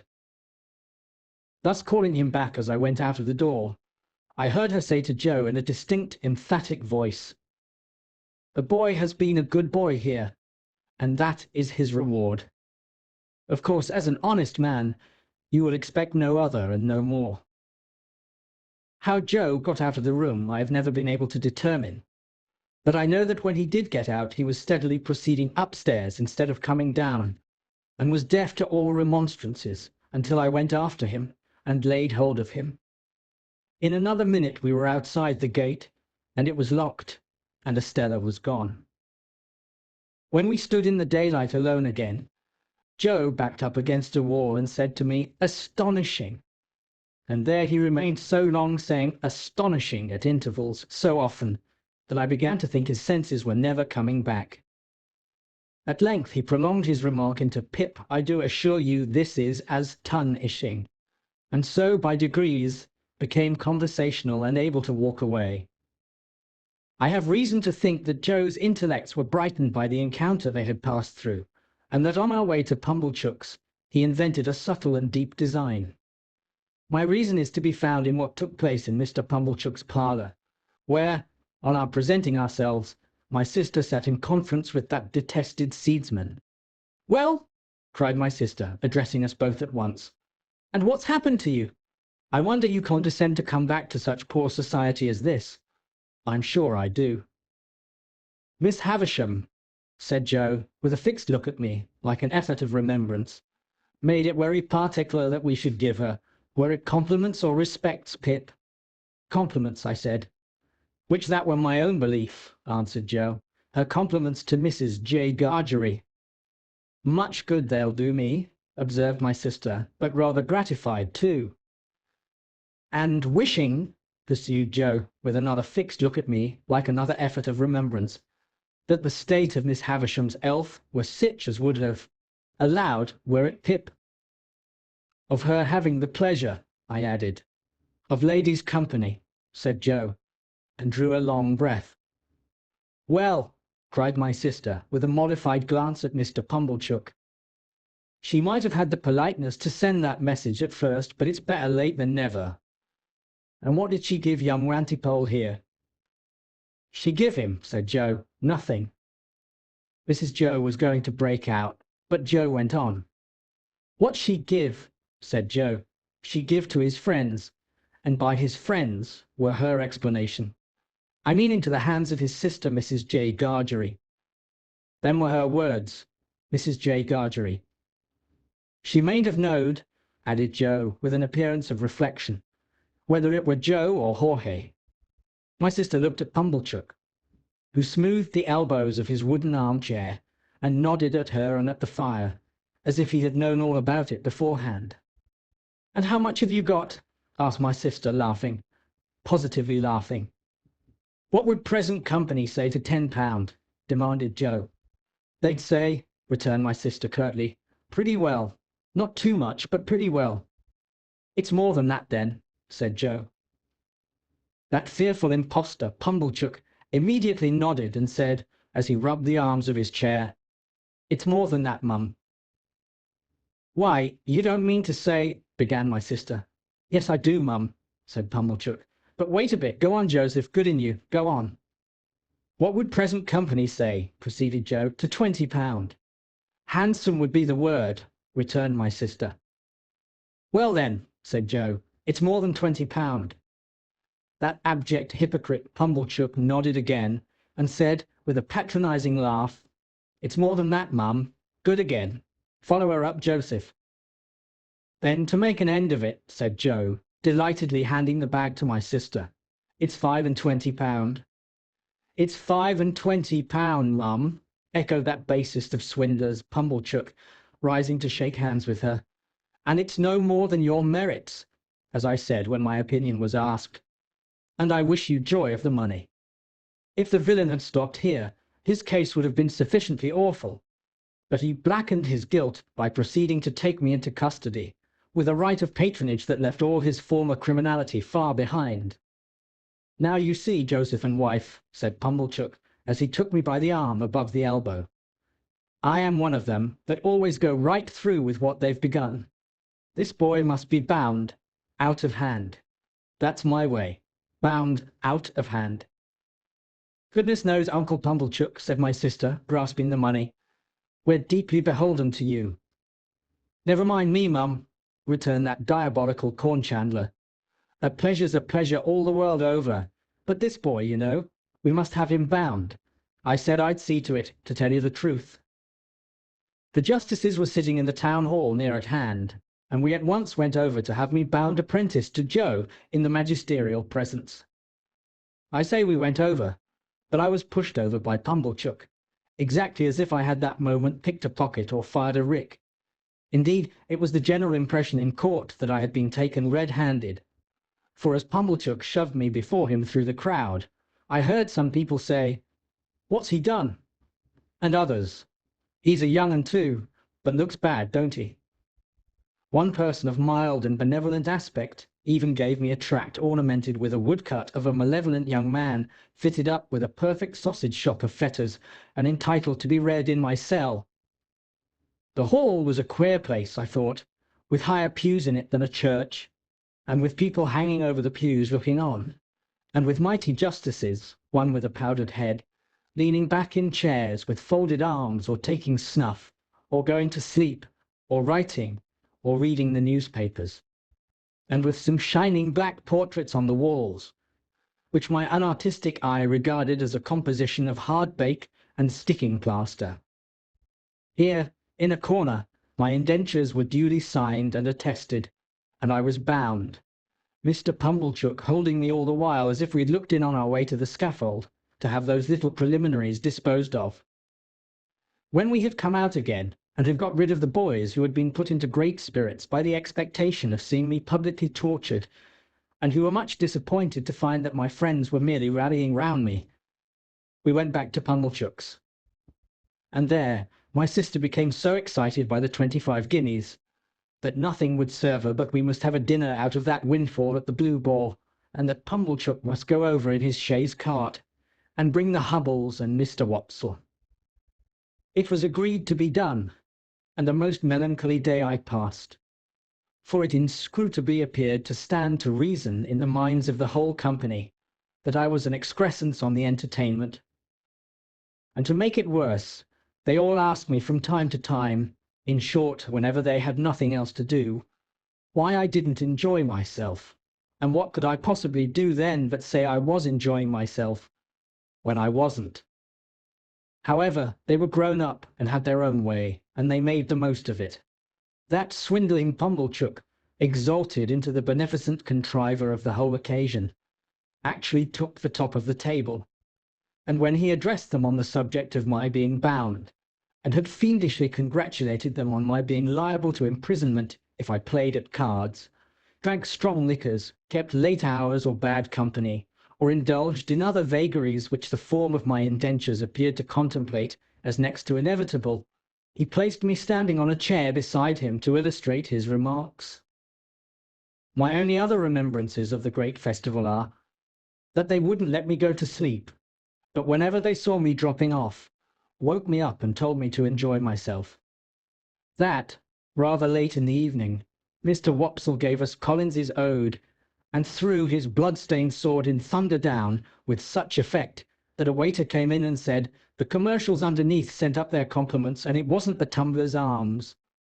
That they were all in excellent spirits on the road home, and sang O Lady Fair, Mr. Wopsle taking the bass, and asserting with a tremendously strong voice, in reply to the inquisitive bore, who leads that piece of music in a most impertinent manner by wanting to know all about everybody's private affairs, that he was the man with his white locks flowing, and that he was upon the whole the weakest pilgrim going. Finally, I remember that when I got into my little bedroom, I was truly wretched, and had a strong conviction on me that I should never like Joe's trade. I had liked it once, but once was not now. Chapter 14. It is a most miserable thing to feel ashamed of home. There may be black ingratitude in the thing, and the punishment may be retributive and well-deserved, but that it is a miserable thing I can testify. Home had never been a very pleasant place to me, because of my sister's temper. But Joe had sanctified it, and I had believed in it. I had believed in the best parlour as a most elegant saloon. I had believed in the front door as a mysterious portal of the temple of state whose solemn opening was attended with a sacrifice of roast fowls. I had believed in the kitchen as a chaste, though not magnificent apartment. I had believed in the forge as the glowing road to manhood and independence. Within a single year all this was changed. Now it was all coarse and common, and I would not have had Miss Havisham and Estella see it on any account. How much of my ungracious condition of mind may have been my own fault, how much Miss Havisham's, how much my sister's, is now of no moment to me or to anyone. The change was made in me. The thing was done. Well or ill done, excusably or inexcusably, it was done. Once, it had seemed to me that when I should at last roll up my shirt-sleeves and go into the forge, Joe's prentice, I should be distinguished and happy. Now the reality was in my hold. I only felt that I was dusty with the dust of small coal, and that I had a weight upon my daily remembrance to which the anvil was a feather.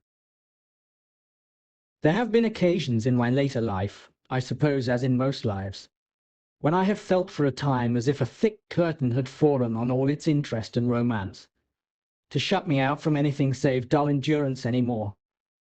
Never has that curtain dropped so heavy and blank as when my way in life lay stretched out straight before me through the newly entered road of apprenticeship to Joe.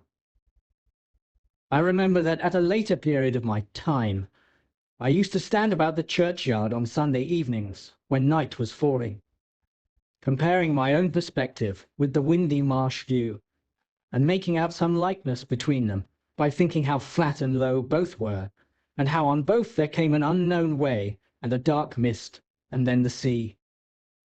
I was quite as dejected on the first working day of my apprenticeship as in that after-time, but I am glad to know that I never breathed a murmur to Joe while my indentures lasted. It is about the only thing I am glad to know of myself in that connection, for though it includes what I proceed to add, all the merit of what I proceed to add was Joe's. It was not because I was faithful, but because Joe was faithful, that I never ran away and went for a soldier or a sailor. It was not because I had a strong sense of the virtue of industry, but because Joe had a strong sense of the virtue of industry, that I worked with tolerable zeal against the grain. It is not possible to know how far the influence of any amiable, honest-hearted, duty-doing man flies out into the world, but it is very possible to know how it has touched oneself in going by, and I know right well that any good that intermixed itself with my apprenticeship came of plain, contented Joe, and not of restlessly aspiring, discontented me. What I wanted, who can say, how can I say, when I never knew? What I dreaded was, that in some unlucky hour I, being at my grimiest and commonest, should lift up my eyes, and see Estella looking in at one of the wooden windows of the forge. I was haunted by the fear that she would, sooner or later, find me out, with a black face and hands, doing the coarsest part of my work, and would exult over me and despise me.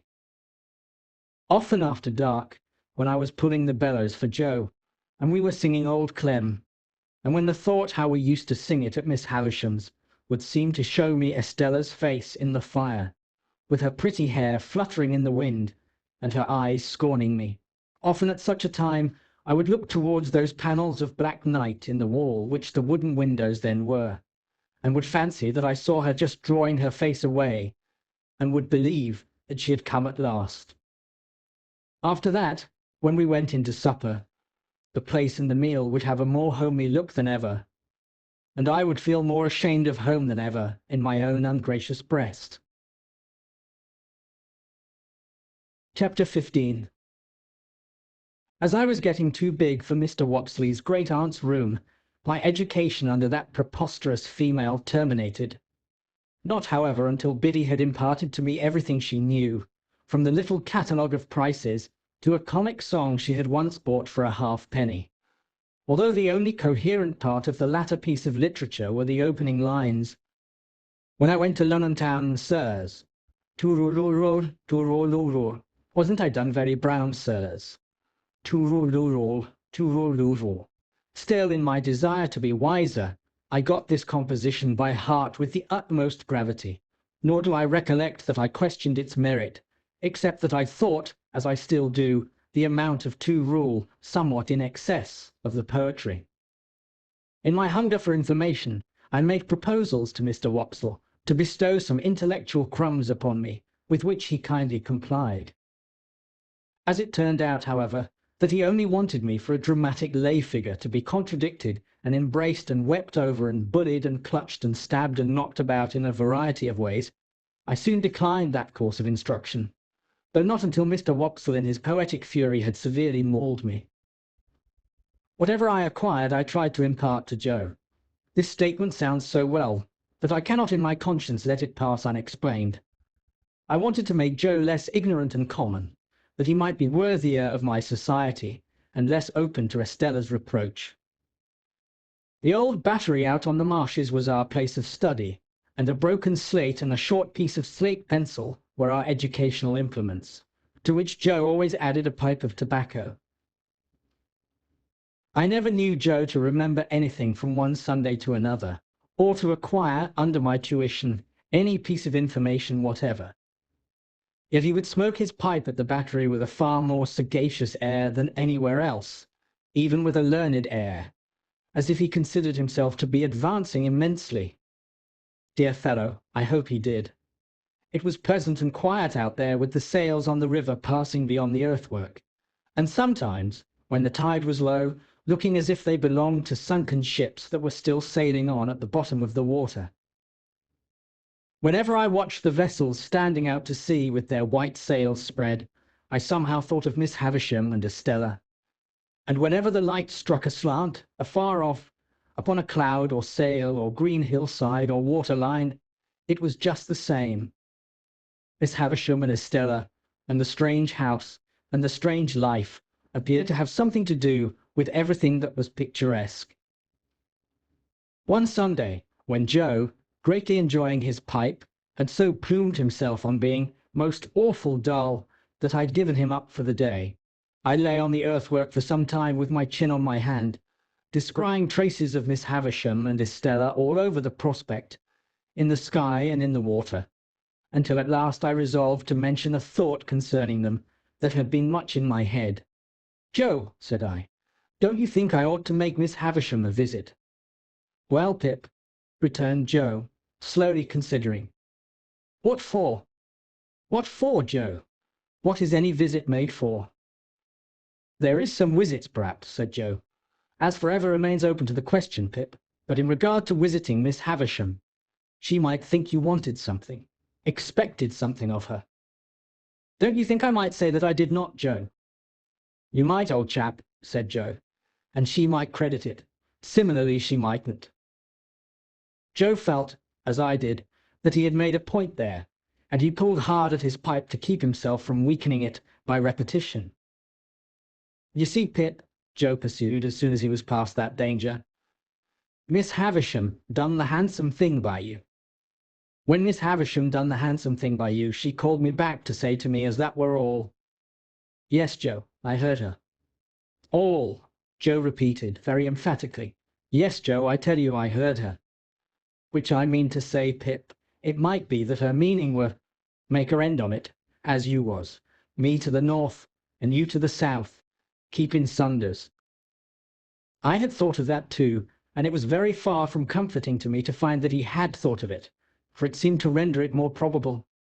"But, Joe—" "Yes, old chap." "Here am I, getting on in the first year of my time, and, since the day of my being bound, I have never thanked Miss Havisham, or asked after her, or shown that I remember her." "That's true, Pip. And unless you was to turn her out a set of shoes all four round, and which I mean to say as even a set of shoes all four round might not be acceptable as a present in a total vacancy of hooves. I don't mean that sort of remembrance, Joe. I don't mean a present." But Joe had got the idea of a present in his head and must harp upon it. "Or even," said he, "if you was helped to knocking her up a new chain for the front door, or say a gross or two of shark-headed screws for general use, or some light fancy article such as a toasting fork when she took her muffins, or a gridiron when she took a sprat or such like." "I don't mean any present at all, Joe," I interposed. "Well," said Joe, still harping on it as though I had particularly pressed it, "if I was yourself, Pip, I wouldn't. No, I would not. For what's a door chain when she's got one always up? And shark-headers is open to misrepresentations. And if it was a toasting fork, you'd go into brass and do yourself no credit. And the uncommonest workman can't show himself uncommon in a gridiron, for a gridiron is a gridiron," said Joe, steadfastly impressing it upon me, as if he were endeavouring to rouse me from a fixed delusion. "And you may aim at what you like, but a gridiron it will come out either by your leave or again your leave, and you can't help yourself." "My dear Joe," I cried in desperation, taking hold of his coat, "don't go on in that way. I never thought of making Miss Havisham any present." "No, Pip," Joe assented, as if he had been contending for that all along. "And what I say to you is, you are right, Pip." "Yes, Joe. But what I wanted to say was that, as we are rather slack just now, if you would give me a half-holiday tomorrow, I think I would go uptown and make a call on Miss Havisham." "Which her name," said Joe gravely, "ain't Stavisham, Pip, unless she have been rechristened." "I know, Joe, I know. It was a slip of mine. What do you think of it, Joe?" "In brief, Joe thought that if I thought well of it, he thought well of it. But he was particular in stipulating that if I were not received with cordiality, or if I were not encouraged to repeat my visit as a visit which had no ulterior object, but was simply one of gratitude for a favor received, then this experimental trip should have no successor. By these conditions I promised to abide. Now Joe kept a journeyman at weekly wages whose name was Orlick. He pretended that his Christian name was Dolge, a clear impossibility, that he was a fellow of that obstinate disposition, that I believe him to have been the prey of no delusion in this particular, but wilfully to have imposed that name upon the village as an affront to its understanding. He was a broad-shouldered, loose-limbed, swarthy fellow of great strength, never in a hurry, and always slouching. He never even seemed to come to his work on purpose, but would slouch in as if by mere accident. And when he went to the Jolly Bargeman to eat his dinner, or went away at night, he would slouch out, like Cain or the Wandering Jew, as if he had no idea where he was going, and no intention of ever coming back. He lodged at a sluice-keeper's out on the marshes, and on working days would come slouching from his hermitage, with his hands in his pockets, and his dinner loosely tied in a bundle round his neck, and dangling on his back. On Sundays he mostly lay all day on the sluice gates, or stood against ricks and barns. He always slouched, locomotively, with his eyes on the ground. And, when accosted or otherwise required to raise them, he looked up in a half-resentful, half-puzzled way, as though the only thought he ever had was that it was rather an odd and injurious fact that he should never be thinking. This morose journeyman had no liking for me. When I was very small and timid, he gave me to understand that the devil lived in a black corner of the forge, and that he knew the fiend very well.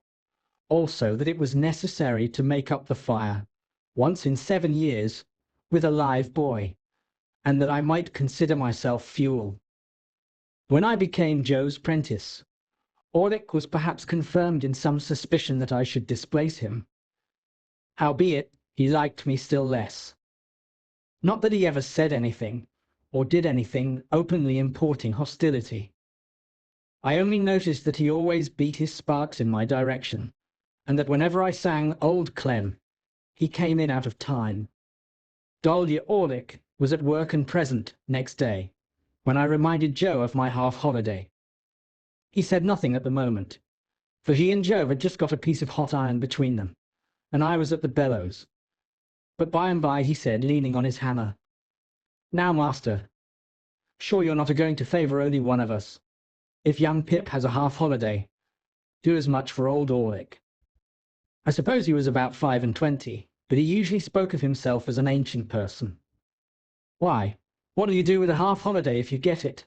said Joe. "What'll I do with it? What'll he do with it? I'll do as much with it as him," said Orlick. "As to Pip, he's going up-town," said Joe. "Well then, as to old Orlick, he's a-going up-town," retorted that worthy. "Two can go up-town. 'Tain't only one what can go up-town." "Don't lose your temper," said Joe. "Shall if I like," growled Orlick. "Summon their up-towning. Now, master, come. No favouring in this shop. Be a man."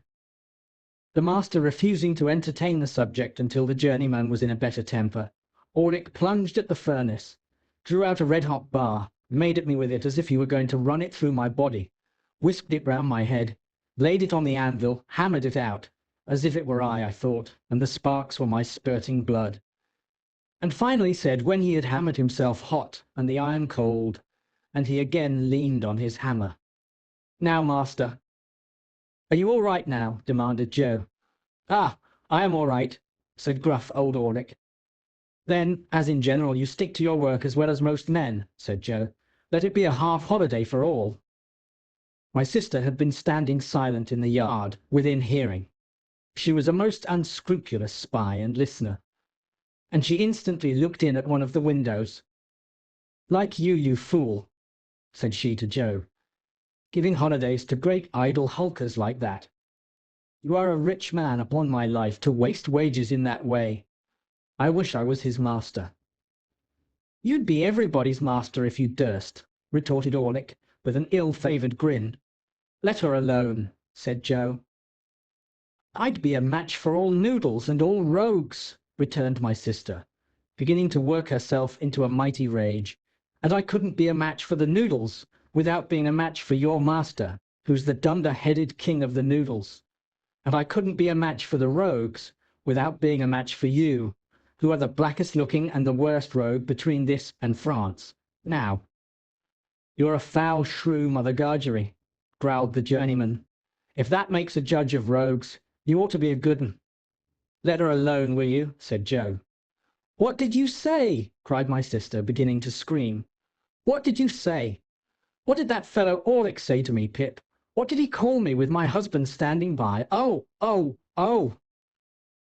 Each of these exclamations was a shriek, and I must remark of my sister, what is equally true of all the violent women I have ever seen, that passion was no excuse for her, because it is undeniable that instead of lapsing into passion, she consciously and deliberately took extraordinary pains to force herself into it, and became blindly furious by regular stages. What was the name he gave me before the base man who swore to defend me? Oh, hold me! Oh! "Aha!" growled the journeyman between his teeth. "I'd hold you if you was my wife. I'd hold you under the pump and choke it out of you." "I tell you, let her alone," said Joe. "Oh, to hear him!" cried my sister, with a clap of her hands and a scream together, which was her next stage. "To hear the names he's giving me! That Audick in my own house, me, a married woman, with my husband standing by. Oh, oh!" Here my sister, after a fit of clappings and screamings, beat her hands upon her bosom and upon her knees, and threw her cap off, and pulled her hair down, which were the last stages on her road to frenzy. Being by this time a perfect fury and a complete success, she made a dash at the door which I had fortunately locked. What could the wretched Joe do now, after his disregarded parenthetical interruptions, but stand up to his journeyman, and ask him what he meant by interfering betwixt himself and Mrs. Joe, and further, whether he was man enough to come on? Old Audick felt that the situation admitted of nothing less than coming on, and was on his defence straightway. So without so much as pulling off their singed and burnt aprons, they went at one another like two giants. But if any man in that neighbourhood could stand up long against Joe, I never saw the man. Audick, as if he had been of no more account than the pale young gentleman, was very soon among the coal dust, and in no hurry to come out of it. Then Joe unlocked the door and picked up my sister, who had dropped insensible at the window, but who had seen the fight first, I think, and who was carried into the house and laid down, and who was recommended to revive, and would do nothing but struggle and clench her hands in Joe's hair. Then came that singular calm and silence which succeed all uproars. And then, with the vague sensation which I have always connected with such a lull, namely that it was Sunday and somebody was dead, I went upstairs to dress myself. When I came down again, I found Joe and Audick sweeping up, without any other traces of discomposure than a slit in one of Audick's nostrils, which was neither expressive nor ornamental. A pot of beer had appeared from the Jolly Bargeman, and they were sharing it by turns in a peaceable manner. The lull had a sedative and philosophical influence on Joe, who followed me out into the road to say, as a parting observation that might do me good, "On the rampage, Pip, and off the rampage, Pip. Such is life." With what absurd emotions, for we think the feelings that are very serious in a man quite comical in a boy. I found myself again going to Miss Havisham's. Matters little here, nor how I passed and repassed the gate many times before I could make up my mind to ring, nor how I debated whether I should go away without ringing, nor how I should undoubtedly have gone, if my time had been my own, to come back. Miss Sarah Pocket came to the gate. "No, Estella." "How then? You here again?" said Miss Pocket. "What do you want?" When I said that I only came to see how Miss Havisham was, Sarah evidently deliberated whether or no she should send me about my business. But unwilling to hazard the responsibility, she let me in. and presently brought the sharp message that I was to come up. Everything was unchanged, and Miss Havisham was alone. "Well," said she, fixing her eyes upon me, "I hope you want nothing? You'll get nothing." "No, indeed, Miss Havisham. I only wanted you to know that I am doing very well in my apprenticeship, and am always much obliged to you." There, there, with the old restless fingers. "Come now and then. Come on your birthday." "Aye!" she cried suddenly, turning herself in her chair towards me. "You are looking round for Estella. Hey?" I had been looking round, in fact for Estella, and I stammered that I hoped she was well. "Abroad," said Miss Havisham. "Educating for a lady, far out of reach, prettier than ever, admired by all who see her. Do you feel that you have lost her?" There was such a malignant enjoyment in her utterance of the last words, and she broke into such a disagreeable laugh that I was at a loss what to say. She spared me the trouble of considering by dismissing me. When the gate was closed upon me by Sarah of the walnut-shell countenance, I felt more than ever dissatisfied with my home, and with my trade, and with everything, and that was all I took by that motion. As I was loitering along the High Street, looking in disconsolately at the shop windows, and thinking what I would buy if I were a gentleman who should come out of the bookshop but Mr. Wopsle.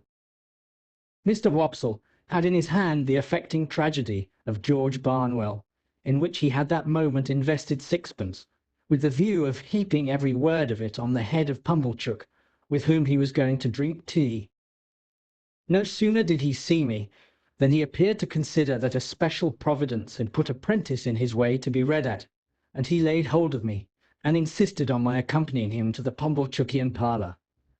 As I knew it would be miserable at home, and as the nights were dark and the way was dreary, and almost any companionship on the road was better than none, I made no great resistance. Consequently, we turned into Pumblechook's just as the street and the shops were lighting up. As I never assisted at any other representation of George Barnwell, I don't know how long it may usually take, but I know very well that it took until 9:30 that night, and that when Mr. Wopsle got into Newgate, I thought he never would go to the scaffold. He became so much slower than at any former period of his disgraceful career. I thought it a little too much that he should complain of being cut short in his flower after all, as if he had not been running to seed, leaf after leaf, ever since his course began. This, however, was a mere question of length and wearisomeness. What stung me was the identification of the whole affair with my unoffending self. When Barnwell began to go wrong, I declare that I felt positively apologetic. Pumblechook's indignant stare so taxed me with it. Wopsle too took pains to present me in the worst light. At once ferocious and maudlin, I was made to murder my uncle with no extenuating circumstances whatever. Millwood put me down in argument on every occasion. It became sheer monomania in my master's daughter to care a button for me, and all I can say for my gasping and procrastinating conduct on the fatal morning is that it was worthy of the general feebleness of my character.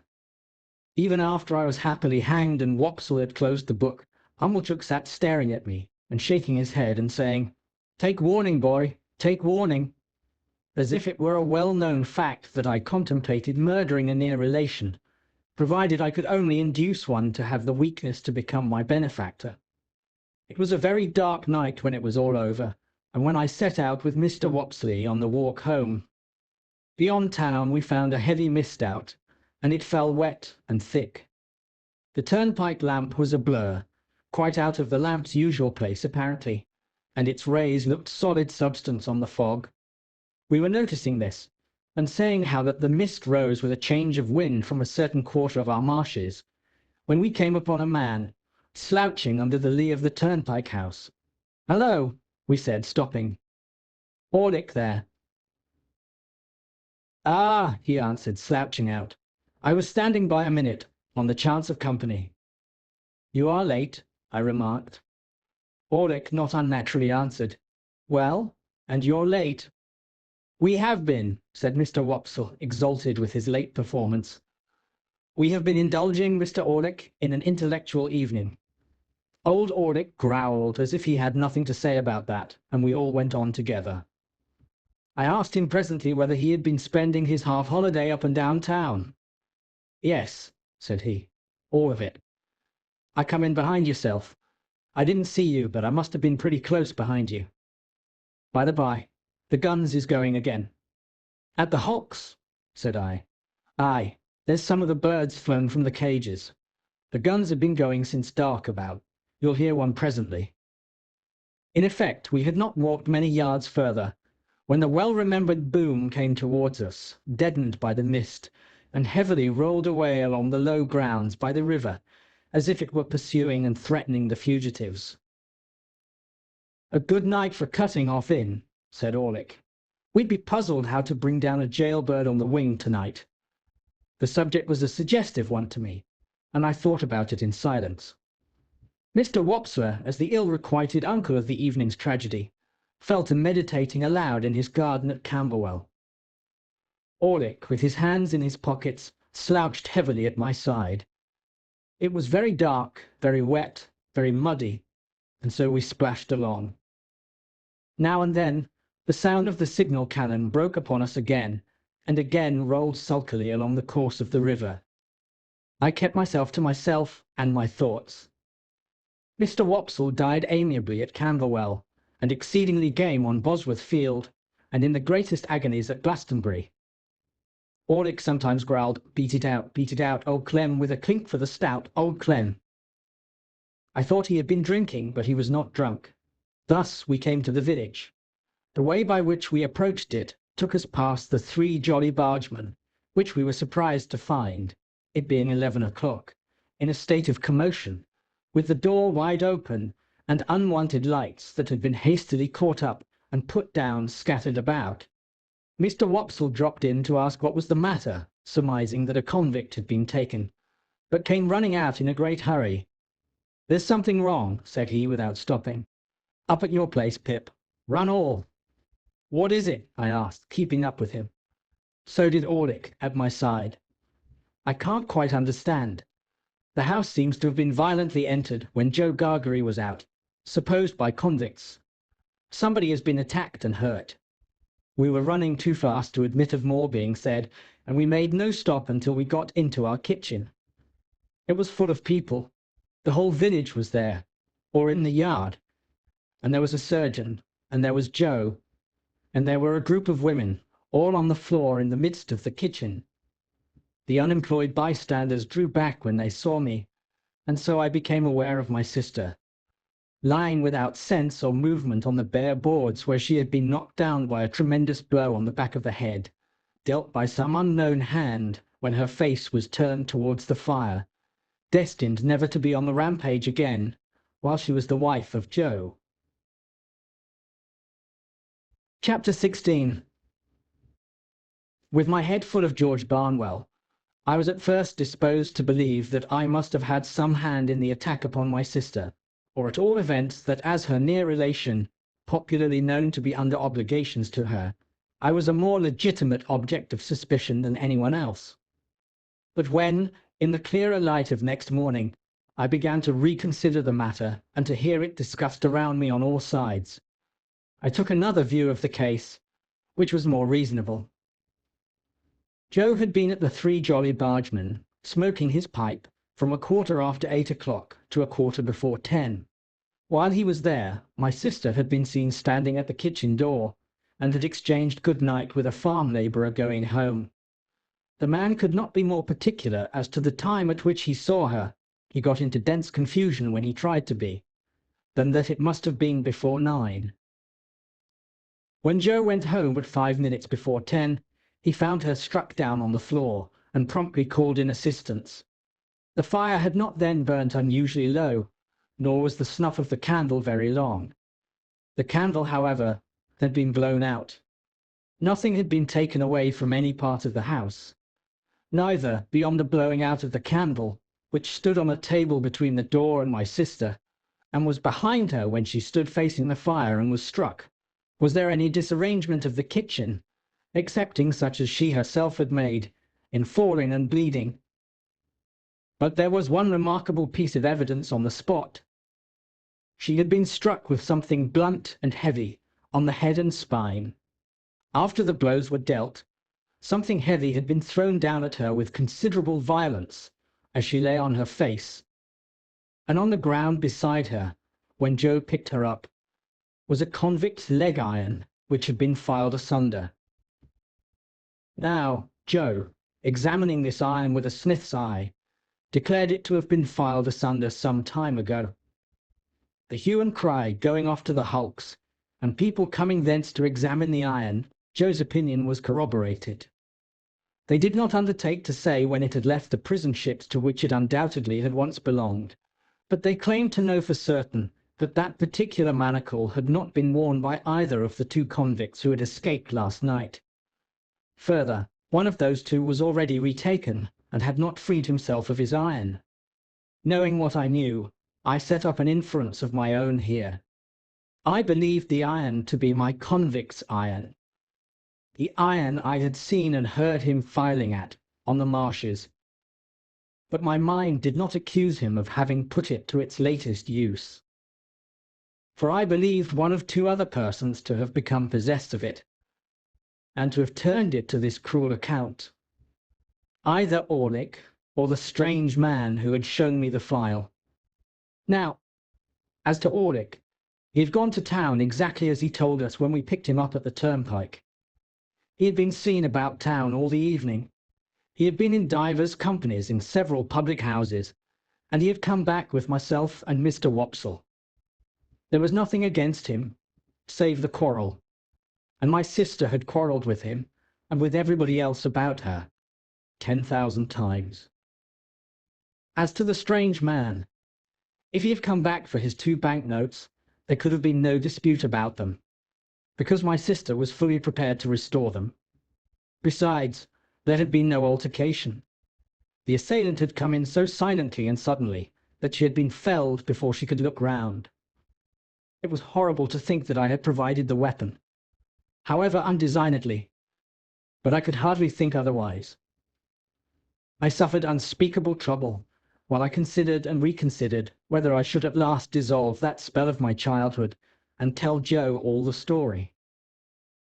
For months afterwards, I every day settled the question finally in the negative, and reopened and re-argued it next morning. The contention came, after all, to this. The secret was such an old one now, had so grown into me and become a part of myself, that I could not tear it away.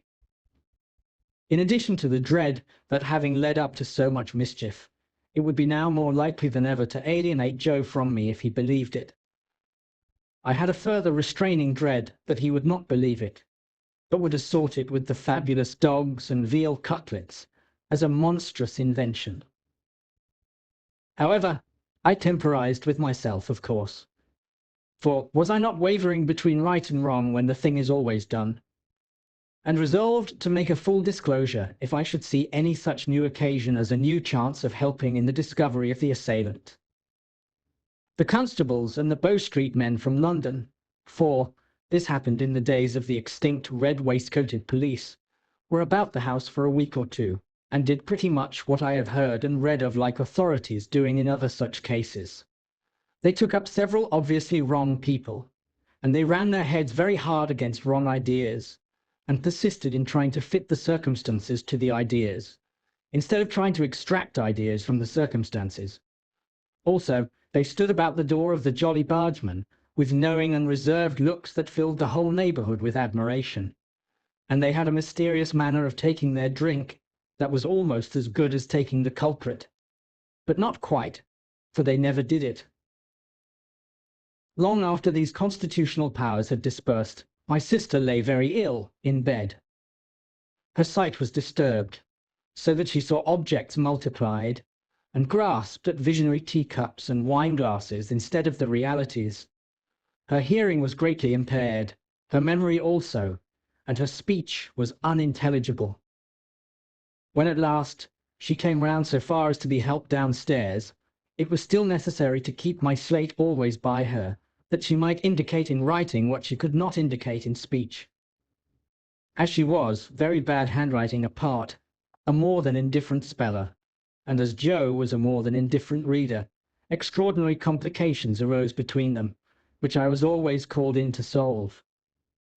The administration of mutton instead of medicine, the substitution of tea for Joe, and the baker for bacon, were among the mildest of my own mistakes. However, her temper was greatly improved, and she was patient. A tremulous uncertainty of the action of all her limbs soon became a part of her regular state, and afterwards, at intervals of 2 or 3 months, she would often put her hands to her head, and would then remain for about a week at a time in some gloomy aberration of mind. We were at a loss to find a suitable attendant for her, until a circumstance happened conveniently to relieve us. Mr. Wopsle's great-aunt conquered a confirmed habit of living into which she had fallen, and Biddy became a part of our establishment. It may have been about a month after my sister's reappearance in the kitchen, when Biddy came to us with a small speckled box containing the whole of her worldly effects, and became a blessing to the household. Above all, she was a blessing to Joe, for the dear old fellow was sadly cut up by the constant contemplation of the wreck of his wife, and had been accustomed, while attending on her of an evening, to turn to me every now and then and say, with his blue eyes moistened, "Such a fine figure of a woman as she once were, Pip." Biddy instantly taking the cleverest charge of her, as though she had studied her from infancy, Joe became able in some sort to appreciate the greater quiet of his life, and to get down to the Jolly Bargeman now and then for a change that did him good.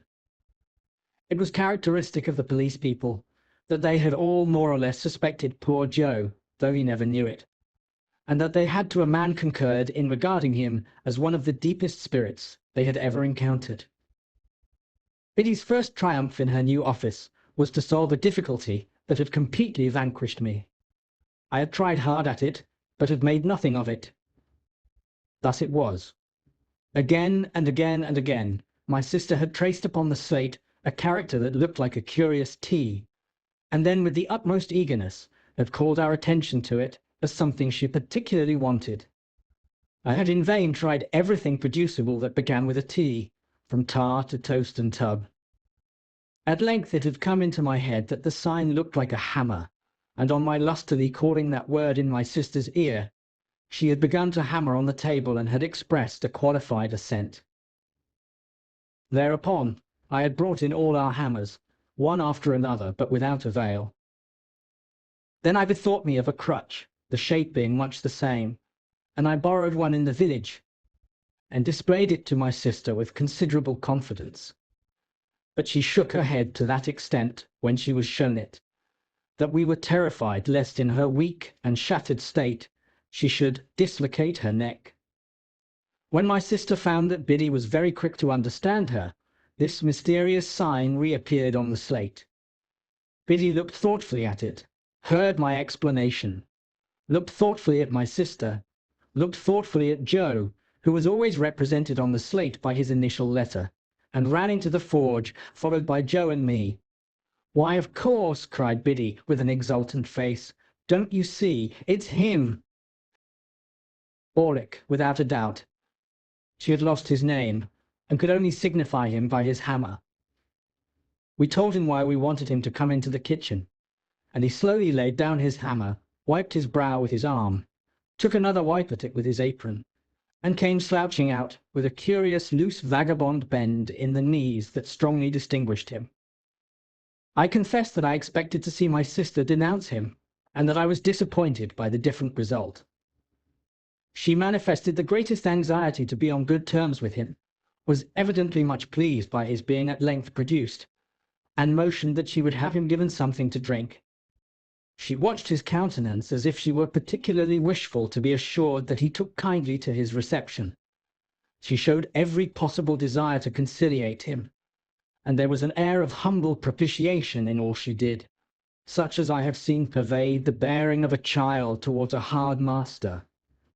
After that day, a day rarely passed without her drawing the hammer on her slate, and without Orlick slouching in and standing doggedly before her, as if he knew no more than I did what to make of it. Chapter 17.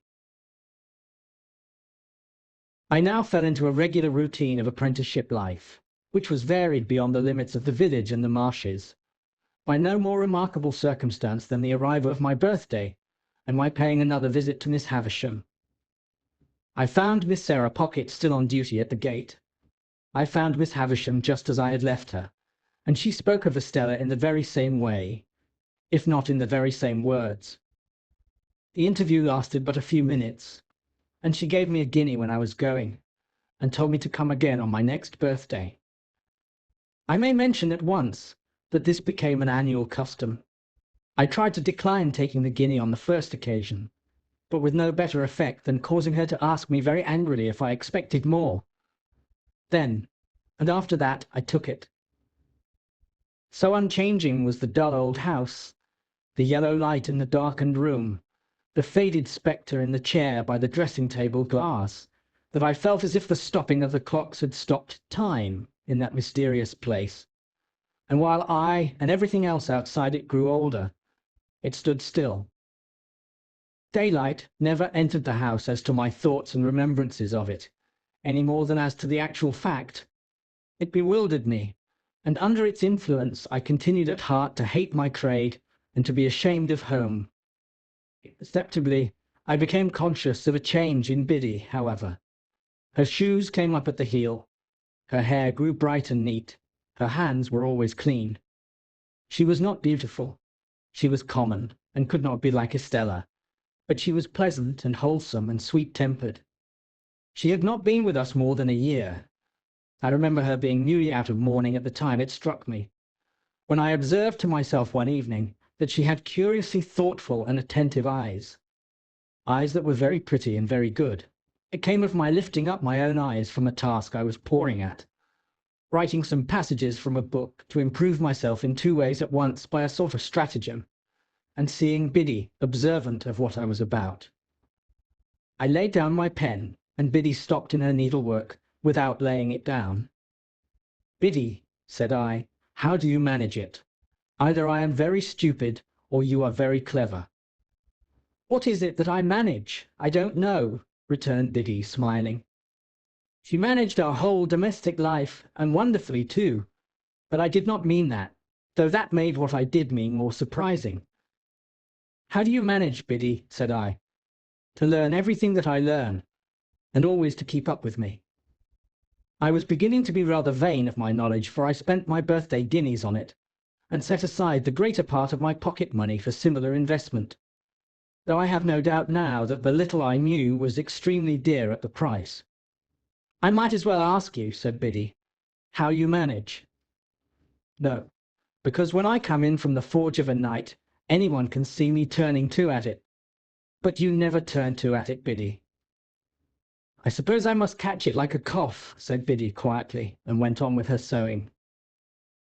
Pursuing my idea as I leaned back in my wooden chair and looked at Biddy sewing away with her head on one side, I began to think her rather an extraordinary girl, for I called to mind now that she was equally accomplished in the terms of our trade, and the names of our different sorts of work, and our various tools. In short, whatever I knew, Biddy knew. Theoretically, she was already as good a blacksmith as I, or better. "You are one of those, Biddy," said I, "who make the most of every chance. You never had a chance before you came here, and see how improved you are." Biddy looked at me for an instant, and went on with her sewing. "I was your first teacher, though, wasn't I?" said she, as she sewed. "Biddy," I exclaimed in amazement, "why, you are crying." "No, I am not," said Biddy, looking up and laughing. "What put that in your head?" What could have put it in my head but the glistening of a tear as it dropped on her work? I sat silent, recalling what a drudge she had been until Mr. Wopsle's great-aunt successfully overcame that bad habit of living, so highly desirable to be got rid of by some people. I recalled the hopeless circumstances by which she had been surrounded in the miserable little shop, and the miserable little noisy evening school, with that miserable old bundle of incompetence always to be dragged and shouldered. I reflected that even in those untoward times there must have been latent in Biddy what was now developing, For in my first uneasiness and discontent I had turned to her for help, as a matter of course. Biddy sat quietly sewing, shedding no more tears, and while I looked at her and thought about it all, it occurred to me that perhaps I had not been sufficiently grateful to Biddy. I might have been too reserved, and should have patronized her more, though I did not use that precise word in my meditations, with my confidence. "Yes, Biddy," I observed when I had done turning it over, "you were my first teacher, and that at a time when we little thought of ever being together like this, in this kitchen." "Ah, poor thing," replied Biddy. It was like her self-forgetfulness to transfer the remark to my sister, and to get up and be busy about her, making her more comfortable. "That's sadly true." "Well," said I, "we must talk together a little more, as we used to do. And I must consult you a little more, as I used to do. Let us have a quiet walk on the marshes next Sunday, Biddy, and a long chat." My sister was never left alone now, but Joe more than readily undertook the care of her on that Sunday afternoon, and Biddy and I went out together. It was summer-time and lovely weather. When we had passed the village and the church and the churchyard, and were out on the marshes, and began to see the sails of the ships as they sailed on, I began to combine Miss Havisham and Estella with the prospect in my usual way.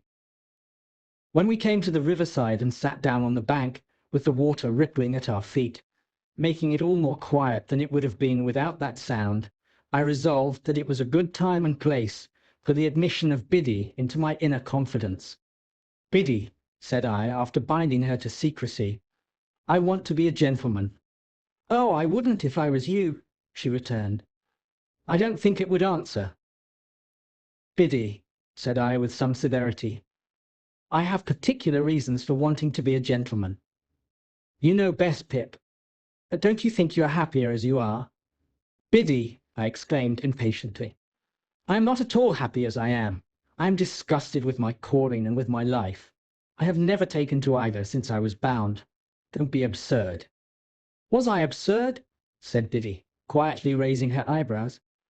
"I am sorry for that. I didn't mean to be. I only want you to do well, and to be comfortable." "Well, then, understand once for all that I never shall or can be comfortable, or anything but miserable, there, Biddy, unless I can lead a very different sort of life from the life I lead now." "That's a pity," said Biddy, shaking her head with a sorrowful air.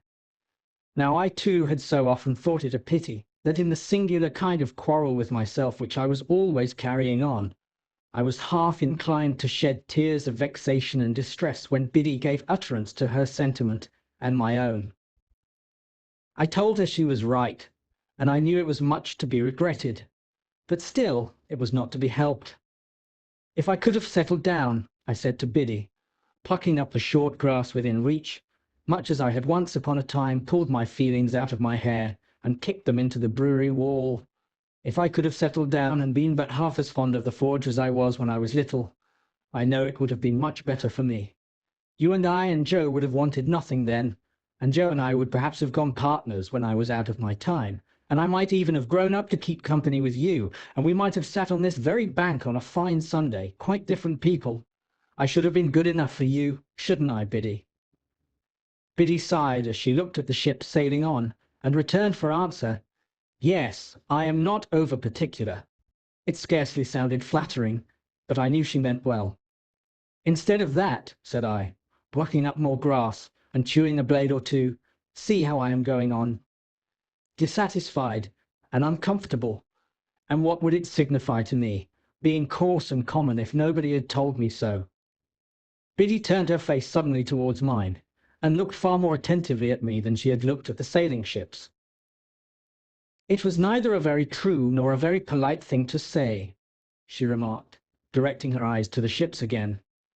"Who said it?" I was disconcerted, for I had broken away without quite seeing where I was going to. It was not to be shuffled off now, however, and I answered, "The beautiful young lady at Miss Havisham's, and she's more beautiful than anybody ever was, and I admire her dreadfully, and I want to be a gentleman on her account." Having made this lunatic confession, I began to throw my torn-up grass into the river, as if I had some thoughts of following it. "Do you want to be a gentleman to spite her or to gain her over?" Biddy quietly asked me after a pause. "I don't know," I moodily answered. "Because if it is to spite her," Biddy pursued, "I should think, but you know best, that might be better and more independently done by caring nothing for her words. And if it is to gain her over, I should think, but you know best, she was not worth gaining over." Exactly what I myself had thought many times. Exactly what was perfectly manifest to me at the moment. But how could I, a poor dazed village lad, avoid that wonderful inconsistency into which the best and wisest of men fall every day? "It may be all quite true," said I to Biddy, "but I admire her dreadfully." In short, I turned over on my face when I came to that, and got a good grasp on the hair on each side of my head, and wrenched it well, all the while knowing the madness of my heart to be so very mad and misplaced that I was quite conscious it would have served my face right if I had lifted it up by my hair and knocked it against the pebbles as a punishment for belonging to such an idiot. Biddy was the wisest of girls, and she tried to reason no more with me. She put her hand, which was a comfortable hand though roughened by work, upon my hands, one after another, and gently took them out of my hair. Then she softly patted my shoulder in a soothing way, while with my face upon my sleeve I cried a little, exactly as I had done in the brewery yard, and felt vaguely convinced that I was very much ill-used by somebody, or by everybody, I can't say which. "I am glad of one thing," said Biddy, "and that is, that you have felt you could give me your confidence, Pip.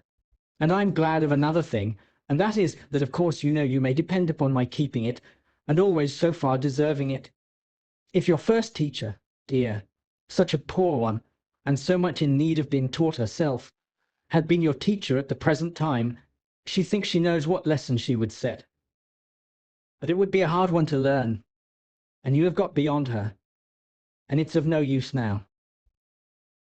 So, with a quiet sigh for me, Biddy rose from the bank and said, with a fresh and pleasant change of voice, "Shall we walk a little farther, or go home?" "Biddy," I cried, getting up, putting my arm round her neck and giving her a kiss, "I shall always tell you everything." "Till you're a gentleman," said Biddy. "You know I never shall be, so that's always. Not that I have any occasion to tell you anything, for you know everything I know, as I told you at home the other night." "Ah!" said Biddy, quite in a whisper, as she looked away at the ships, and then repeated, with her former pleasant change, "Shall we walk a little farther, or go home?" I said to Biddy we would walk a little further, and we did so, and the summer afternoon toned down into the summer evening, and it was very beautiful. I began to consider whether I was not more naturally and wholesomely situated after all in these circumstances than playing beggar my neighbour by candlelight in the room with the stopped clocks, and being despised by Estella. I thought it would be very good for me if I could get her out of my head, with all the rest of those remembrances and fancies, and could go to work determined to relish what I had to do, and stick to it, and make the best of it. I asked myself the question whether I did not surely know that if Estella were beside me at that moment instead of Biddy, she would make me miserable. I was obliged to admit that I did know it for a certainty, and I said to myself, "Pip, what a fool you are." We talked a good deal as we walked, and all that Biddy said seemed right. Biddy was never insulting or capricious, or Biddy today and somebody else tomorrow. She would have derived only pain and no pleasure from giving me pain. She would far rather have wounded her own breast than mine. How could it be then that I did not like her much the better of the two? "Biddy," said I, when we were walking homeward, "I wish you could put me right." "I wish I could," said Biddy. "If I could only get myself to fall in love with you. You don't mind my speaking so openly to such an old acquaintance?" "Oh dear, not at all," said Biddy. "Don't mind me. If I could only get myself to do it, that would be the thing for me." "But you never will, you see," said Biddy. It did not appear quite so unlikely to me that evening, as it would have done if we had discussed it a few hours before. I therefore observed I was not quite sure of that. But Biddy said she was, and she said it decisively. In my heart, I believed her to be right, and yet I took it rather ill, too, that she should be so positive on the point. When we came near the churchyard, we had to cross an embankment and get over a stile near a sluice gate. There started up from the gate, or from the rushes, or from the ooze, which was quite in his stagnant way, old Orlick. "Hallo!" he growled. "Where are you two going?" "Where should we be going? But home." "Well then," said he, "I'm jiggered if I don't see you home." This penalty of being jiggered was a favourite supposititious case of his. He attached no definite meaning to the word that I am aware of, but used it, like his own pretended Christian name, to affront mankind, and convey an idea of something savagely damaging. When I was younger, I had had a general belief that if he had jiggered me personally, he would have done it with a sharp and twisted hook. Biddy was much against his going with us, and said to me in a whisper, "Don't let him come. I don't like him." As I did not like him either, I took the liberty of saying that we thanked him, but we didn't want seeing home. He received that piece of information with a yell of laughter, and dropped back, but came slouching after us at a little distance. Curious to know whether Biddy suspected him of having had a hand in that murderous attack of which my sister had never been able to give any account, I asked her why she did not like him. "Oh," she replied, glancing over her shoulder as he slouched after us, "because I am afraid he likes me." "Did he ever tell you he liked you?" I asked indignantly. "No," said Biddy, glancing over her shoulder again. "He never told me so. But he dances at me whenever he can catch my eye." However novel and peculiar this testimony of attachment, I did not doubt the accuracy of the interpretation.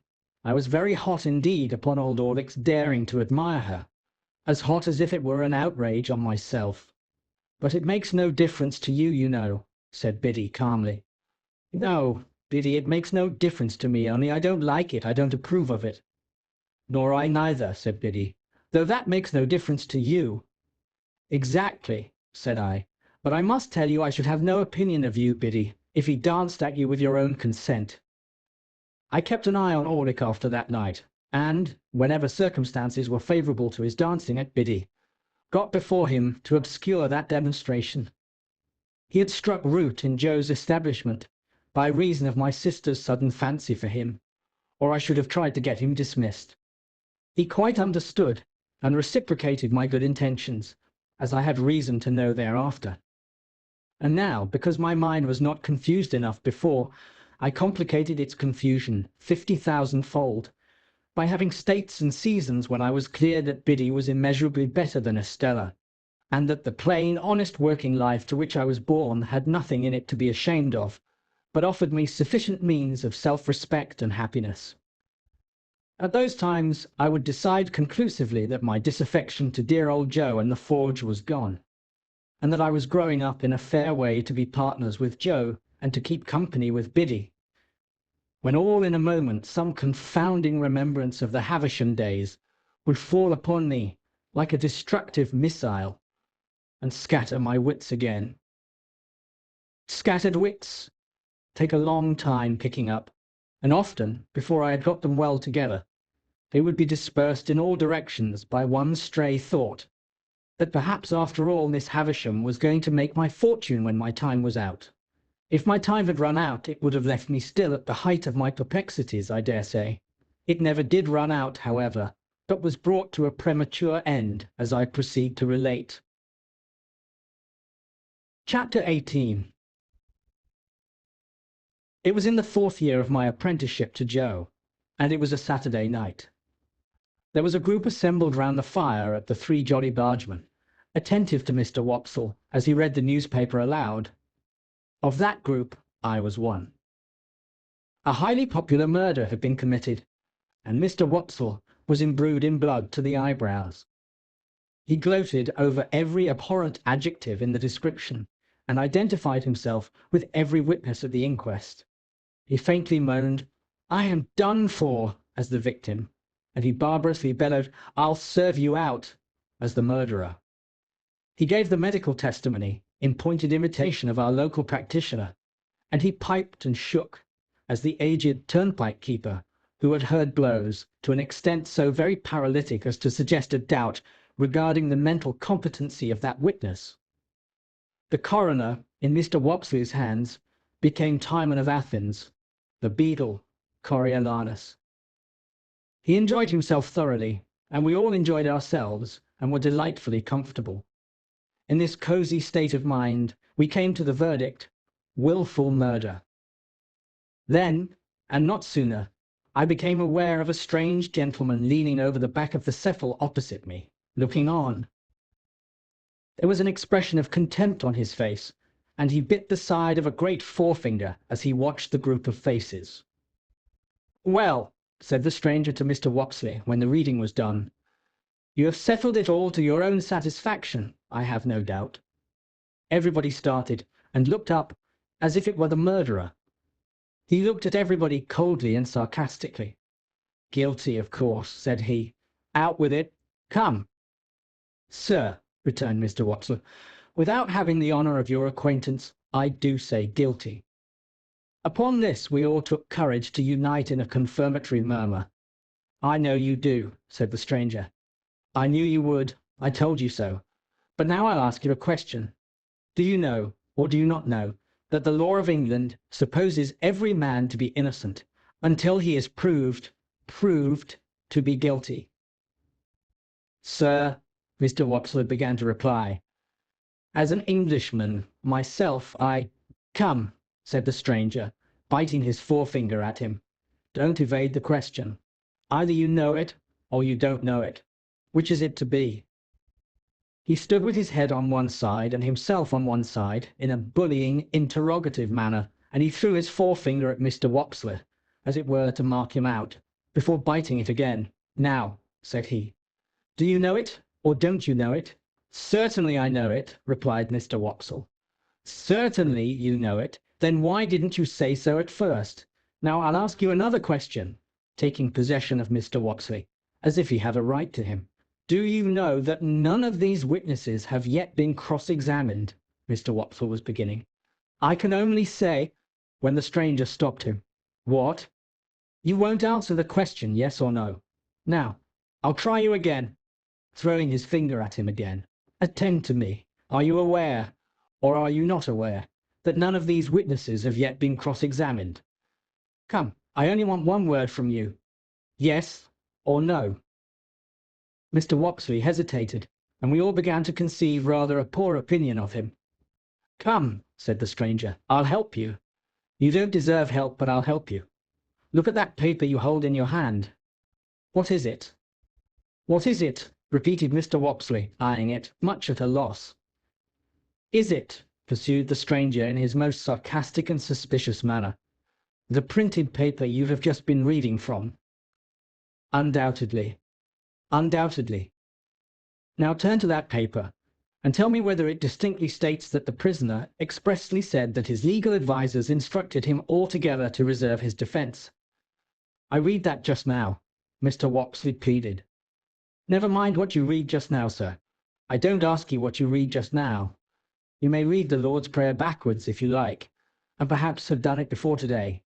Turn to the paper. No, no, no, my friend. Not to the top of the column, you know better than that. To the bottom, to the bottom." We all began to think Mr. Wopsle full of subterfuge. "Well, have you found it?" "Here it is," said Mr. Wopsle. "Now, follow that passage with your eye, and tell me whether it distinctly states that the prisoner expressly said that he was instructed by his legal advisers wholly to reserve his defence. Come, do you make that of it?" Mr. Wopsley answered, "Those are not the exact words." "Not the exact words," repeated the gentleman bitterly. "Is that the exact substance?" "Yes," said Mr. Wopsle. "Yes," repeated the stranger, looking round at the rest of the company, with his right hand extended towards the witness, Wopsle. "And now I ask you what you say to the conscience of that man. who with that passage before his eyes can lay his head upon his pillow after having pronounced a fellow creature guilty, unheard. We all began to suspect that Mr. Wopsler was not the man we had thought him, and that he was beginning to be found out. "And that same man, remember," pursued the gentleman, throwing his finger at Mr. Wopsle heavily.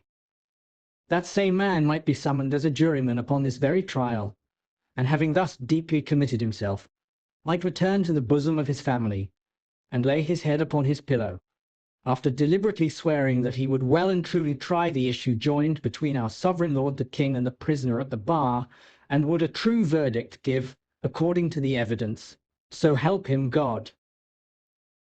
We were all deeply persuaded that the unfortunate Wopsler had gone too far, and had better stop in his reckless career while there was yet time. The strange gentleman, with an air of authority not to be disputed, and with a manner expressive of knowing something secret about every one of us that would effectually do for each individual if he chose to disclose it, left the back of the settle, and came into the space between the two settles, in front of the fire, where he remained standing, his left hand in his pocket, and he biting the forefinger of his right. "From information I have received," said he, looking round at us as we all quailed before him, "I have reason to believe there is a blacksmith among you, by name Joseph, or Joe, Gargery.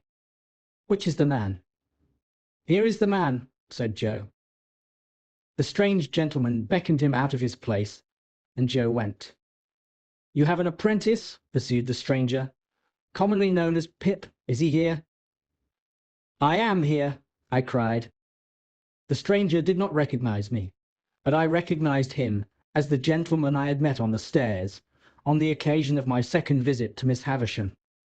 I had known him the moment I saw him looking over the settle, and now that I stood confronting him with his hand upon my shoulder, I checked off again in detail his large head, his dark complexion, his deep-set eyes, his bushy black eyebrows, his large watch-chain, his strong black dots of beard and whisker, and even the smell of scented soap on his great hand. "I wish to have a private conference with you two," said he, when he had surveyed me at his leisure. "It will take a little time. Perhaps we had better go to your place of residence. I prefer not to anticipate my communication here. You will impart as much or as little of it as you please to your friends afterwards. I have nothing to do with that." Amidst a wondering silence, we three walked out of the Jolly Bargeman, and in a wondering silence walked home. While going along, the strange gentleman occasionally looked at me, and occasionally bit the side of his finger. As we neared home, Joe, vaguely acknowledging the occasion as an impressive and ceremonious one, went on ahead to open the front door. Our conference was held in the state parlour, which was feebly lighted by one candle. It began with the strange gentleman sitting down at the table, drawing the candle to him, and looking over some entries in his pocket-book. He then put up the pocket-book and set the candle a little aside, after peering round it into the darkness at Joe and me, to ascertain which was which. "My name," he said, "is Jaggers, and I'm a lawyer in London. I'm pretty well known. I have unusual business to transact with you, and I commence by explaining that it is not of my originating. If my advice had been asked, I should not have been here. It was not asked, and you see me here. What I have to do as the confidential agent of another, I do. No less, no more." Finding that he could not see us very well from where he sat, he got up and threw one leg over the back of a chair and leaned upon it, thus having one foot on the seat of the chair and one foot on the ground. "Now, Joseph Gargery, I am the bearer of an offer to relieve you of this young fellow, your apprentice. You would not object to cancel his indentures at his request, and for his good? You would want nothing for so doing?" "Lord forbid that I should want anything for not standing in Pip's way," said Joe, staring. "Lord forbidding is pious but not to the purpose," returned Mr. Jaggers. "The question is, would you want anything? Do you want anything?" "The answer is," returned Joe sternly, "no." I thought Mr. Jaggers glanced at Joe as if he considered him a fool for his disinterestedness, but I was too much bewildered between breathless curiosity and surprise to be sure of it. "Very well," said Mr. Jaggers. "Recollect the admission you have made, and don't try to go from it presently." "Who's a-going to try?" retorted Joe. "I don't say anybody is. Do you keep a dog?" "Yes, I do keep a dog." "Bear in mind, then, that Bragg is a good dog, but Holdfast is a better. Bear that in mind, will you?" repeated Mr. Jaggers, shutting his eyes and nodding his head at Joe, as if he were forgiving him something. "Now, I return to this young fellow, and the communication I've got to make is, that he has great expectations." Joe and I gasped and looked at one another. "I am instructed to communicate to him," said Mr. Jaggers, throwing his finger at me sideways, "that he will come into a handsome property. Further, that it is the desire of the present possessor of that property that he be immediately removed from his present sphere of life and from this place, and be brought up as a gentleman, in a word, as a young fellow of great expectations." My dream was out. My wild fancy was surpassed by sober reality. Miss Havisham was going to make my fortune on a grand scale. "Now, Mr. Pip," pursued the lawyer, "I address the rest of what I have to say to you. You are to understand first that it is the request of the person from whom I take my instructions that you always bear the name of Pip.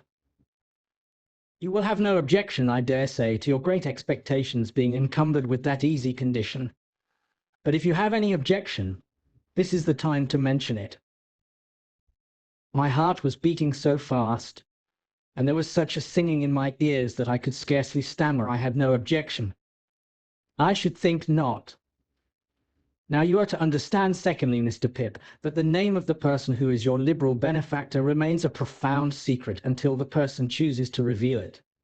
I am empowered to mention that it is the intention of the person to reveal it at first hand, by word of mouth, to yourself. When or where that intention may be carried out, I cannot say. No one can say. It may be years hence. Now, you are distinctly to understand that you are most positively prohibited from making any inquiry on this head, or any allusion or reference, however distant, to any individual whomsoever as the individual, in all the communications you may have with me. If you have a suspicion in your own breast, keep that suspicion in your own breast. It is not the least to the purpose what the reasons of this prohibition are. They may be the strongest and gravest reasons, or they may be mere whim. This is not for you to inquire into. The condition is laid down. Your acceptance of it, and your observance of it as binding, is the only remaining condition that I am charged with, by the person from whom I take my instructions, and for whom I am not otherwise responsible. That person is the person from whom you derive your expectations, and the secret is solely held by that person and by me. Again, not a very difficult condition with which to encumber such a rise in fortune. But if you have any objection to it, this is the time to mention it. Speak out."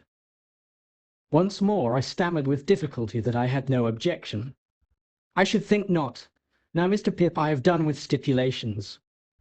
Though he called me Mr. Pip, and began rather to make up to me, he still could not get rid of a certain air of bullying suspicion, and even now he occasionally shut his eyes and threw his finger at me while he spoke, as much as to express that he knew all kinds of things to my disparagement, if he only chose to mention them. We come next to mere details of arrangement. You must know that, although I have used the term expectations more than once, you are not endowed with expectations only.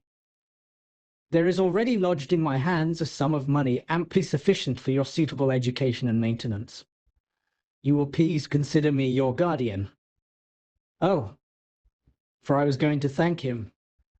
"I tell you at once, I am paid for my services, or I shouldn't render them. It is considered that you must be better educated, in accordance with your altered position, and that you will be alive to the importance and necessity of at once entering on that advantage." I said I had always longed for it. "Never mind what you have always longed for, Mr. Pip," he retorted. "Keep to the record. If you long for it now, that's enough." Am I answered that you are ready to be placed at once under some proper tutor? Is that it? I stammered. Yes, that was it. Good.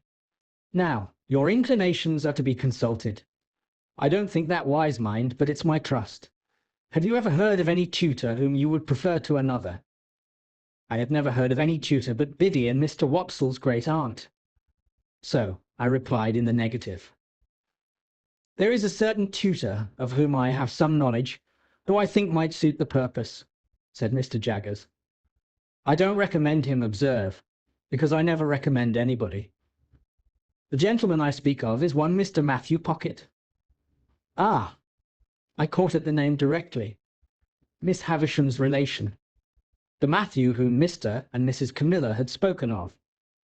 The Matthew whose place was to be at Miss Havisham's head when she lay dead, in her bride's dress, on the bride's table. You know the name? Said Mr. Jaggers, looking shrewdly at me, and then shutting up his eyes while he waited for my answer. My answer was that I had heard of the name. Oh, said he, you have heard of the name, but the question is, what do you say of it? I said, or tried to say, that I was much obliged to him for his recommendation. No, my young friend, he interrupted, shaking his great head very slowly. Recollect yourself. Not recollecting myself, I began again that I was much obliged to him for his recommendation. No, my young friend, he interrupted, shaking his head and frowning and smiling both at once. No, no, no. It's very well done, but it won't do. You are too young to fix me with it. Recommendation is not the word, Mr. Pip. Try another. Correcting myself, I said that I was much obliged to him for his mention of Mr. Matthew Pocket. That's more like it, cried Mr. Jaggers. And, I added, I would gladly try that gentleman. Good. You had better try him in his own house. The way shall be prepared for you, and you can see his son first, who is in London. When will you come to London? I said, glancing at Joe, who stood looking on motionless, that I supposed I could come directly. First, said Mr. Jaggers, you should have some new clothes to come in, and they should not be working clothes. Say this day week. You'll want some money. Shall I leave you 20 guineas? He produced a long purse with the greatest coolness, and counted them out on the table and pushed them over to me. This was the first time he had taken his leg from the chair. He sat astride of the chair when he had pushed the money over, and sat swinging his purse and eyeing Joe. Well, Joseph Gargery, you look dumbfounded? I am, said Joe, in a very decided manner. It was understood that you wanted nothing for yourself, remember. It were understood, said Joe, and it are understood, and it ever will be similar according. But what, said Mr. Jaggers, swinging his purse, what if it was in my instructions to make you a present as compensation? As compensation, what for? Joe demanded. For the loss of his services.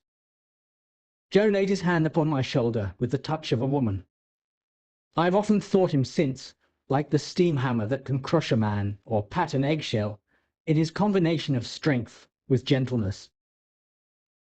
Pip is that hearty welcome, said Joe, to go free with his services, to honour and fortune, as no words can tell him. But if you think as money can make compensation to me for the loss of the little child, what come to the forge, and ever the best of friends? Oh dear good Joe, whom I was so ready to leave and so unthankful to.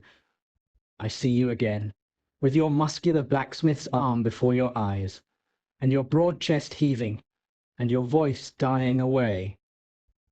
Oh dear good faithful tender Joe, I feel the loving tremble of your hand upon my arm as solemnly this day as if it had been the rustle of an angel's wing. But I encouraged Joe at the time. I was lost in the mazes of my future fortunes, and could not retrace the bypaths we had trodden together. I begged Joe to be comforted, for, as he said, we had ever been the best of friends, and, as I said, we ever would be so. Joe scooped his eyes with his disengaged wrist, as if he were bent on gouging himself, but said not another word. Mr. Jaggers had looked on at this, as one who recognized in Joe the village idiot, and in me his keeper. When it was over, he said, weighing in his hand the purse he had ceased to swing, "Now, Joseph Gargery, I warn you this is your last chance. No half measures with me. If you mean to take a present, that I have it in charge to make you speak out, and you shall have it. If, on the contrary, you mean to say—" Here, to his great amazement, he was stopped by Joe suddenly working round him with every demonstration of a fell, pugilistic purpose. "Which I mean to say," cried Joe, "that if you come into my place bull-baiting and badgering me, come out. Which I mean to say is such, if you're a man, come on. Which I mean to say that what I mean to say, and stand or fall by." I drew Joe away, and he immediately became placable, merely stating to me, in an obliging manner and as a polite expostulatory notice to anyone whom it might happen to concern, that he were not a-going to be bull-baited and badgered in his own place. Mr. Jaggers had risen when Joe demonstrated, and had backed near the door. Without evincing any inclination to come in again, he there delivered his valedictory remarks. They were these: "Well, Mr. Pip, I think the sooner you leave here, as you are to be a gentleman, the better. Let it stand for this day week, and you shall receive my printed address in the meantime. You can take a hackney coach at the stage-coach office in London and come straight to me. Understand that I express no opinion one way or other on the trust I undertake. I am paid for undertaking it, and I do so. Now, understand that, finally. Understand that." He was throwing his finger at both of us, and I think would have gone on but for his seeming to think Joe dangerous, and going off. Something came into my head which induced me to run after him as he was going down to the Jolly Bargeman, where he had left a hired carriage. "I beg your pardon, Mr. Jaggers." "Hallo," said he, facing round. "What's the matter?" "I wish to be quite right, Mr. Jaggers, and to keep to your directions, so I thought I had better ask. Would there be any objection to my taking leave of anyone I know about here, before I go away?" "No," said he, looking as if he hardly understood me. "I don't mean in the village only, but up-town." "No," said he, "no objection." I thanked him and ran home again, and there I found that Joe had already locked the front door and vacated the state parlour, and was seated by the kitchen fire with a hand on each knee, gazing intently at the burning coals. I too sat down before the fire and gazed at the coals, and nothing was said for a long time. My sister was in her cushioned chair in her corner, and Biddy sat at her needlework before the fire, and Joe sat next Biddy, and I sat next Joe in the corner opposite my sister. The more I looked into the glowing coals, the more incapable I became of looking at Joe. The longer the silence lasted, the more unable I felt to speak. At length I got out: "Joe, have you told Biddy?"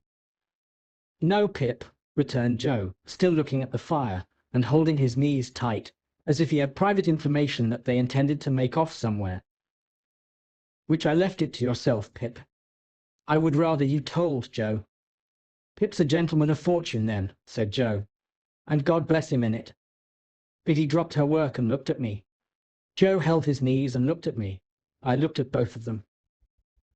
After a pause, they both heartily congratulated me. But there was a certain touch of sadness in their congratulations that I rather resented. I took it upon myself to impress Biddy, and through Biddy Joe, with the grave obligation I considered my friends under, to know nothing and say nothing about the maker of my fortune. It would all come out in good time, I observed, and in the meanwhile nothing was to be said, save that I had come into great expectations from a mysterious patron. Biddy nodded her head thoughtfully at the fire as she took up her work again, and said she would be very particular, and Joe, still detaining his knees, said, "Aye, aye, I'll be eckervally particular, Pip." And then they congratulated me again, and went on to express so much wonder at the notion of my being a gentleman, that I didn't half like it. Infinite pains were then taken by Biddy to convey to my sister some idea of what had happened. To the best of my belief, those efforts entirely failed. She laughed, and nodded her head a great many times, and even repeated after Biddy the words "Pip" and "property." But I doubt if they had more meaning in them than an election cry, and I cannot suggest a darker picture of her state of mind.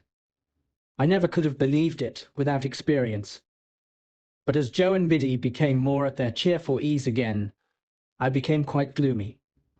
Dissatisfied with my fortune, of course, I could not be, but it is possible that I may have been, without quite knowing it, dissatisfied with myself. Anyhow, I sat with my elbow on my knee and my face upon my hand, looking into the fire, as those two talked about my going away, and about what they should do without me and all that. And whenever I caught one of them looking at me, though never so pleasantly, and they often looked at me, particularly Biddy, I felt offended, as if they were expressing some mistrust of me, though heaven knows they never did by word or sign.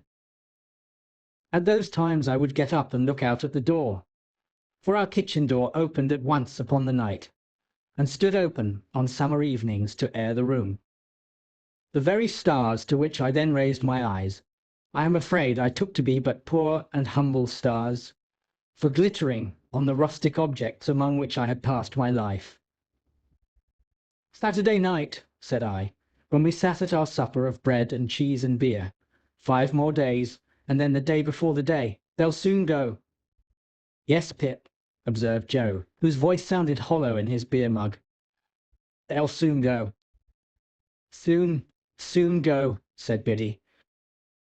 "I've been thinking, Joe, that when I go downtown on Monday and order my new clothes, I shall tell the tailor that I'll come and put them on there, or that I'll have them sent to Mr. Pumblechook's. It would be very disagreeable to be stared at by all the people here."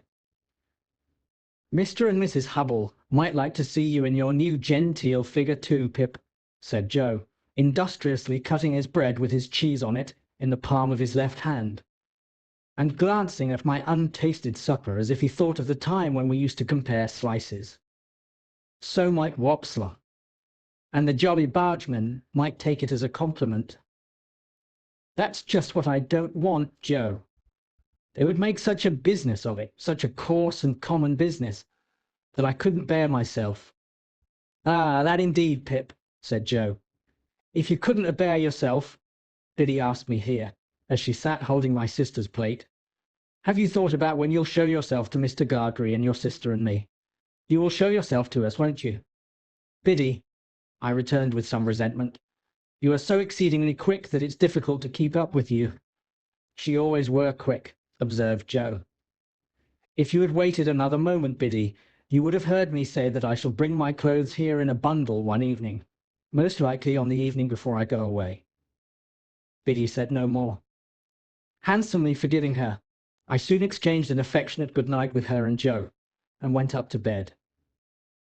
When I got into my little room, I sat down and took a long look at it, as a mean little room that I should soon be parted from and raised above, forever. It was furnished with fresh young remembrances too, and even at the same moment I fell into much the same confused division of mind between it and the better rooms to which I was going, as I had been in so often between the Forge and Miss Havisham's, and Biddy and Estella. The sun had been shining brightly all day on the roof of my attic, and the room was warm. As I put the window open and stood looking out, I saw Joe come slowly forth at the dark door below, and take a turn or two in the air, and then I saw Biddy come, and bring him a pipe and light it for him. He never smoked so late, and it seemed to hint to me that he wanted comforting for some reason or other. He presently stood at the door, immediately beneath me, smoking his pipe, and Biddy stood there too, quietly talking to him, and I knew that they talked of me, for I heard my name mentioned in an endearing tone by both of them more than once. I would not have listened for more, if I could have heard more, so I drew away from the window, and sat down in my one chair by the bedside, feeling it very sorrowful and strange that this first night of my bright fortunes should be the loneliest I'd ever known.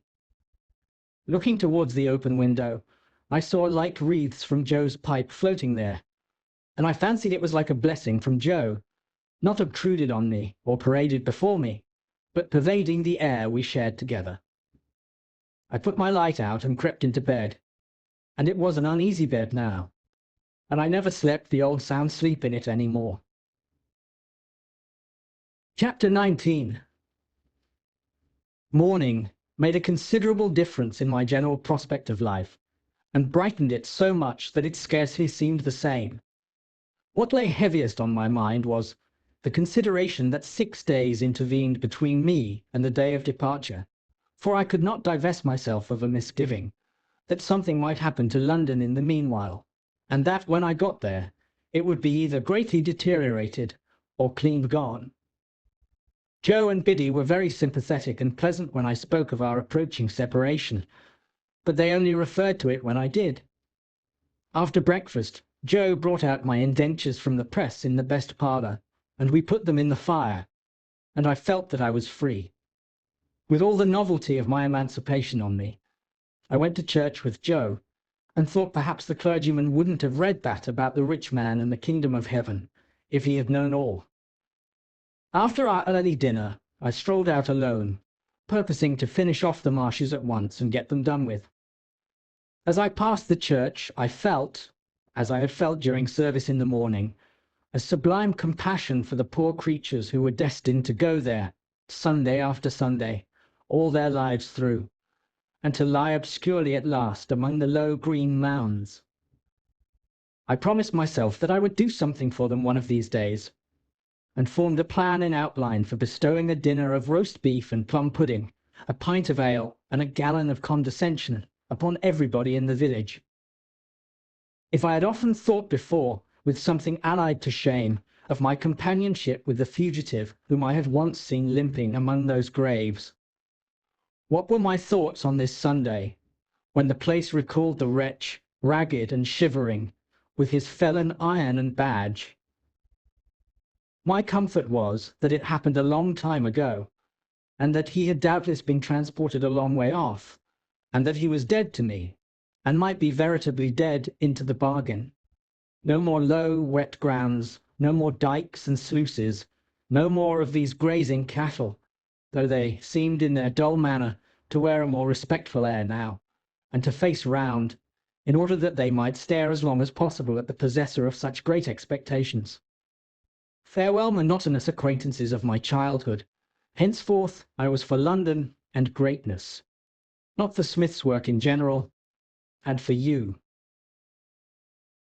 I made my exultant way to the old Battery, and lying down there to consider the question whether Miss Havisham intended me for Estella, fell asleep. When I awoke, I was much surprised to find Joe sitting beside me, smoking his pipe. He greeted me with a cheerful smile on my opening my eyes, and said, "As being the last time, Pip, I thought I'd follow. And Joe, I'm very glad you did so." "Thank'ee, Pip. You may be sure, dear Joe," I went on, after we had shaken hands, "that I shall never forget you."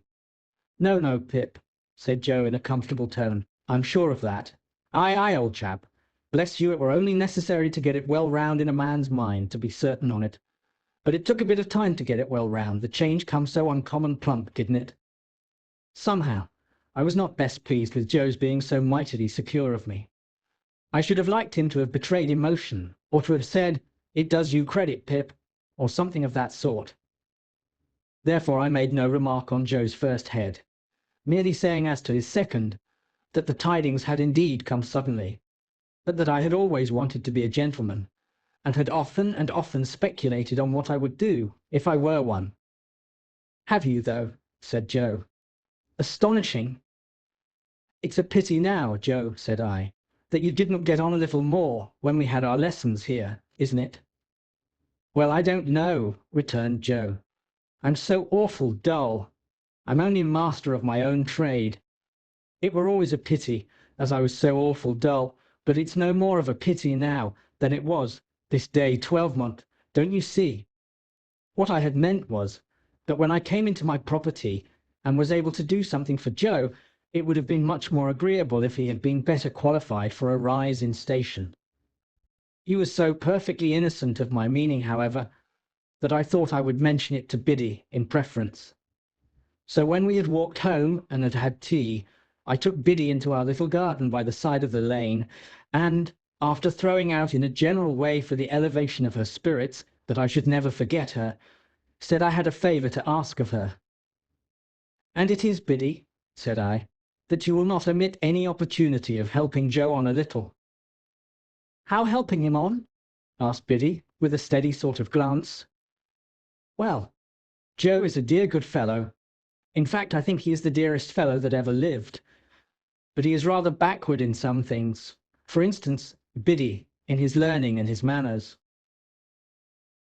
Although I was looking at Biddy as I spoke, and although she opened her eyes very wide when I had spoken, she did not look at me. "Oh, his manners! Won't his manners do then?" asked Biddy, plucking a black-currant leaf. "My dear Biddy, they do very well here." "Oh, they do very well here," interrupted Biddy, looking closely at the leaf in her hand. "Hear me out. But if I were to remove Joe into a higher sphere, as I shall hope to remove him when I fully come into my property, they would hardly do him justice." "And don't you think he knows that?" asked Biddy. It was such a very provoking question, for it had never in the most distant manner occurred to me, that I said, snappishly, "Biddy, what do you mean?" Biddy, having rubbed the leaf to pieces between her hands, and the smell of a black-currant bush has ever since recalled to me that evening in the little garden by the side of the lane, said, "Have you never considered that he may be proud?" "Proud?" I repeated with disdainful emphasis. "Oh, there are many kinds of pride," said Biddy, looking full at me and shaking her head. "Pride is not all of one kind." "Well, what are you stopping for?" said I. "Not all of one kind," resumed Biddy. "He may be too proud to let anyone take him out of a place that he is competent to fill, and fills well and with respect. To tell you the truth, I think he is, though it sounds bold in me to say so, for you must know him far better than I do." "Now, Biddy," said I am very sorry to see this in you. I did not expect to see this in you. You are envious, Biddy, and grudging. You are dissatisfied on account of my rise in fortune, and you can't help showing it." "If you have the heart to think so," returned Biddy, "say so. Say so over and over again, if you have the heart to think so." "If you have the heart to be so, you mean, Biddy," said I, in a virtuous and superior tone. "Don't put it off upon me. I'm very sorry to see it, and it's a bad side of human nature. I did intend to ask you to use any little opportunities you might have after I was gone, of improving dear Joe. And after this I ask you nothing. I'm extremely sorry to see this in you, Biddy," I repeated. It's a bad side of human nature." "Whether you scold me or approve of me," returned poor Biddy, "you may equally depend upon my trying to do all that lies in my power, here, at all times. And whatever opinion you take away of me shall make no difference in my remembrance of you." "Yet a gentleman should not be unjust neither," said Biddy, turning away her head. I again warmly repeated that it was a bad side of human nature, in which sentiment, waiving its application, I have since seen reason to think I was right. And I walked down the little path away from Biddy, and Biddy went into the house, and I went out at the garden gate, and took a dejected stroll until supper time, again feeling it very sorrowful and strange that this, the second night of my bright fortunes, should be as lonely and unsatisfactory as the first. But morning once more brightened my view, and I extended my clemency to Biddy, and we dropped the subject. Putting on the best clothes I had, I went into town as early as I could hope to find the shops open, and presented myself before Mr. Trabb, the tailor, who was having his breakfast in the parlour behind his shop, and who did not think it worth his while to come out to me, but called me in to him. "Well," said Mr. Trabb, in a hail fellow well met kind of way, "how are you, and what can I do for you?" Mr. Trabb had sliced his hot roll into 3 feather beds, and was sipping butter in between the blankets and covering it up. He was a prosperous old bachelor, and his open window looked into a prosperous little garden and orchard, and there was a prosperous iron safe let into the wall at the side of his fireplace, and I did not doubt that heaps of his prosperity were put away in it, in bags. "Mr. Trabb," said I, It's an unpleasant thing to have to mention, because it looks like boasting, but I have come into a handsome property." A change passed over Mr. Trabb. He forgot the butter in bed, got up from the bedside, and wiped his fingers on the tablecloth, exclaiming, "Lord bless my soul!" "I'm going up to my guardian in London," said I, casually drawing some guineas out of my pocket and looking at them, "and I want a fashionable suit of clothes to go in. I wish to pay for them," I added. Otherwise I thought he might only pretend to make them with ready money. "My dear sir," said Mr. Trabb, as he respectfully bent his body, opened his arms, and took the liberty of touching me on the outside of each elbow, "don't hurt me by mentioning that. May I venture to congratulate you? Would you do me the favour of stepping into the shop?" Mr. Trabb's boy was the most audacious boy in all that countryside. When I had entered he was sweeping the shop, and he had sweetened his labours by sweeping over me. He was still sweeping when I came out into the shop with Mr. Trabb, and he knocked the broom against all possible corners and obstacles, to express, as I understood it, equality with any blacksmith, alive or dead. "Hold that noise," said Mr. Trabb, with the greatest sternness, "or I'll knock your head off. Do me the favour to be seated, sir. Now, this," said Mr. Trabb, taking down a roll of cloth, and tiding it out in a flowing manner over the counter, preparatory to getting his hand under it to show the gloss, "is a very sweet article. I can recommend it for your purpose, sir, because it really is extra super. But you shall see some others. Give me number 4, you," to the boy, and with a dreadfully severe stare, foreseeing the danger of that miscreant's brushing me with it, or making some other sign of familiarity. Mr. Trabb never removed his stern eye from the boy until he had deposited number 4 on the counter, and was at a safe distance again. Then he commanded him to bring number 5 and number 8. "And let me have none of your tricks here," said Mr. Trabb, "or you shall repent it, you young scoundrel, the longest day you have to live." Mr. Trabb then bent over number 4, and in a sort of deferential confidence recommended it to me as a light article for summer wear, an article much in vogue among the nobility and gentry, an article that it would ever be an honour to him to reflect upon a distinguished fellow townsman's, if he might claim me for a fellow townsman, having worn. "Are you bringing numbers 5 and 8, you vagabond?" said Mr. Trabb to the boy after that, "or shall I kick you out of the shop and bring them myself?" I selected the materials for a suit with the assistance of Mr. Trabb's judgment, and re-entered the parlour to be measured, for although Mr. Trabb had my measure already, and had previously been quite contented with it, he said apologetically that it wouldn't do under existing circumstances, sir. Wouldn't do at all. So Mr. Trabb measured and calculated me in the parlour, as if I were an estate, and he the finest species of surveyor, and gave himself such a world of trouble that I felt that no suit of clothes could possibly remunerate him for his pains. When he had at last done, and had appointed to send the articles to Mr. Pumblechook's on the Thursday evening, he said, with his hand upon the parlour lock, "I know, sir, that London gentlemen cannot be expected to patronize local work as a rule, but if you would give me a turn now and then in the quality of a townsman, I should greatly esteem it. Good morning, sir. Much obliged. Door."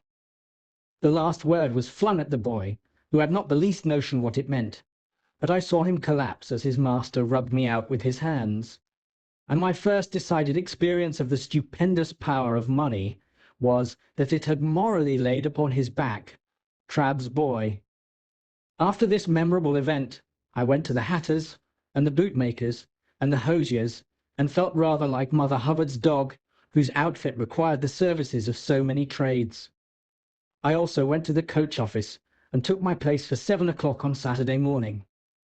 It was not necessary to explain everywhere that I had come into a handsome property, but whenever I said anything to that effect, it followed that the officiating tradesman ceased to have his attention diverted through the window by the High Street, and concentrated his mind upon me. When I had ordered everything I wanted, I directed my steps towards Pumblechook's, and as I approached that gentleman's place of business, I saw him standing at his door. He was waiting for me with great impatience. He had been out early with the chaise cart, and had called at the forge and heard the news. He had prepared a collation for me in the Barnwell parlour, and he too ordered his shopman to come out of the gangway, as my sacred person passed. "My dear friend," said Mr. Pumblechook, taking me by both hands when he and I and the collation were alone, "I give you joy of your good fortune. Well deserved, well deserved." This was coming to the point, and I thought it a sensible way of expressing himself. "To think," said Mr. Pumblechook, after snorting admiration at me for some moments, "that I should have been the humble instrument of leading up to this is a proud reward." I begged Mr. Pumblechook to remember that nothing was to be ever said or hinted on that point. "My dear young friend," said Mr. Pumblechook, "if you will allow me to call you so." I murmured, "Certainly," and Mr. Pumblechook took me by both hands again, and communicated a movement to his waistcoat which had an emotional appearance, though it was rather low down. "My dear young friend, rely upon my doing my little all in your absence, by keeping the fact before the mind of Joseph." "Joseph," said Mr. Pumblechook, in the way of a compassionate adjuration. "Joseph! Joseph!" Thereupon he shook his head and tapped it, expressing his sense of deficiency in Joseph. "But my dear young friend," said Mr. Pumblechook, "you must be hungry, you must be exhausted. Be seated. Here is a chicken had round from the boar. Here is a tongue had round from the boar. Here's one or two little things had round from the boar, that I hope you may not despise." "But do I?" said Mr. Pumblechook, getting up again the moment after he had sat down. "See afore me him as I ever sported with in his times of happy infancy. And may I, this may I, meant might he shake hands." I consented, and he was fervent, and then sat down again. "Here is wine," said Mr. Pumblechook. "Let us drink, thanks to fortune, and may she ever pick out her favourites with equal judgment. And yet I cannot," said Mr. Pumblechook, getting up again, "see afore me one, and likewise drink to one, without again expressing, may I. I said he might, and he shook hands with me again, and emptied his glass and turned it upside down. I did the same, and if I had turned myself upside down before drinking, the wine could not have gone more direct to my head. Mr. Pumblechook helped me to the liver wing, and to the best slice of tongue, none of those out-of-the-way no thoroughfares of pork now, and took, comparatively speaking, no care of himself at all. "Ah, poultry, poultry, you little thought," said Mr. Pumblechook, apostrophizing the fowl in the dish, "when you was a young fledgling what was in store for you. You little thought you was to be refreshment beneath this humble roof for one as—" "Call it a weakness, if you will," said Mr. Pumblechook, getting up again. "But may I? It began to be unnecessary to repeat the form of saying he might, so he did it at once. How he ever did it so often without wounding himself with my knife, I don't know. "And your sister," he resumed, after a little steady eating, "which had the honour of bringing you up by hand. It's a sad picture to reflect that she's no longer equal to fully understanding the honour. May—" I saw he was about to come at me again, and I stopped him. "We'll drink her health," said I. "Ah!" cried Mr. Pumblechook, leaning back in his chair, quite flaccid with admiration. "That's the way you know him, sir. I don't know who sir was, but he certainly was not I, and there was no third person present. That's the way you know the noble-minded, sir, ever forgiving and ever affable." "It might," said the servile Pumblechook, putting down his untasted glass in a hurry and getting up again, "to a common person have the appearance of repeating. But may I—" When he had done it, he resumed his seat and drank to my sister. "Let us never be blind," said Mr. Pumblechook, "to her faults of temper, but it is to be hoped she meant well."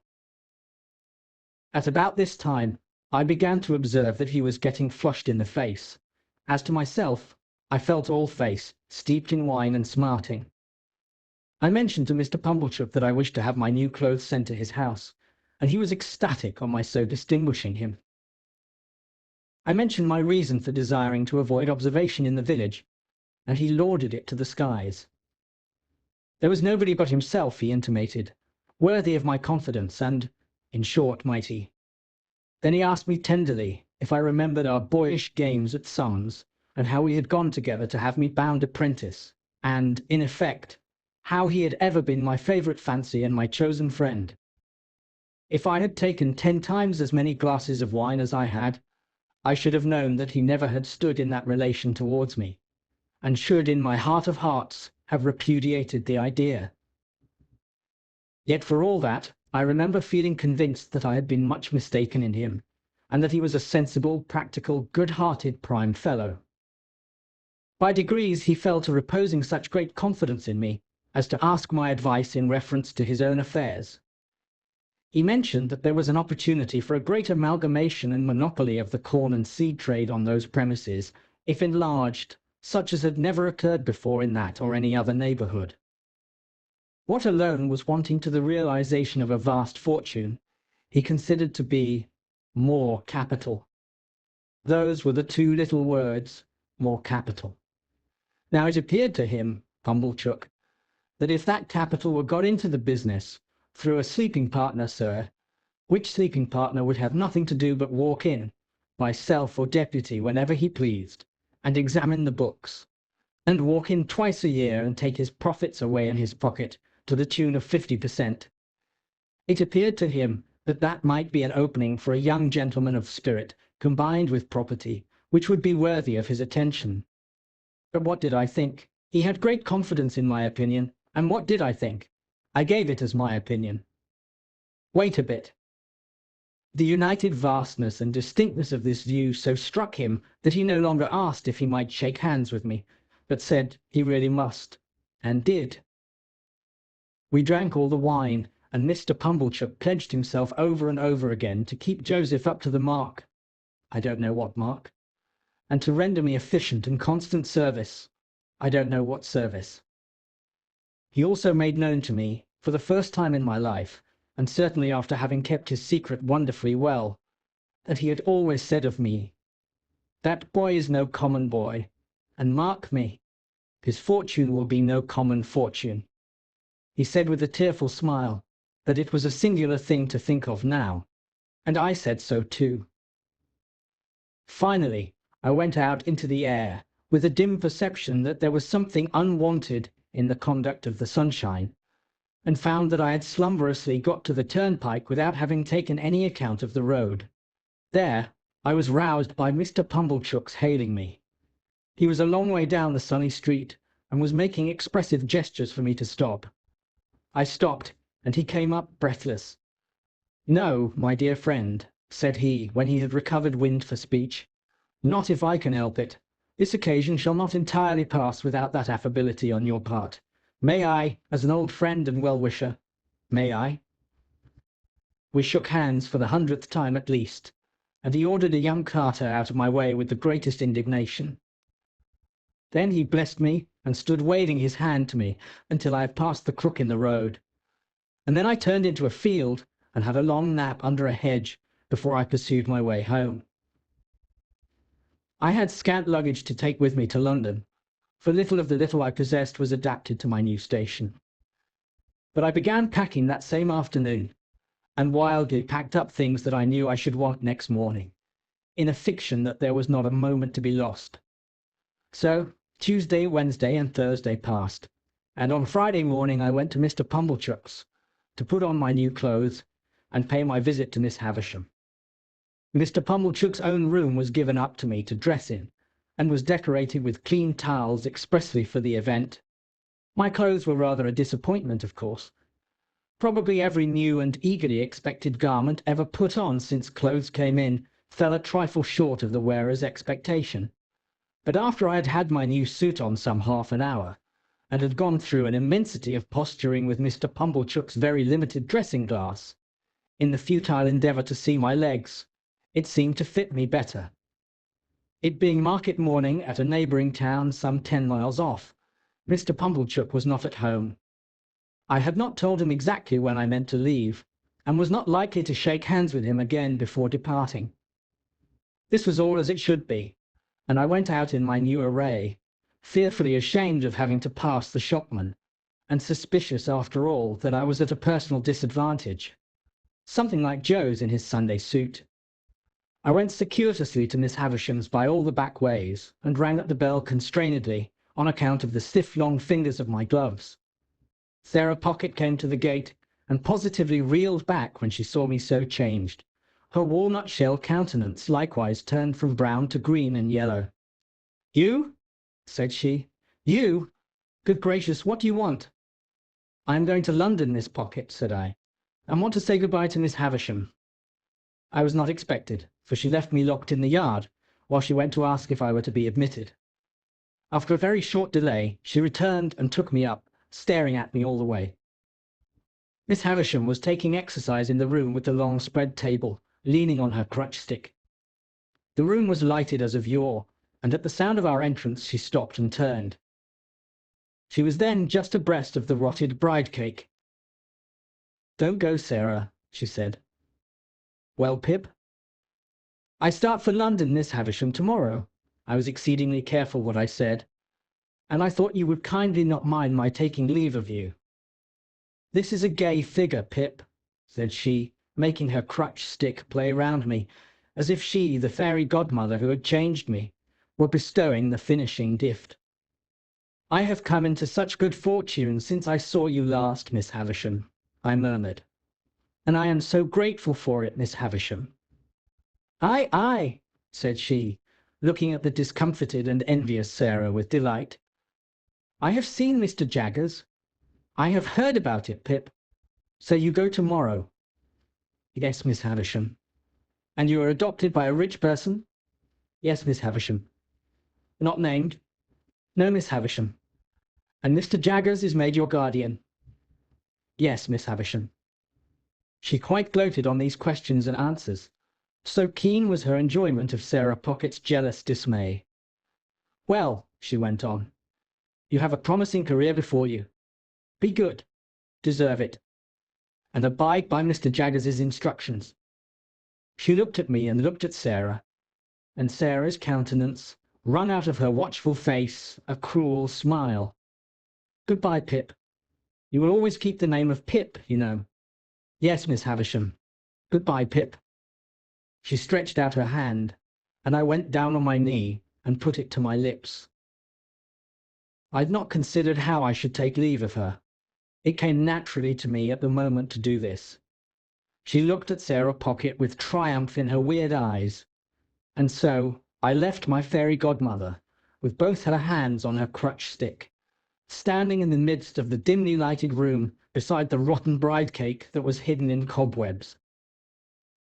Sarah Pocket conducted me down as if I were a ghost who must be seen out. She could not get over my appearance, and was in the last degree confounded. I said, "Good-bye, Miss Pocket," but she merely stared, and did not seem collected enough to know that I had spoken.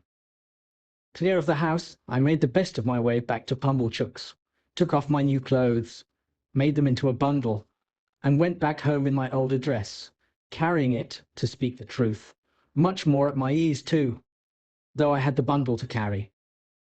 And now, those 6 days which were to have run out so slowly, had run out fast and were gone, and tomorrow looked me in the face more steadily than I could look at it.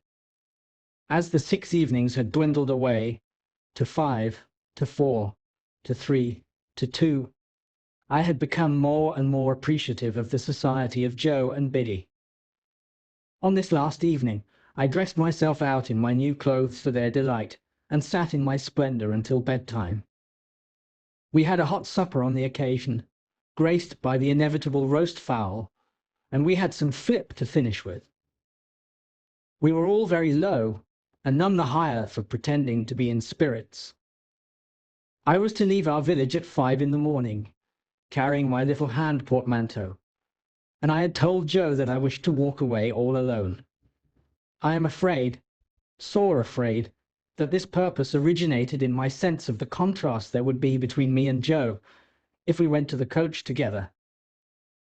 I had pretended with myself that there was nothing of this taint in the arrangement, but when I went up to my little room on this last night, I felt compelled to admit that it might be so, and had an impulse upon me to go down again and entreat Joe to walk with me in the morning.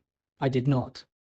All night there were coaches in my broken sleep, going to wrong places instead of to London, and having in the traces now dogs, now cats, now pigs, now men. Never horses. Fantastic failures of journeys occupied me until the day dawned and the birds were singing. Then I got up and partly dressed, and sat at the window to take a last look out, and in taking it fell asleep. Biddy was astir so early to get my breakfast that, although I did not sleep at the window an hour, I smelt the smoke of the kitchen fire when I started up with a terrible idea that it must be late in the afternoon. But long after that, and long after I had heard the clinking of the teacups and was quite ready, I wanted the resolution to go downstairs. After all, I remained up there, repeatedly unlocking and unstrapping my small portmanteau, and locking and strapping it up again, until Biddy called to me that I was late. It was a hurried breakfast with no taste in it. I got up from the meal, saying with a sort of briskness, as if it had only just occurred to me, "Well, I suppose I must be off." And then I kissed my sister, who was laughing and nodding and shaking in her usual chair, and kissed Biddy, and threw my arms around Joe's neck. Then I took up my little portmanteau and walked out. The last I saw of them was when I presently heard a scuffle behind me, and looking back saw Joe throwing an old shoe after me, and Biddy throwing another old shoe. I stopped then to wave my hat, and dear old Joe waved his strong right arm above his head, crying huskily, "Hurrah!" And Biddy put her apron to her face. I walked away at a good pace, thinking it was easier to go than I had supposed it would be, and reflecting that it would never have done to have had an old shoe thrown after the coach, in sight of all the High Street. I whistled and made nothing of going. But the village was very peaceful and quiet, and the light mists were solemnly rising, as if to show me the world. And I had been so innocent and little there, and all beyond was so unknown and great, that in a moment, with a strong heave and sob, I broke into tears. It was by the finger-post at the end of the village, and I laid my hand upon it, and said, "Good-bye, oh my dear, dear friend. Heaven knows we need never be ashamed of our tears, for they are rain upon the blinding dust of earth, overlying our hard hearts. I was better after I have cried than before, more sorry, more aware of my own ingratitude, more gentle. If I had cried before, I should have had Joe with me then. So subdued I was by those tears, and by their breaking out again in the course of the quiet walk, that when I was on the coach, and it was clear of the town, I deliberated with an aching heart whether I would not get down when we changed horses and walk back, and have another evening at home, and a better parting. We changed, and I had not made up my mind, and still reflected for my comfort that it would be quite practicable to get down and walk back when we changed again. And while I was occupied with these deliberations, I would fancy an exact resemblance to Joe in some man coming along the road towards us, and my heart would beat high, as if he could possibly be there. We changed again, and yet again, and it was now too late and too far to go back, and I went on. And the mists had all solemnly risen now, and the world lay spread before me. This is the end of the first stage of Pip's expectations. Chapter 20. The journey from our town to the metropolis was a journey of about 5 hours. It was a little past midday when the 4-horse stagecoach, by which I was a passenger, got into the ravel of traffic frayed out about the Cross Keys, Wood Street, Cheapside, London.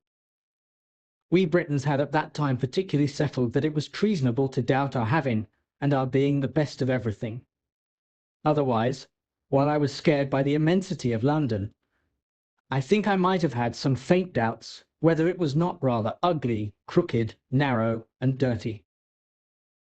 Mr. Jaggers had duly sent me his address. It was Little Britain, and he had written after it on his card, "Just out of Smithfield, and close by the coach office."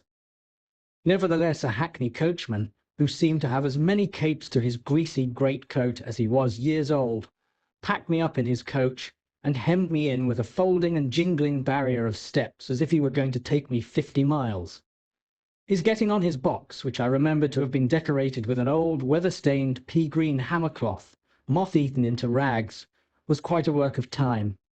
It was a wonderful equipage, with 6 great coronets outside, and ragged things behind for I don't know how many footmen to hold on by, and a harrow below them, to prevent amateur footmen from yielding to the temptation.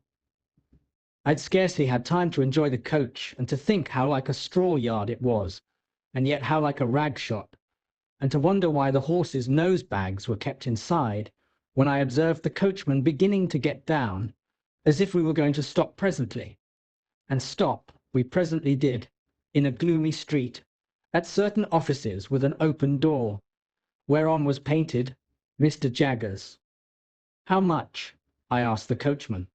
The coachman answered, "A shilling, unless you wish to make it more." I naturally said I had no wish to make it more.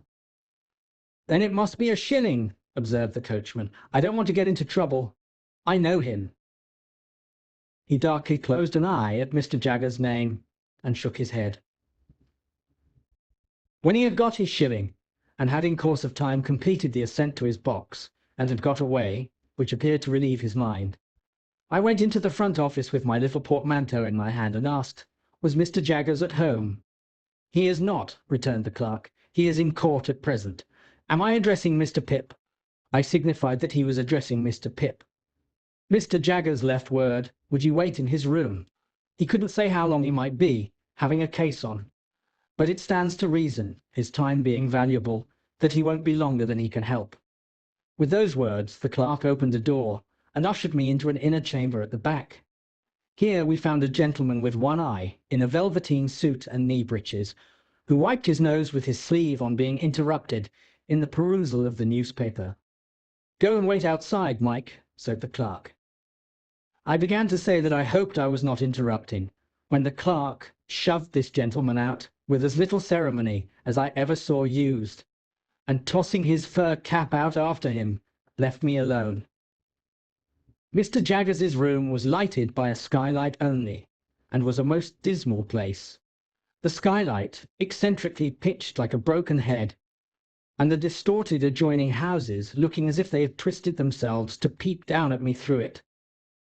There were not so many papers about as I should have expected to see, and there were some odd objects about that I should not have expected to see, such as an old rusty pistol, a sword in a scabbard, several strange-looking boxes and packages, and 2 dreadful casts on a shelf, of faces peculiarly swollen and twitchy about the nose.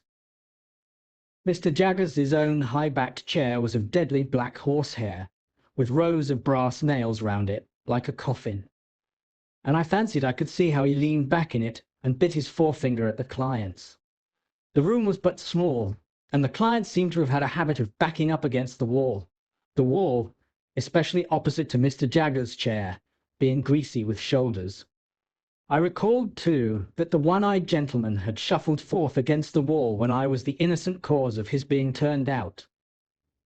I sat down in the cliental chair placed over against Mr. Jaggers's chair, and became fascinated by the dismal atmosphere of the place. I called to mind that the clerk had the same air of knowing something to everybody else's disadvantage as his master had. I wondered how many other clerks there were upstairs, and whether they all claimed to have the same detrimental mastery of their fellow creatures. I wondered what was the history of all the odd litter about the room, and how it came there. I wondered whether the 2 swollen faces were of Mr. Jaggers's family, and if he was so unfortunate as to have had a pair of such ill-looking relations, why he stuck them on that dusty perch for the blacks and flies to settle on, instead of giving them a place at home. Of course, I had no experience of a London summer day, and my spirits may have been oppressed by the hot exhausted air, and by the dust and grit that lay thick on everything. But I sat wondering and waiting in Mr. Jaggers's close room, until I really could not bear the 2 casts on the shelf above Mr. Jaggers's chair, and got up and went out. When I told the clerk that I would take a turn in the air while I waited, he advised me to go round the corner, and I should come into Smithfield. So I came into Smithfield, and the shameful place, being all asmear with filth and fat and blood and foam, seemed to stick to me. So I rubbed it off with all possible speed by turning into a street where I saw the great black dome of St. Paul's bulging at me from behind a grim stone building, which a bystander said was Newgate Prison. Following the wall of the jail, I found the roadway covered with straw to deaden the noise of passing vehicles. And from this, and from the quantity of people standing about smelling strongly of spirits and beer, I inferred that the trials were on. While I looked about me here, an exceedingly dirty and partially drunk minister of justice asked me if I would like to step in and hear a trial or so, informing me that he could give me a front place for £half-a-crown, whence I should command a full view of the Lord Chief Justice in his wig and robes, mentioning that awful personage like waxwork, and presently offering him at the reduced price of 18 pence. As I declined the proposal on the plea of an appointment, he was so good as to take me into a yard and show me where the gallows was kept, and also where people were publicly whipped, and then he showed me the debtor's door, out of which culprits came to be hanged, heightening the interest of that dreadful portal by giving me to understand that 4 on 'em would come out at that door the day after tomorrow at 8 in the morning, to be killed in a row. This was horrible, and gave me a sickening idea of London, the more so as the Lord Chief Justice's proprietor wore, from his hat down to his boots and up again to his pocket handkerchief inclusive, mildewed clothes, which had evidently not belonged to him originally, and which I took it into my head he had bought cheap of the executioner. Under these circumstances, I thought myself well rid of him for a shilling. I dropped into the office to ask if Mr. Jaggers had come in yet, and I found he had not, and I strolled out again. This time I made the tour of Little Britain, and turned into Bartholomew Close, and now I became aware that other people were waiting about for Mr. Jaggers, as well as I. There were 2 men of secret appearance lounging in Bartholomew Close, and thoughtfully fitting their feet into the cracks of the pavement as they talked together, one of whom said to the other when they first passed me, that Jaggers would do it if it was to be done. There was a knot of 3 men and 2 women standing at a corner, and one of the women was crying on her dirty shawl, and the other comforted her by saying, as she pulled her own shawl over her shoulders, "Jaggers is for him, Melia, and what more could you have?"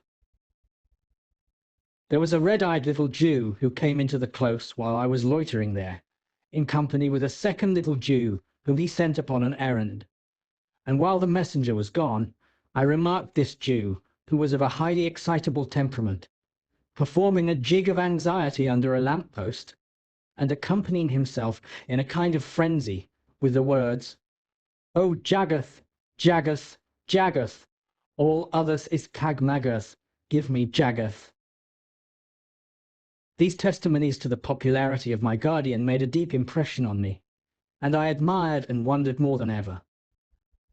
At length, as I was looking out at the iron gate of Bartholomew Close into Little Britain, I saw Mr. Jaggers coming across the road towards me. All the others who were waiting saw him at the same time, and there was quite a rush at him. Mr. Jaggers, putting a hand on my shoulder and walking me on at his side without saying anything to me, addressed himself to his followers. First he took the 2 secret men. "Now I have nothing to say to you," said Mr. Jaggers, throwing his finger at them. "I want to know no more than I know. As to the result, it's a toss-up.